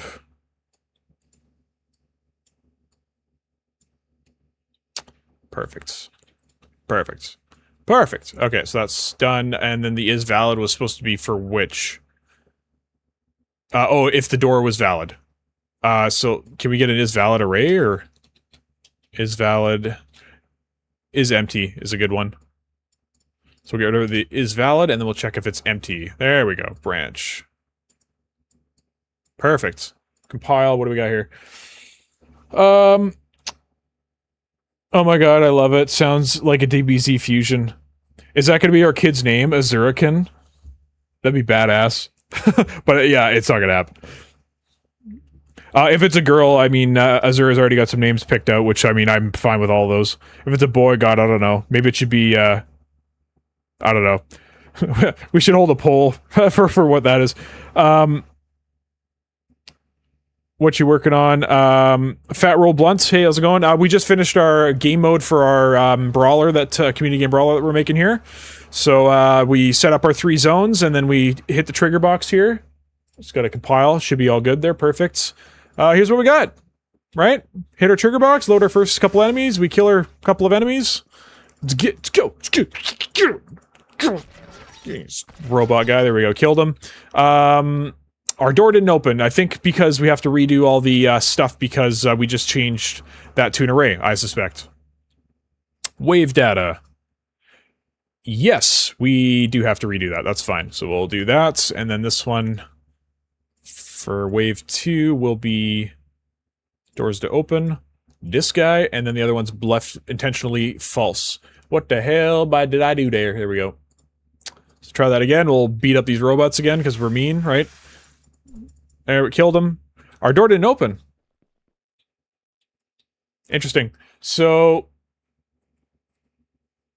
did I put that in the wrong one? We'll see. I guess I'll have to do it here. Index. Doors to open. Oh, I did have the wrong one in there. So it should be this one, right? There we go. Christ, I did it again. Usually I have the blueprint thing there, so I'm used to whipping it out of the way. So, alright, so there's this. Punchity punch. Killed you both. It still didn't open. Door frame triggered. Did I break something in here? I probably didn't plug something in. Spawn manager. Ah, false. There we go. That's what we want. Wrong thing I plugged in there. Alright, one more time. Except... set enemies to defeat. Start wave. Right, shit, I did that backwards. I made this exact same mistake the first time. So this is going to be empty. And wave 2 is going to have this door. And then wave 3,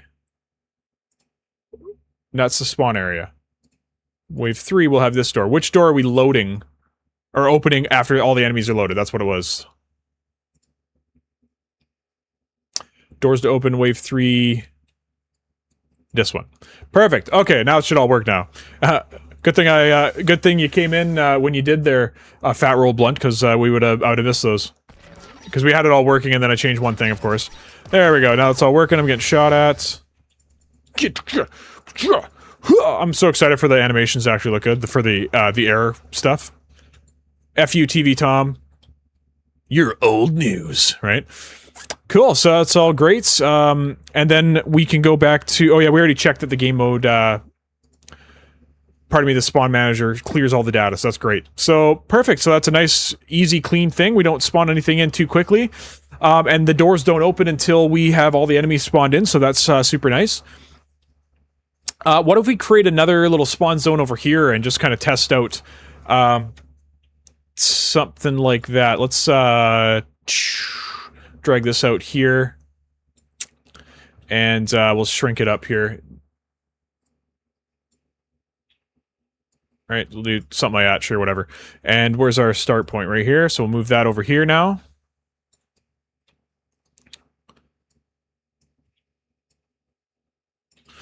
Okay, and then I want to create 3 rooms, so why don't we just do this? I'll delete these doors. This will be fun. This will be fun. And Azura, are you still doing your child's hair? Can I extend a little bit here to make this interesting thing happen? So let's see here. Let's see here. So yeah, I got this wall here. Let's duplicate it, I guess, and move it over here, and then I'll just have to create these rooms, right? Let's do 1,000. Here. And I'll have to shorten this up here, maybe to like 500. Another little test room. I'm just going to test another kind of idea. Okay, and then we'll do this. I'll have to shrink that, but does it work here? It does work here. And then we'll shrink this up. Perfect. 300.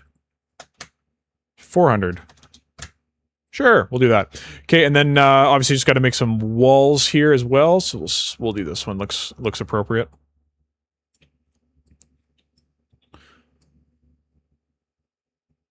$90. Let's do $750 here. That looks perfect. Okay, so we'll separate these out.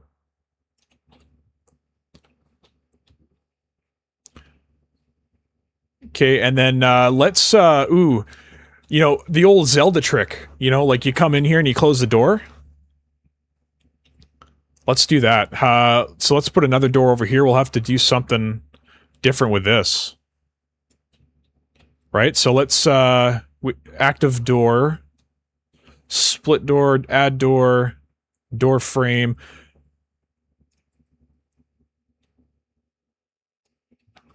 Let's go to the door class, and let's see, do we have anything to tell it that we just want the door open?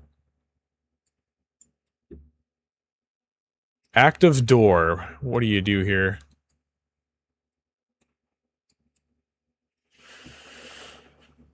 Nice game, dude. Thanks, Lynn Chris. Appreciate it. Does ADHD affect you a lot? Not as much anymore. I don't know. Well, because, yeah, I'm medicated now, obviously. So I get the bonus benefits of having ADHD, but the focus of a normal person, I guess. I don't know. So,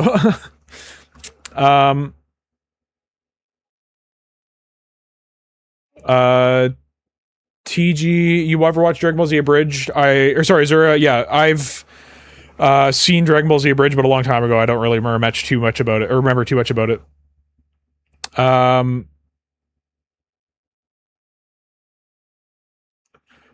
TG, do tell me about your experience with Dragon Ball Z. I mean, yeah, it's, you know, I don't know why I didn't watch it sooner.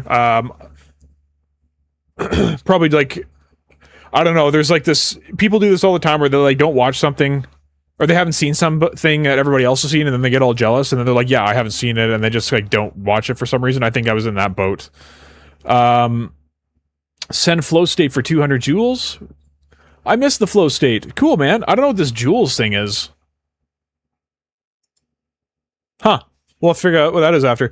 But anyways, so we got active door. Let's see where this is in the project. Find references by name. It's not in the project at all. So let's change active door to... You know what? Before I change it, maybe I should do find references by name all.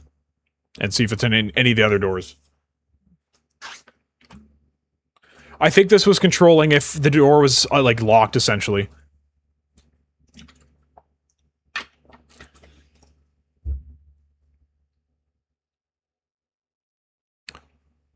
Cool, so it's not used anywhere. So let's change this to door open. Is door open, sorry. Okay, in the construction script. Whoa, what do we got in here? Oh, yeah, that's, of course.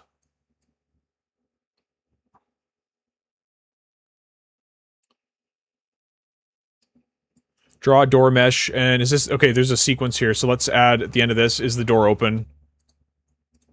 Convert to branch. Is the door open? And then if it is, we're gonna open door, right? And if it's not, we're not gonna open the door. Right? And then, that's instance editable, that's perfect. Let's go to this, because we need to set open door, close door. So he's got a bunch of lerpity lerps here.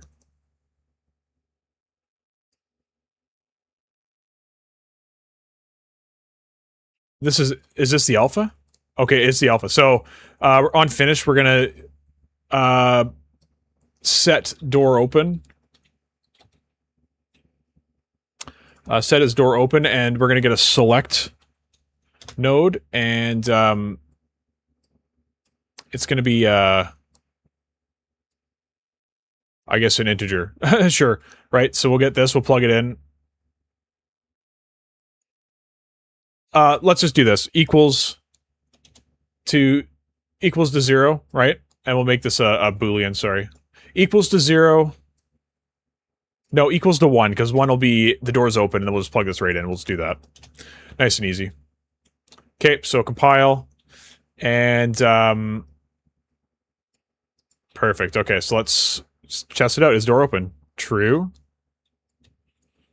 And then we'll hit, play. The door is not open. Why not? Why you no open door?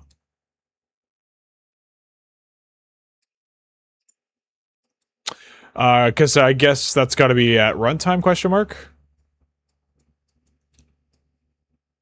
So event begin play, we have to do this, get is door open, and then open the door if it is. Convert to branch, is door open, open door. Okay. Let's try it now. Nope, didn't work. What the feck, man? Oh, it's because this is a triggered door. But we do want it to be a triggered door. No, we don't. Where is it here? Door frame overlap.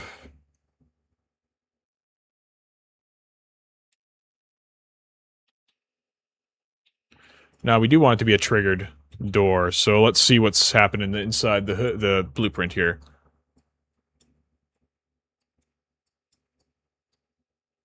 So, event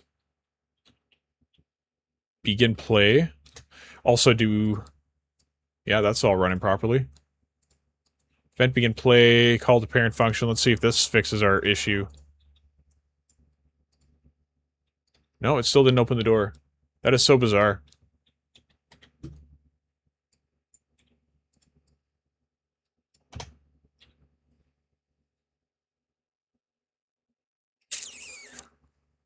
What if we just open the door on begin play? Whoops, not open level, sorry.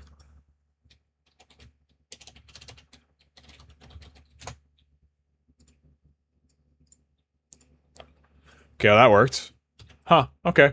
Well, we'll just get is door open, and then we'll just do that in here, I guess. Convert to branch.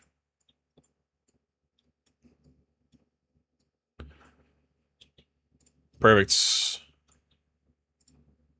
Alright, so the door's open, very nice.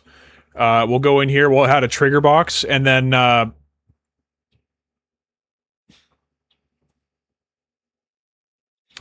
because the trigger box is supposed to start the actual event of this wave thing, right? Oh, one other thing I gotta do is, is this the nav bounds? Spawn area outliner, where's the nav bounds? Linear, here we go. Now, so yeah, I gotta duplicate this so we can have AI over here. There we go.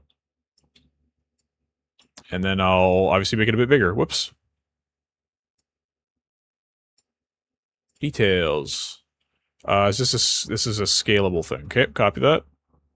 Make it a bit bigger and move it over here, and we're gonna be good. Sweet. All right, so AI can be over there. That's great. it's the one thing I wish we had in that previous area is a delay between the doors opening, because it's like instantaneous, because it slowed again so fast, right? So it's just like, should we add a delay in? Should that be inside of our wave trigger thing? Like next wave countdown or something like that? Perhaps it, yeah, perhaps we should. So let's do that.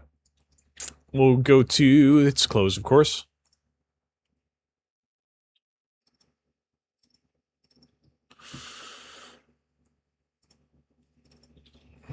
Wave, sorry, next wave, cool down.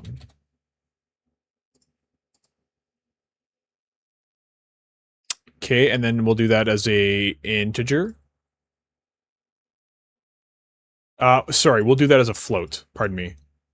So let play. Okay, so that's great, and then we will go to the spawn manager, and we got to find where we start the next wave.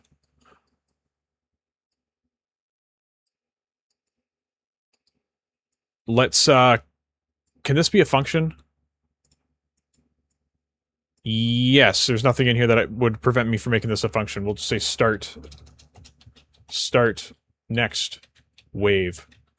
And then we can delete this, and we can get a set timer. Shit, hang on. Yeah, yes. So we can set timer by function name. And we're going to get our wave data, which is back here. We want to get next wave cooldown and plug this in here. And function name will be this one, so we'll just copy this. Perfect. Okay. And let's set some wave cooldowns in the old area, and then we'll test that part out. So we'll go index, compile. There we go. Next wave cooldown, we'll say 5 seconds, and 5 seconds, and then there's no wave cooldown for there. Okay, what else? We should print a string in this next wave cooldown just so we have something to look at here.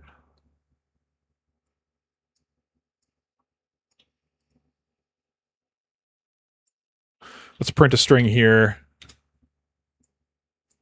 We'll say next wave incoming, I guess. We would probably have a UI element here. We can even comment box this and say UI countdown element, which we would send. Maybe even the game mode could handle this as well, right? The UI countdown element, because it could send it down to the game state and then it can replicate it to everybody, right? So, okay, let's see if this works. We'll play from here. What happened? What the feck happened here? Add door, split door. Is door open? False. We don't care. Okay, and is this one? Nice, okay. Play from here. What happened to our dudes?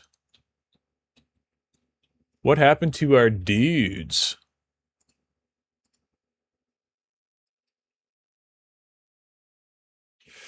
Wave 1 enemy variance spawn area. Yeah, what happened to our dudes?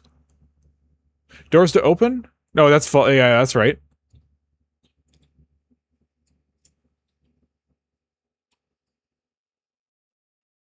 I see.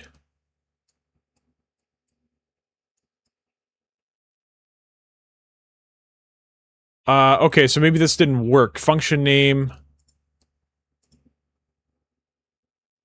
Object. Oh, and we gotta clear this function by whatever the hell it is, don't we? Tommy, are you in chat? Lynn Chris, thanks man, see you later. Was I interested in computers at a young age? Yes, I was. 100%. Holy construction script, pretty much. Small delay would be nice for the bots to load in. It's time for me to leave. Yeah. Yeah, oh, sorry, David. No, David, sorry, Lynn Chris is not going. David's going. Yeah, David's in, Middle East or something over there, so it's super late for him. Lynn Chris, yeah, sorry, that my mistake. But yeah, I was introduced to computers at a pretty young age. I remember like the old iMac, like on the pedestal, you know, thing with the screen that was like this big. Yeah, so that was my kind of first interaction with computer. Tears, thanks for the dono, man. We should definitely do a voice chat meet soon to talk about the direction of Bionic Smash. Also, how soon do we need that main menu? Oh, fuck. Like, honestly, long time. We got lots of time to work on that. One stream, we'll work on some UI, okay? We'll work on some UI, and it'll be great. Yeah, thanks again for the dono. Appreciate it. Okay, anyways, I think this set timer by function name is probably not working properly. Should I just change this to an events? Set timer by events. And we'll try this. Custom events. We'll just say... Actually, shit, we don't even need that. Custom events, because we can do this instead. We can create events, and we can select... Start next wave.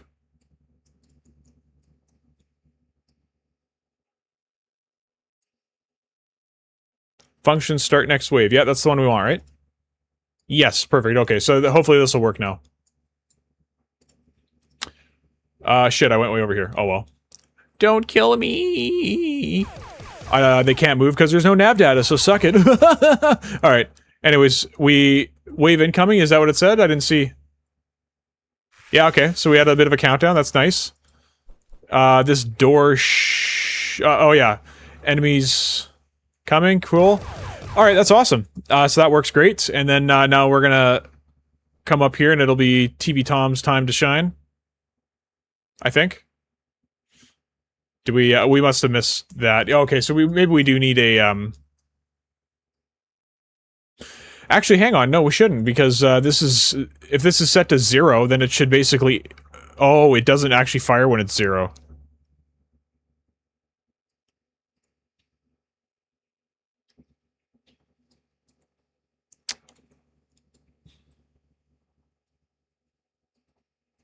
And do we have to clear this at some point?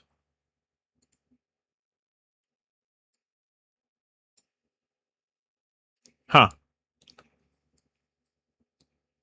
That sucks that it doesn't clear when it's 0. I thought it would instantly just fire it. So I guess we'll do,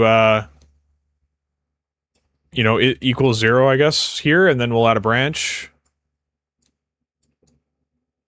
Sorry, is enemies to load equals the number of enemies and...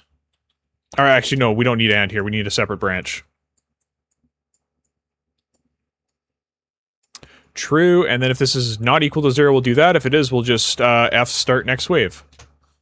Okay.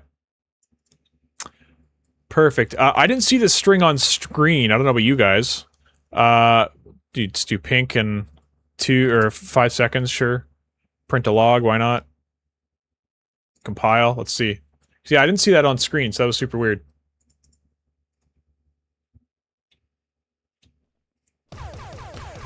Okay, so I'm Blue Flame Dev using a different account. Sorry, I ran to the stairs reading your comment.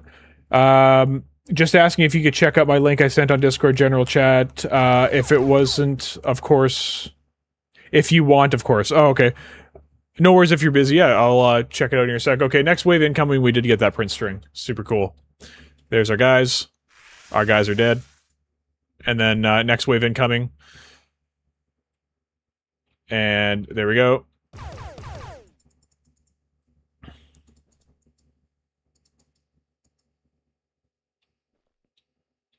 Sweet. That all works great. Everybody, there we go. Punch TV Tom's balls out or whatever, but... Alright, sweet. So, anyways, back to this over here. We had a bit of a delay.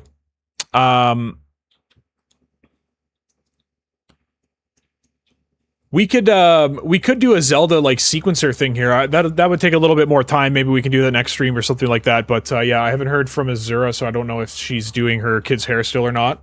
We'll have to see, but... we could do a sequencer thing here if you guys want. Walk in here, hit a trigger zone. here, and then we'll have to make another cutscene trigger or something like that, and then we can cut back to here, and then we can close this door, like the whole Zelda thing, and then we can zoom around, and then one of these doors will open and it'll have a bunch of enemies in it. That'd be pretty cool, hey? So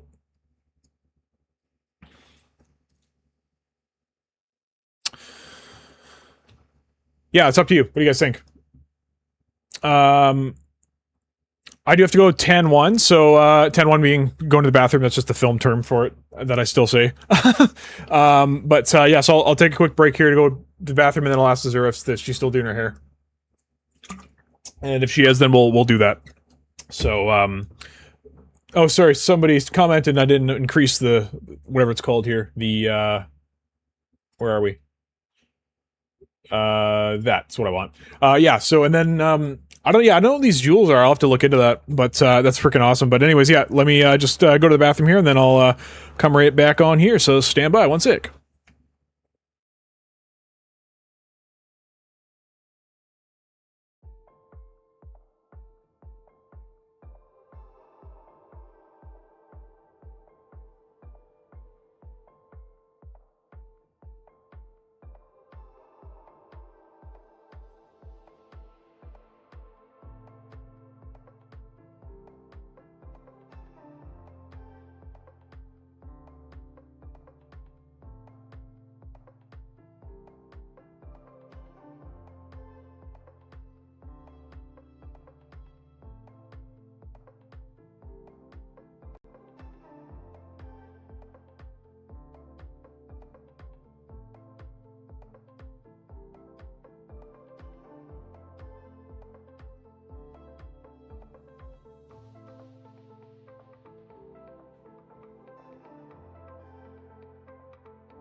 Sup? So yeah, she is gonna do the hair, so let's make a little sequencer thing here. This will be fun.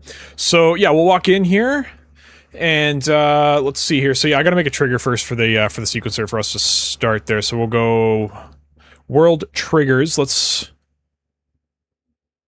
trigger class. We'll make another child here, and we'll call it BP sequence. Sorry, I guess cutscene trigger. Okay. So that's great. Let's just drag that out here. Cutscene trigger.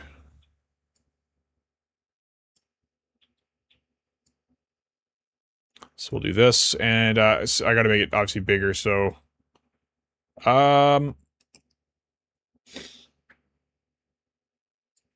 sorry, my brain for a second there.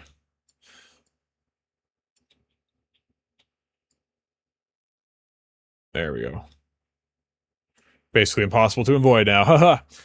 Got a headache coming on. I've been drinking lots of water, so I don't know what's going on, but we'll see, I guess. Sorry, anyways, Lynn Chris said check something on the Discord here. I just want to see what it is. Lynn, sorry, you said you were who in here? This is Blue Flame Dev using a different account. Oh, I see, okay.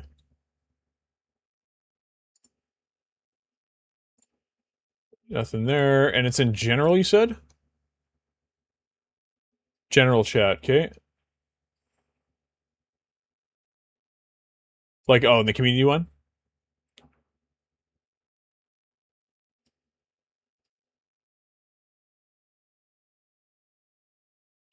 I don't see it. I'm in community chat, which I think is general at this point. Or is it general feedback on your projects or something like that?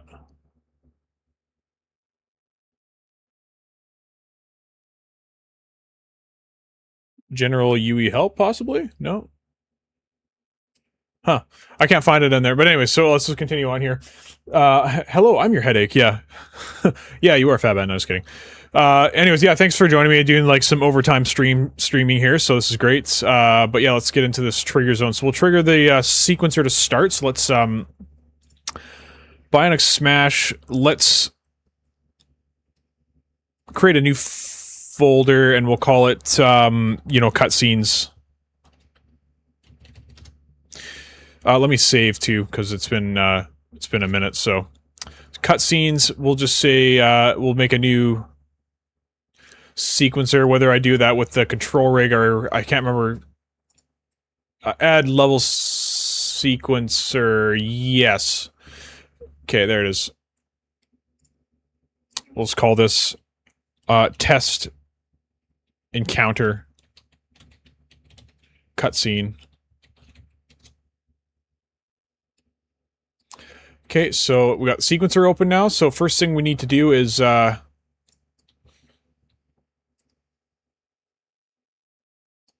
we got our player here, and I can't remember how to get the location of the actual player.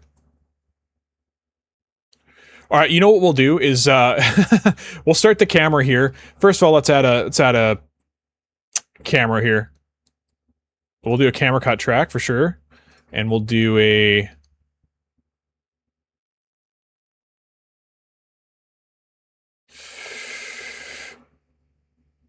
I guess you got to add it from here. Cinematic, camera actor. There we go.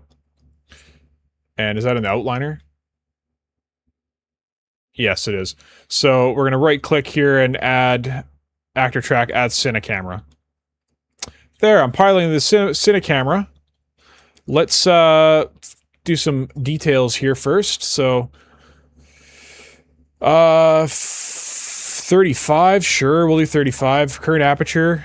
Let's, yeah, that's fine. I think we'll start it here. Maybe that'll be the opening frame.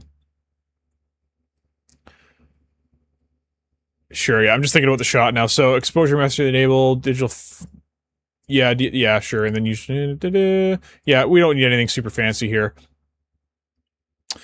Okay, so we will first get this shot here, and then let's add our actual player character in here.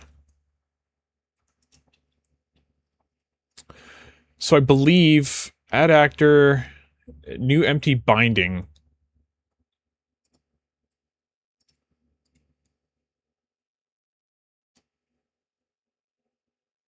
I can't remember how to do, who is making cutscenes? I think they're in chat right now. Oh, or maybe they're not. Well, actually, Eddie would have, Eddie, are you in chat here? Because I think you have experience. I just can't remember, without having the physical frickin' player character in the world, how to assign them to a track. Whoa. Oh shit, I'm right. I was like, why is this in orthographic view? But no, it's, yeah. So we'll start there, and then I'm going to unpilot the camera so I don't mess it up. Yes, so basically what I want to happen is the character comes in here. And then you like, the camera sees the door close, and then it comes here. We'll do the cinema camera here. First of all, we need an event to close this door, so we will add this guy into add door triggered or whatever the case is. Okay, so we will first add this, and then there's an event trigger. We'll add this. Sorry, you got to do a right click, right? Yeah, here we go. Properties.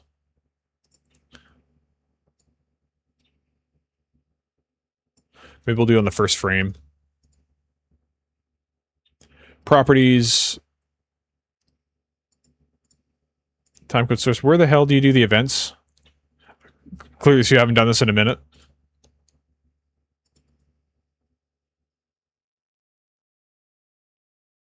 Edit track condition, track row display names, end position. Hey, oh, yeah. Okay, here it is. So yeah, you go edits. Properties, condition, yeah. Condition, director blueprint condition. Yes, let's do that. Create new, whatever this is called. Okay, so then we got... I didn't click evaluator. What are you talking about? UI. Properties. Edit track. Condition. Director blueprint. Create a new condition. Endpoints. Is that right? Where are you right now, real time? Oh, I see. It's nearly midnight here, burning the midnight oil, as they say. Nice. Well, yeah, thanks for tuning into us here. That's awesome. Okay, door vent triggered. We got this open. Okay, well, that's super weird. Anyways, whatever. Condition context. Let's go to the event graph and create a custom events. And we want to open the door, right? Sorry, we don't need that. We'll just... Fuck it. It's been so goddamn long since I've done this. And it seems like a few things are different than what I recall them being. So I'm going to close all this too. I don't need all that. Door frame triggered. Possessable convert to IC. It's a replaceable convert selected by... Oh, okay, I see. That might be how we do the player character thing. So...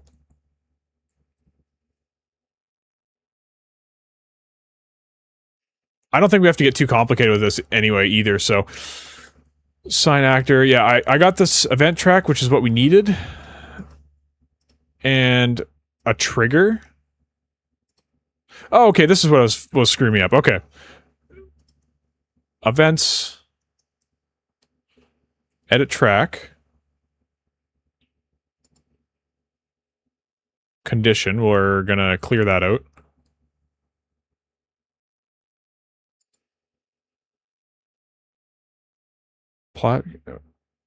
Let's go to platform skill. Skill ability set, don't full sampling, quick bind, condition library. Actor. Does this give all of the things? No, it doesn't.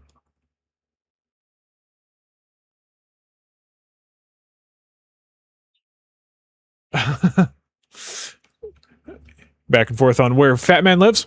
Okay, so we got track road display names. That's not going to help us.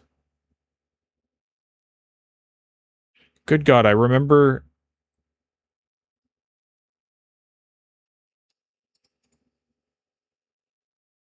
Sort by convert bindings.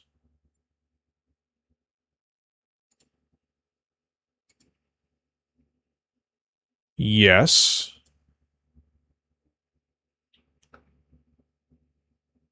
Custom bindings. Yeah, I'm so confused why I can't just do an event here again. Condition. Active advanced. What's an advanced? No, it's nothing to do with us. Color has a U in it, damn it. Yeah, pretty much.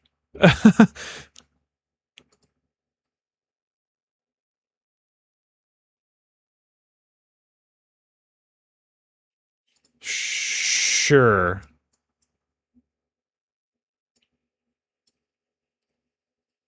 But how do I have a reference to that particular actor? Like, before I remember making events, you know what I mean? Like, in the event graph of the director blueprint, I remember it making events and having a reference to that particular actor, so you could just call events. So I gotta know where that went. If they changed all that.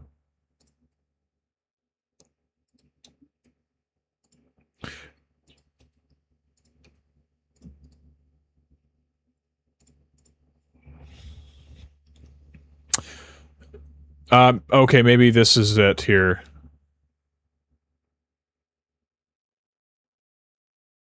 Transfer events. Attach new bindings. Yeah, no, audio. Don't care about that. Add door control.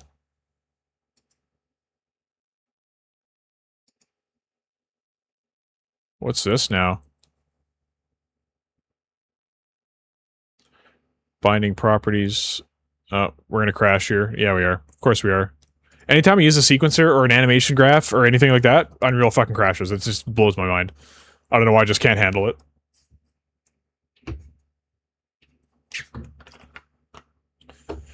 Anywho's, yeah, did they change anything about the sequencer? Because, yeah, like I said, I remember being able to bind two events in the director blueprint, and that event had, like, an actual, pin output of that actor, so you could fire off functions and shit like that you've made inside of, existing actors, so I don't know what happened to that.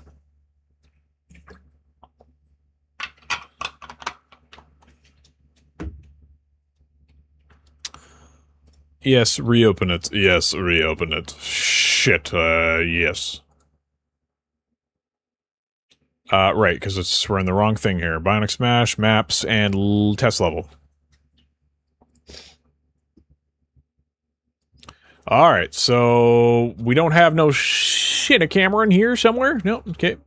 Bionic Smash, cutscenes, blah blah blah. Edit test cutscene. Okay, so we got door frame, but we don't have a cine camera, so we gotta add that back in. Cinema camera. Okay, that's in there. Perfect. Okay, and it's exactly where it needs to be. That's awesome. Okay, so, you know, back to this. What the hell's going on with this? We're gonna add a new thing here. Event trigger. Like, this is exactly how I remember doing it. Oh, I see. We gotta add a keyframe. That's right. Okay. Then we go properties. Yeah, properties, time, endpoints, create a new endpoint. It's gonna be that. Okay, perfect. Here it is. Okay. I knew I remembered it, right? We'll just say open door, right? Or closed door, pardon me. Okay, and then we'll say closed door. We'll call that function. I say function, but it's it should be an event, actually.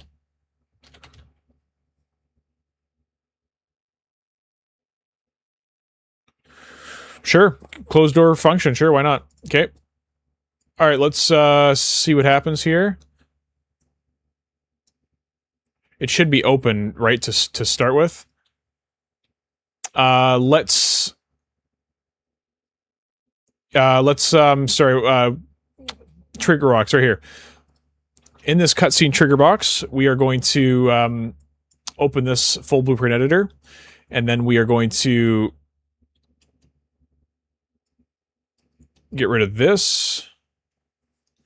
I can't remember what's in the parent for this class. Let's have a look here.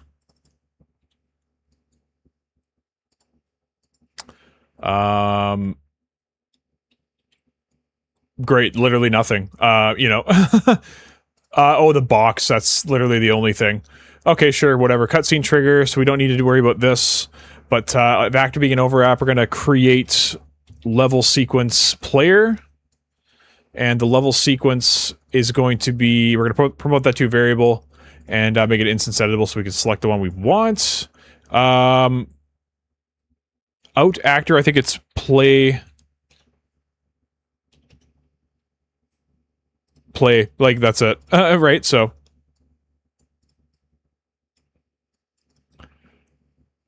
Okay, so let's go back here. I think we need to set an out. Oh, we have an out point, perfect. Okay, so let's, god damn it.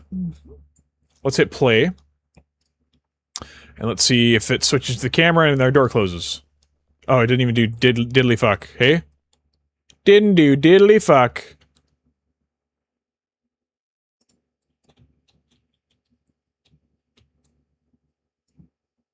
Huh. Why don't we do diddly fuck, hey? Actor begin overlap. I guess I should confirm it's like the player character, right? So cast to bio gas character base, and then we'll make sure it has a player state, right?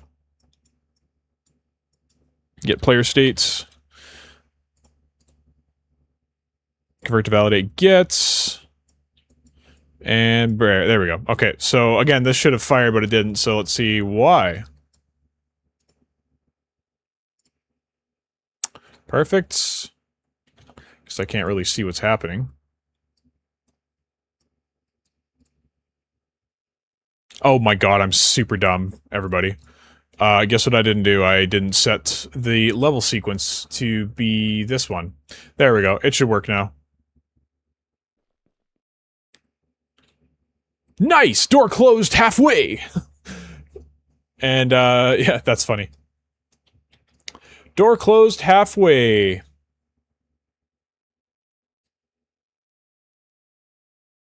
Heh. Let's have a look at the door here, I guess.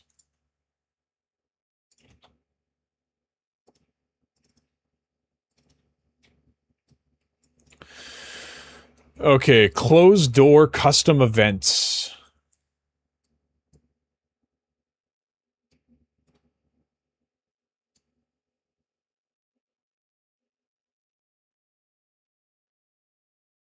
Hmm.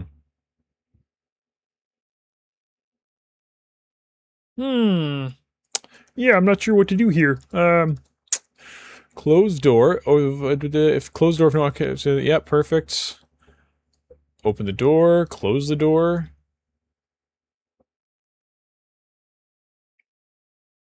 Oh.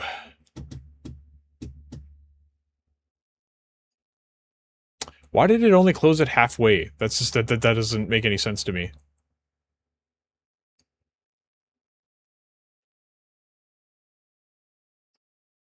Huh.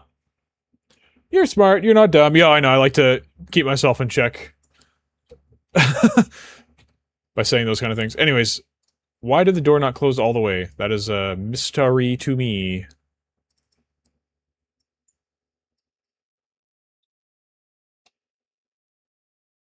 Closed door.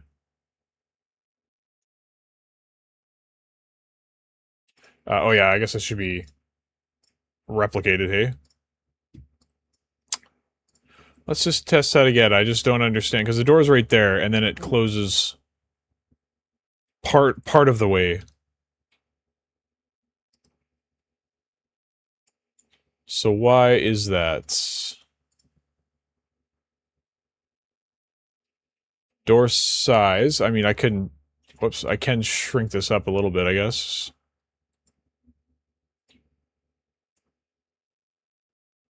Door thickness. Yeah, like, does it, interfere with stuff? You know what I mean? I don't know. Oh, add door. Oh yeah, add door, yeah, yeah. Doors open, auto activates. Huh. Yeah, god damn it, I did it again. Yeah, I wonder if the collision was, like, playing a role in it. Oh, because now it's... Uh-huh.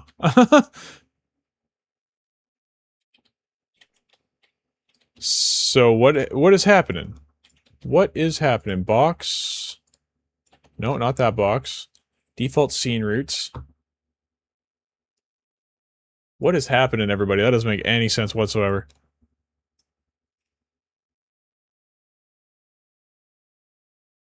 Let's look at this door frame class again.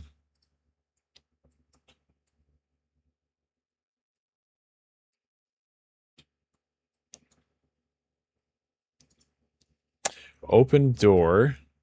This is just an alpha curve, so that shouldn't matter. Closed position X.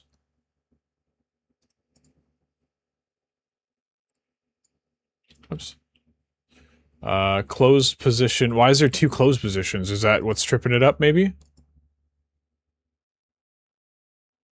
I think this one's no good. I think let's just check. Find references by name. Set closed position. Okay, so that is doing something. Oh, I see. Is this to be closed position, you know, closed position door 2, we'll call it, because that's what it's supposed to be.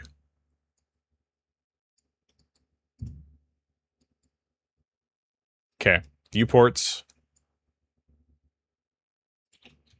That doesn't make sense. And then construction scripts.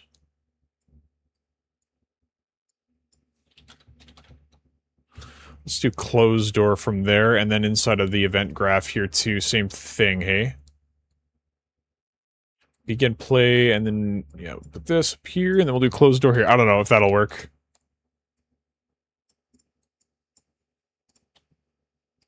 Okay, well, I mean, that opened the door for us there, so that's nice. Still closed it halfway. Yeah, fuck, I don't know.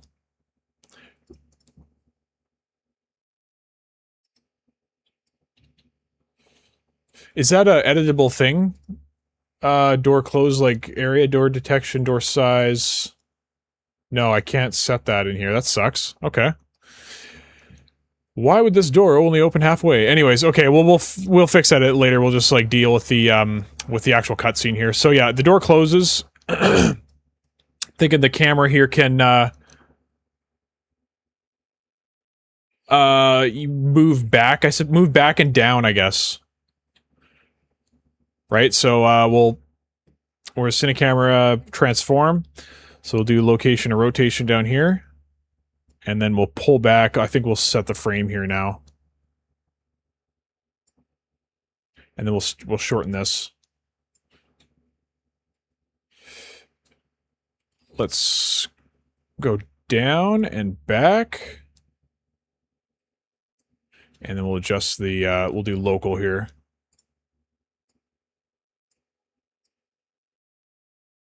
Oh shit, I didn't set a keyframe. Sorry, I should have set a keyframe. Let's, yeah, set a keyframe here, and then we'll do what I just did.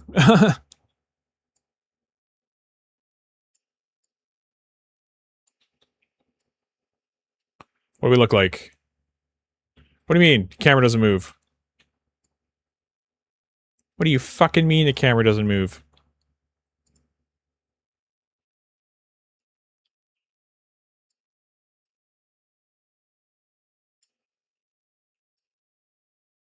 Why isn't the camera moving and changing the transform?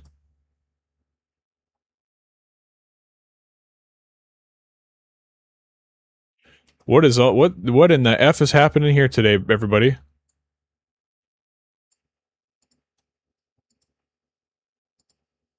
Select these, and then... Okay, so now I can change it here, but not, like, you know, with the actual camera? Like, I'm so confused why that matters. Okay. Perhaps I have to... Oh, I have to put auto keyframe on. That's probably what it is. Yeah, that is what it is. Okay. Perfect. Okay, so but here we're gonna... Whatever this is. Click on this, and we're gonna rotate it up. And we're gonna pull ourselves back, and then put ourselves down. Yeah, let's go! So... Then it should blend back to the other one, I believe, but we'll have a look-sees here. So we go in here. Door closes.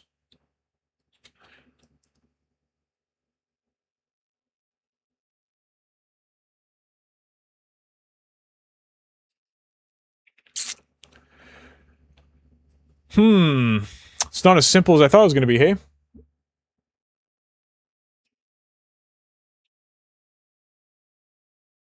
Full video on all things that need to replicate in best practices.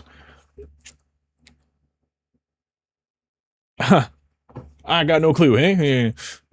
But yeah, I should... again, I'm a little weak with replication. I just know the basics, essentially, so it would maybe be a good idea to do a video on that so I can get some more information for myself.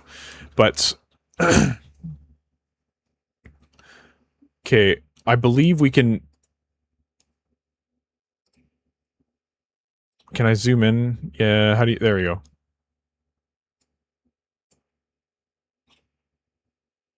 I want to... I can't remember how you blend back to gameplay.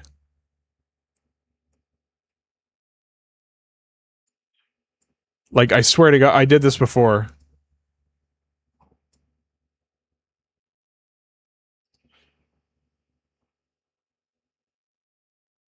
You know, camera cuts. Auto arrange can blend and enable shot blending, overlap sections. Yes, I want to do that. And what else we got here? Vertical flames. So I'm gonna... I need you to work with me here. There we go. Okay, so I'm gonna try to blend back to the gameplay camera. I think that's how you do it.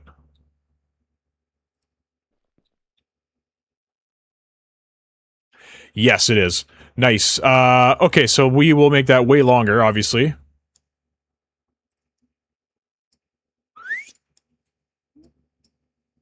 Come on. There we go. Okay. There, that'll look super smooth and nice.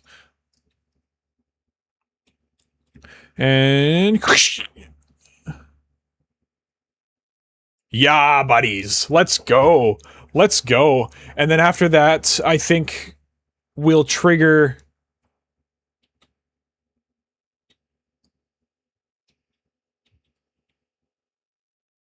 We'll spawn a trigger zone. No, we need to have it in the world already. So we'll put a trigger zone here. So let's put one in. So we'll go Bionic Smash Worlds. Triggers.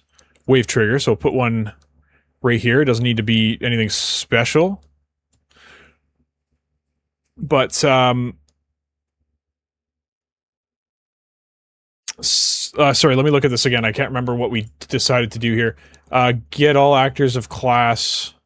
Right, so we basically will create an event in here, custom events. We'll say trigger wave, and we'll, you know, have this available to us. Okay, trigger wave, blah, blah, blah. Perfect. Okay, so that's what we're going to do, and then we can go back to this, and we can set our wave data. So let's go to wave number 1. Number of enemies, 5. Enemy variants, we'll put everybody in here. And spawn areas, we don't have any, but we will put some in here now. So, spawn volume, I believe is what the proper one is. Okay, and spawn area, we'll say 300 by 300 by 100 is friggin' phenomenal. Okay.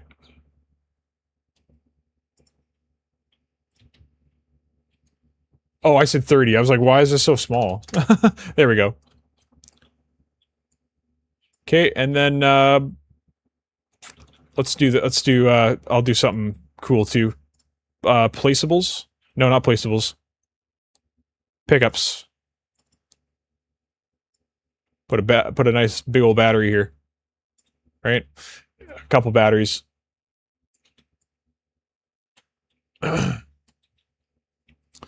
Okay, so there's that spawn thing. We'll make another one here. If I can click on it, there we go. Make another one in here. And one final one in here. And we'll make this one a bit longer, because I'm going to spawn some more enemies here. Okay, perfect. Randomized spawns? I think not. I think we're gonna...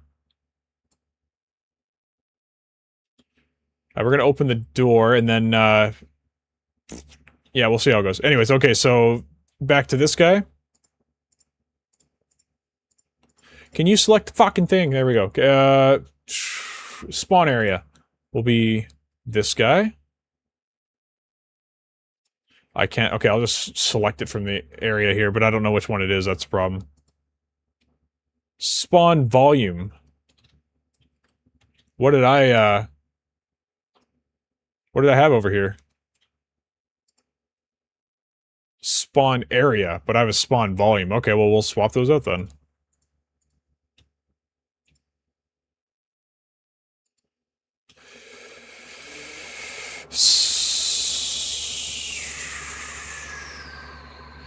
Where's replace actors with...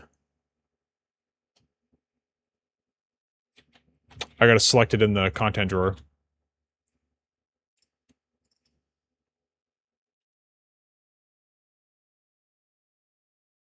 Where the frick is spawn area?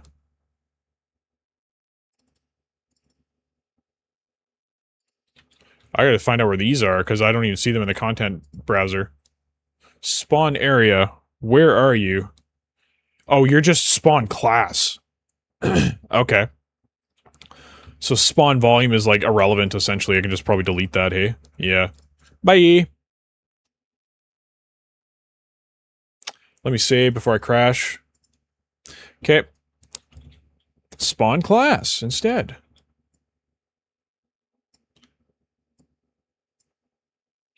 It's perfect. And then we'll do this one down here. And then we'll do this one down here. There we go. Hit play. Comments. Did everyone go to bed? Yeah, probably. Probably everyone's in bed. I'm a West Coaster, so... Right, so I'll finish this up and then I'll probably get off myself. But, anywho's, so we got this here. Let's finish up this trigger class. Spawn area. This guy. Next wave cooldown, we'll say 3 seconds. Doors to open. Will be this one. Next wave. Wave 2. Number of enemies 5 as well, and we'll do the same enemy variants.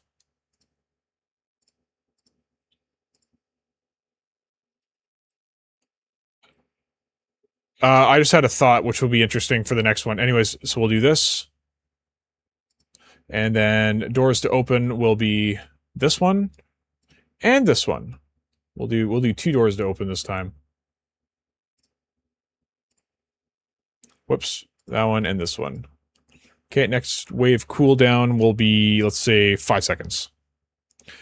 Perfect. So, and then in our, what's it called? This guy here. Let's open him up.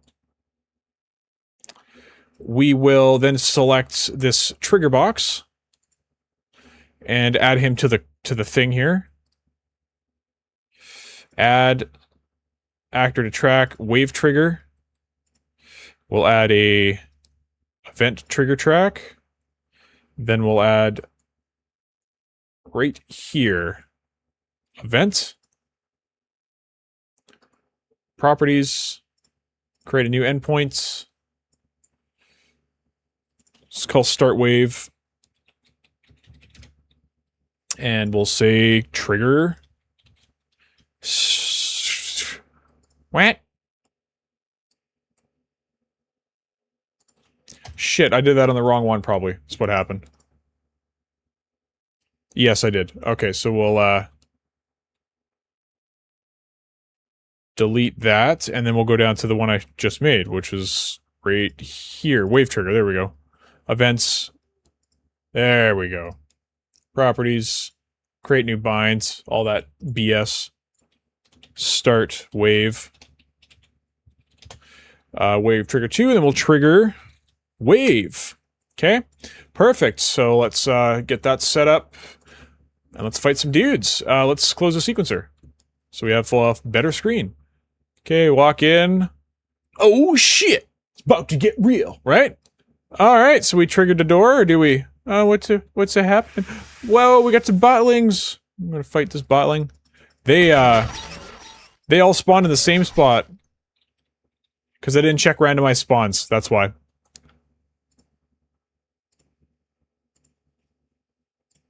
Okay, there we go. Let's try that again. And we'll do the whole acting again as well.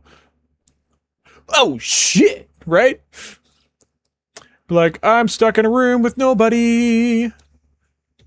Oh, one fell through the map, that's fine. He'll get killed off here. So, camera's a little wonky. So, that guy that fell through the map, I mean... Oh shit, we gotta destroy that. We gotta destroy this trigger box after it gets triggered, so let's hit E, open that up. Play, and then destroy actor. There we go. Okay, so we'll destroy that. Yeah, one guy went through the map, so that kind of sucks. I guess I gotta make sure these are actually, you know, in the above the floor, because that is another issue, right? So they're all above the floor now. That trigger will get destroyed. This will be great. This will be great. Again, we got the closed door. And now we gotta fight some dudes. Whoa, man, they're insta-fire, hey? Holy shit. This feels way cool, way cooler though, hey? Okay, we killed them all. I'm good, I'm good, I'm good. And then, oh, mother of God. Mother of God. Really cool. Nobody spawned in here though, hey? Oh shit, that's why, because, this should be just, this should go away, I think. And, this one should, the spawn zone should be, what's it called? Extended out this way, right? Yeah, there we go. So it's both rooms, and then, what are you doing to the toilet? Yeah. One thing I've, that's bugged me for a little bit, actually, which I'll fix right now, is inside the enemy, Bionic Smash core characters components. Enemies, not, sorry, characters, enemies, enemy base. So yeah, what's bothered me for a minute is, if I go to... Apparently this is unnecessary, because, that got rid of a lot of errors, so I'm just gonna delete that now. But, okay, so we're gonna go to the event graph. When we die, we do all this stuff. We spawn our loot.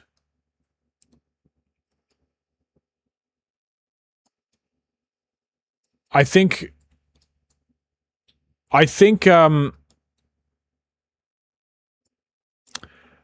we don't need this do once.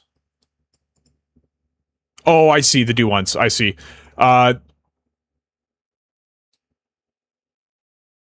Yes, sorry, we'll do this, and then we will just, I see, okay, we'll do once, then we're going to, set our lifespan. So we can auto-destroy ourselves. And, we'll set it to 3, or something, just so we can see the result of our kills, or whatever the case is. Okay, spawn actor, and then we'll destroy actor, right? We'll just, or not destroy actor, sorry,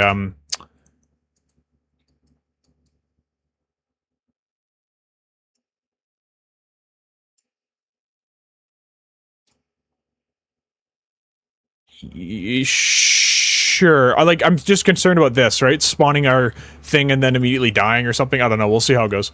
But yeah, okay, so I fixed that issue. Dinner was okay. What you watching? Change flipper and fill value? Changing flapper and fill value. It's ghost flushing, bro. I'm not a ghostbuster. That's funny.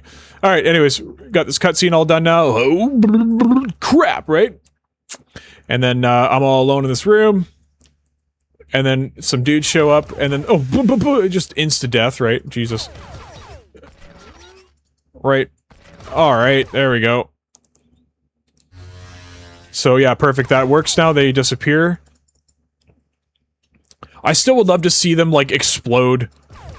Like, they die and they explode parts or something like that. That would be pretty cool. They fall to the ground, and then 2 seconds later they just blow up.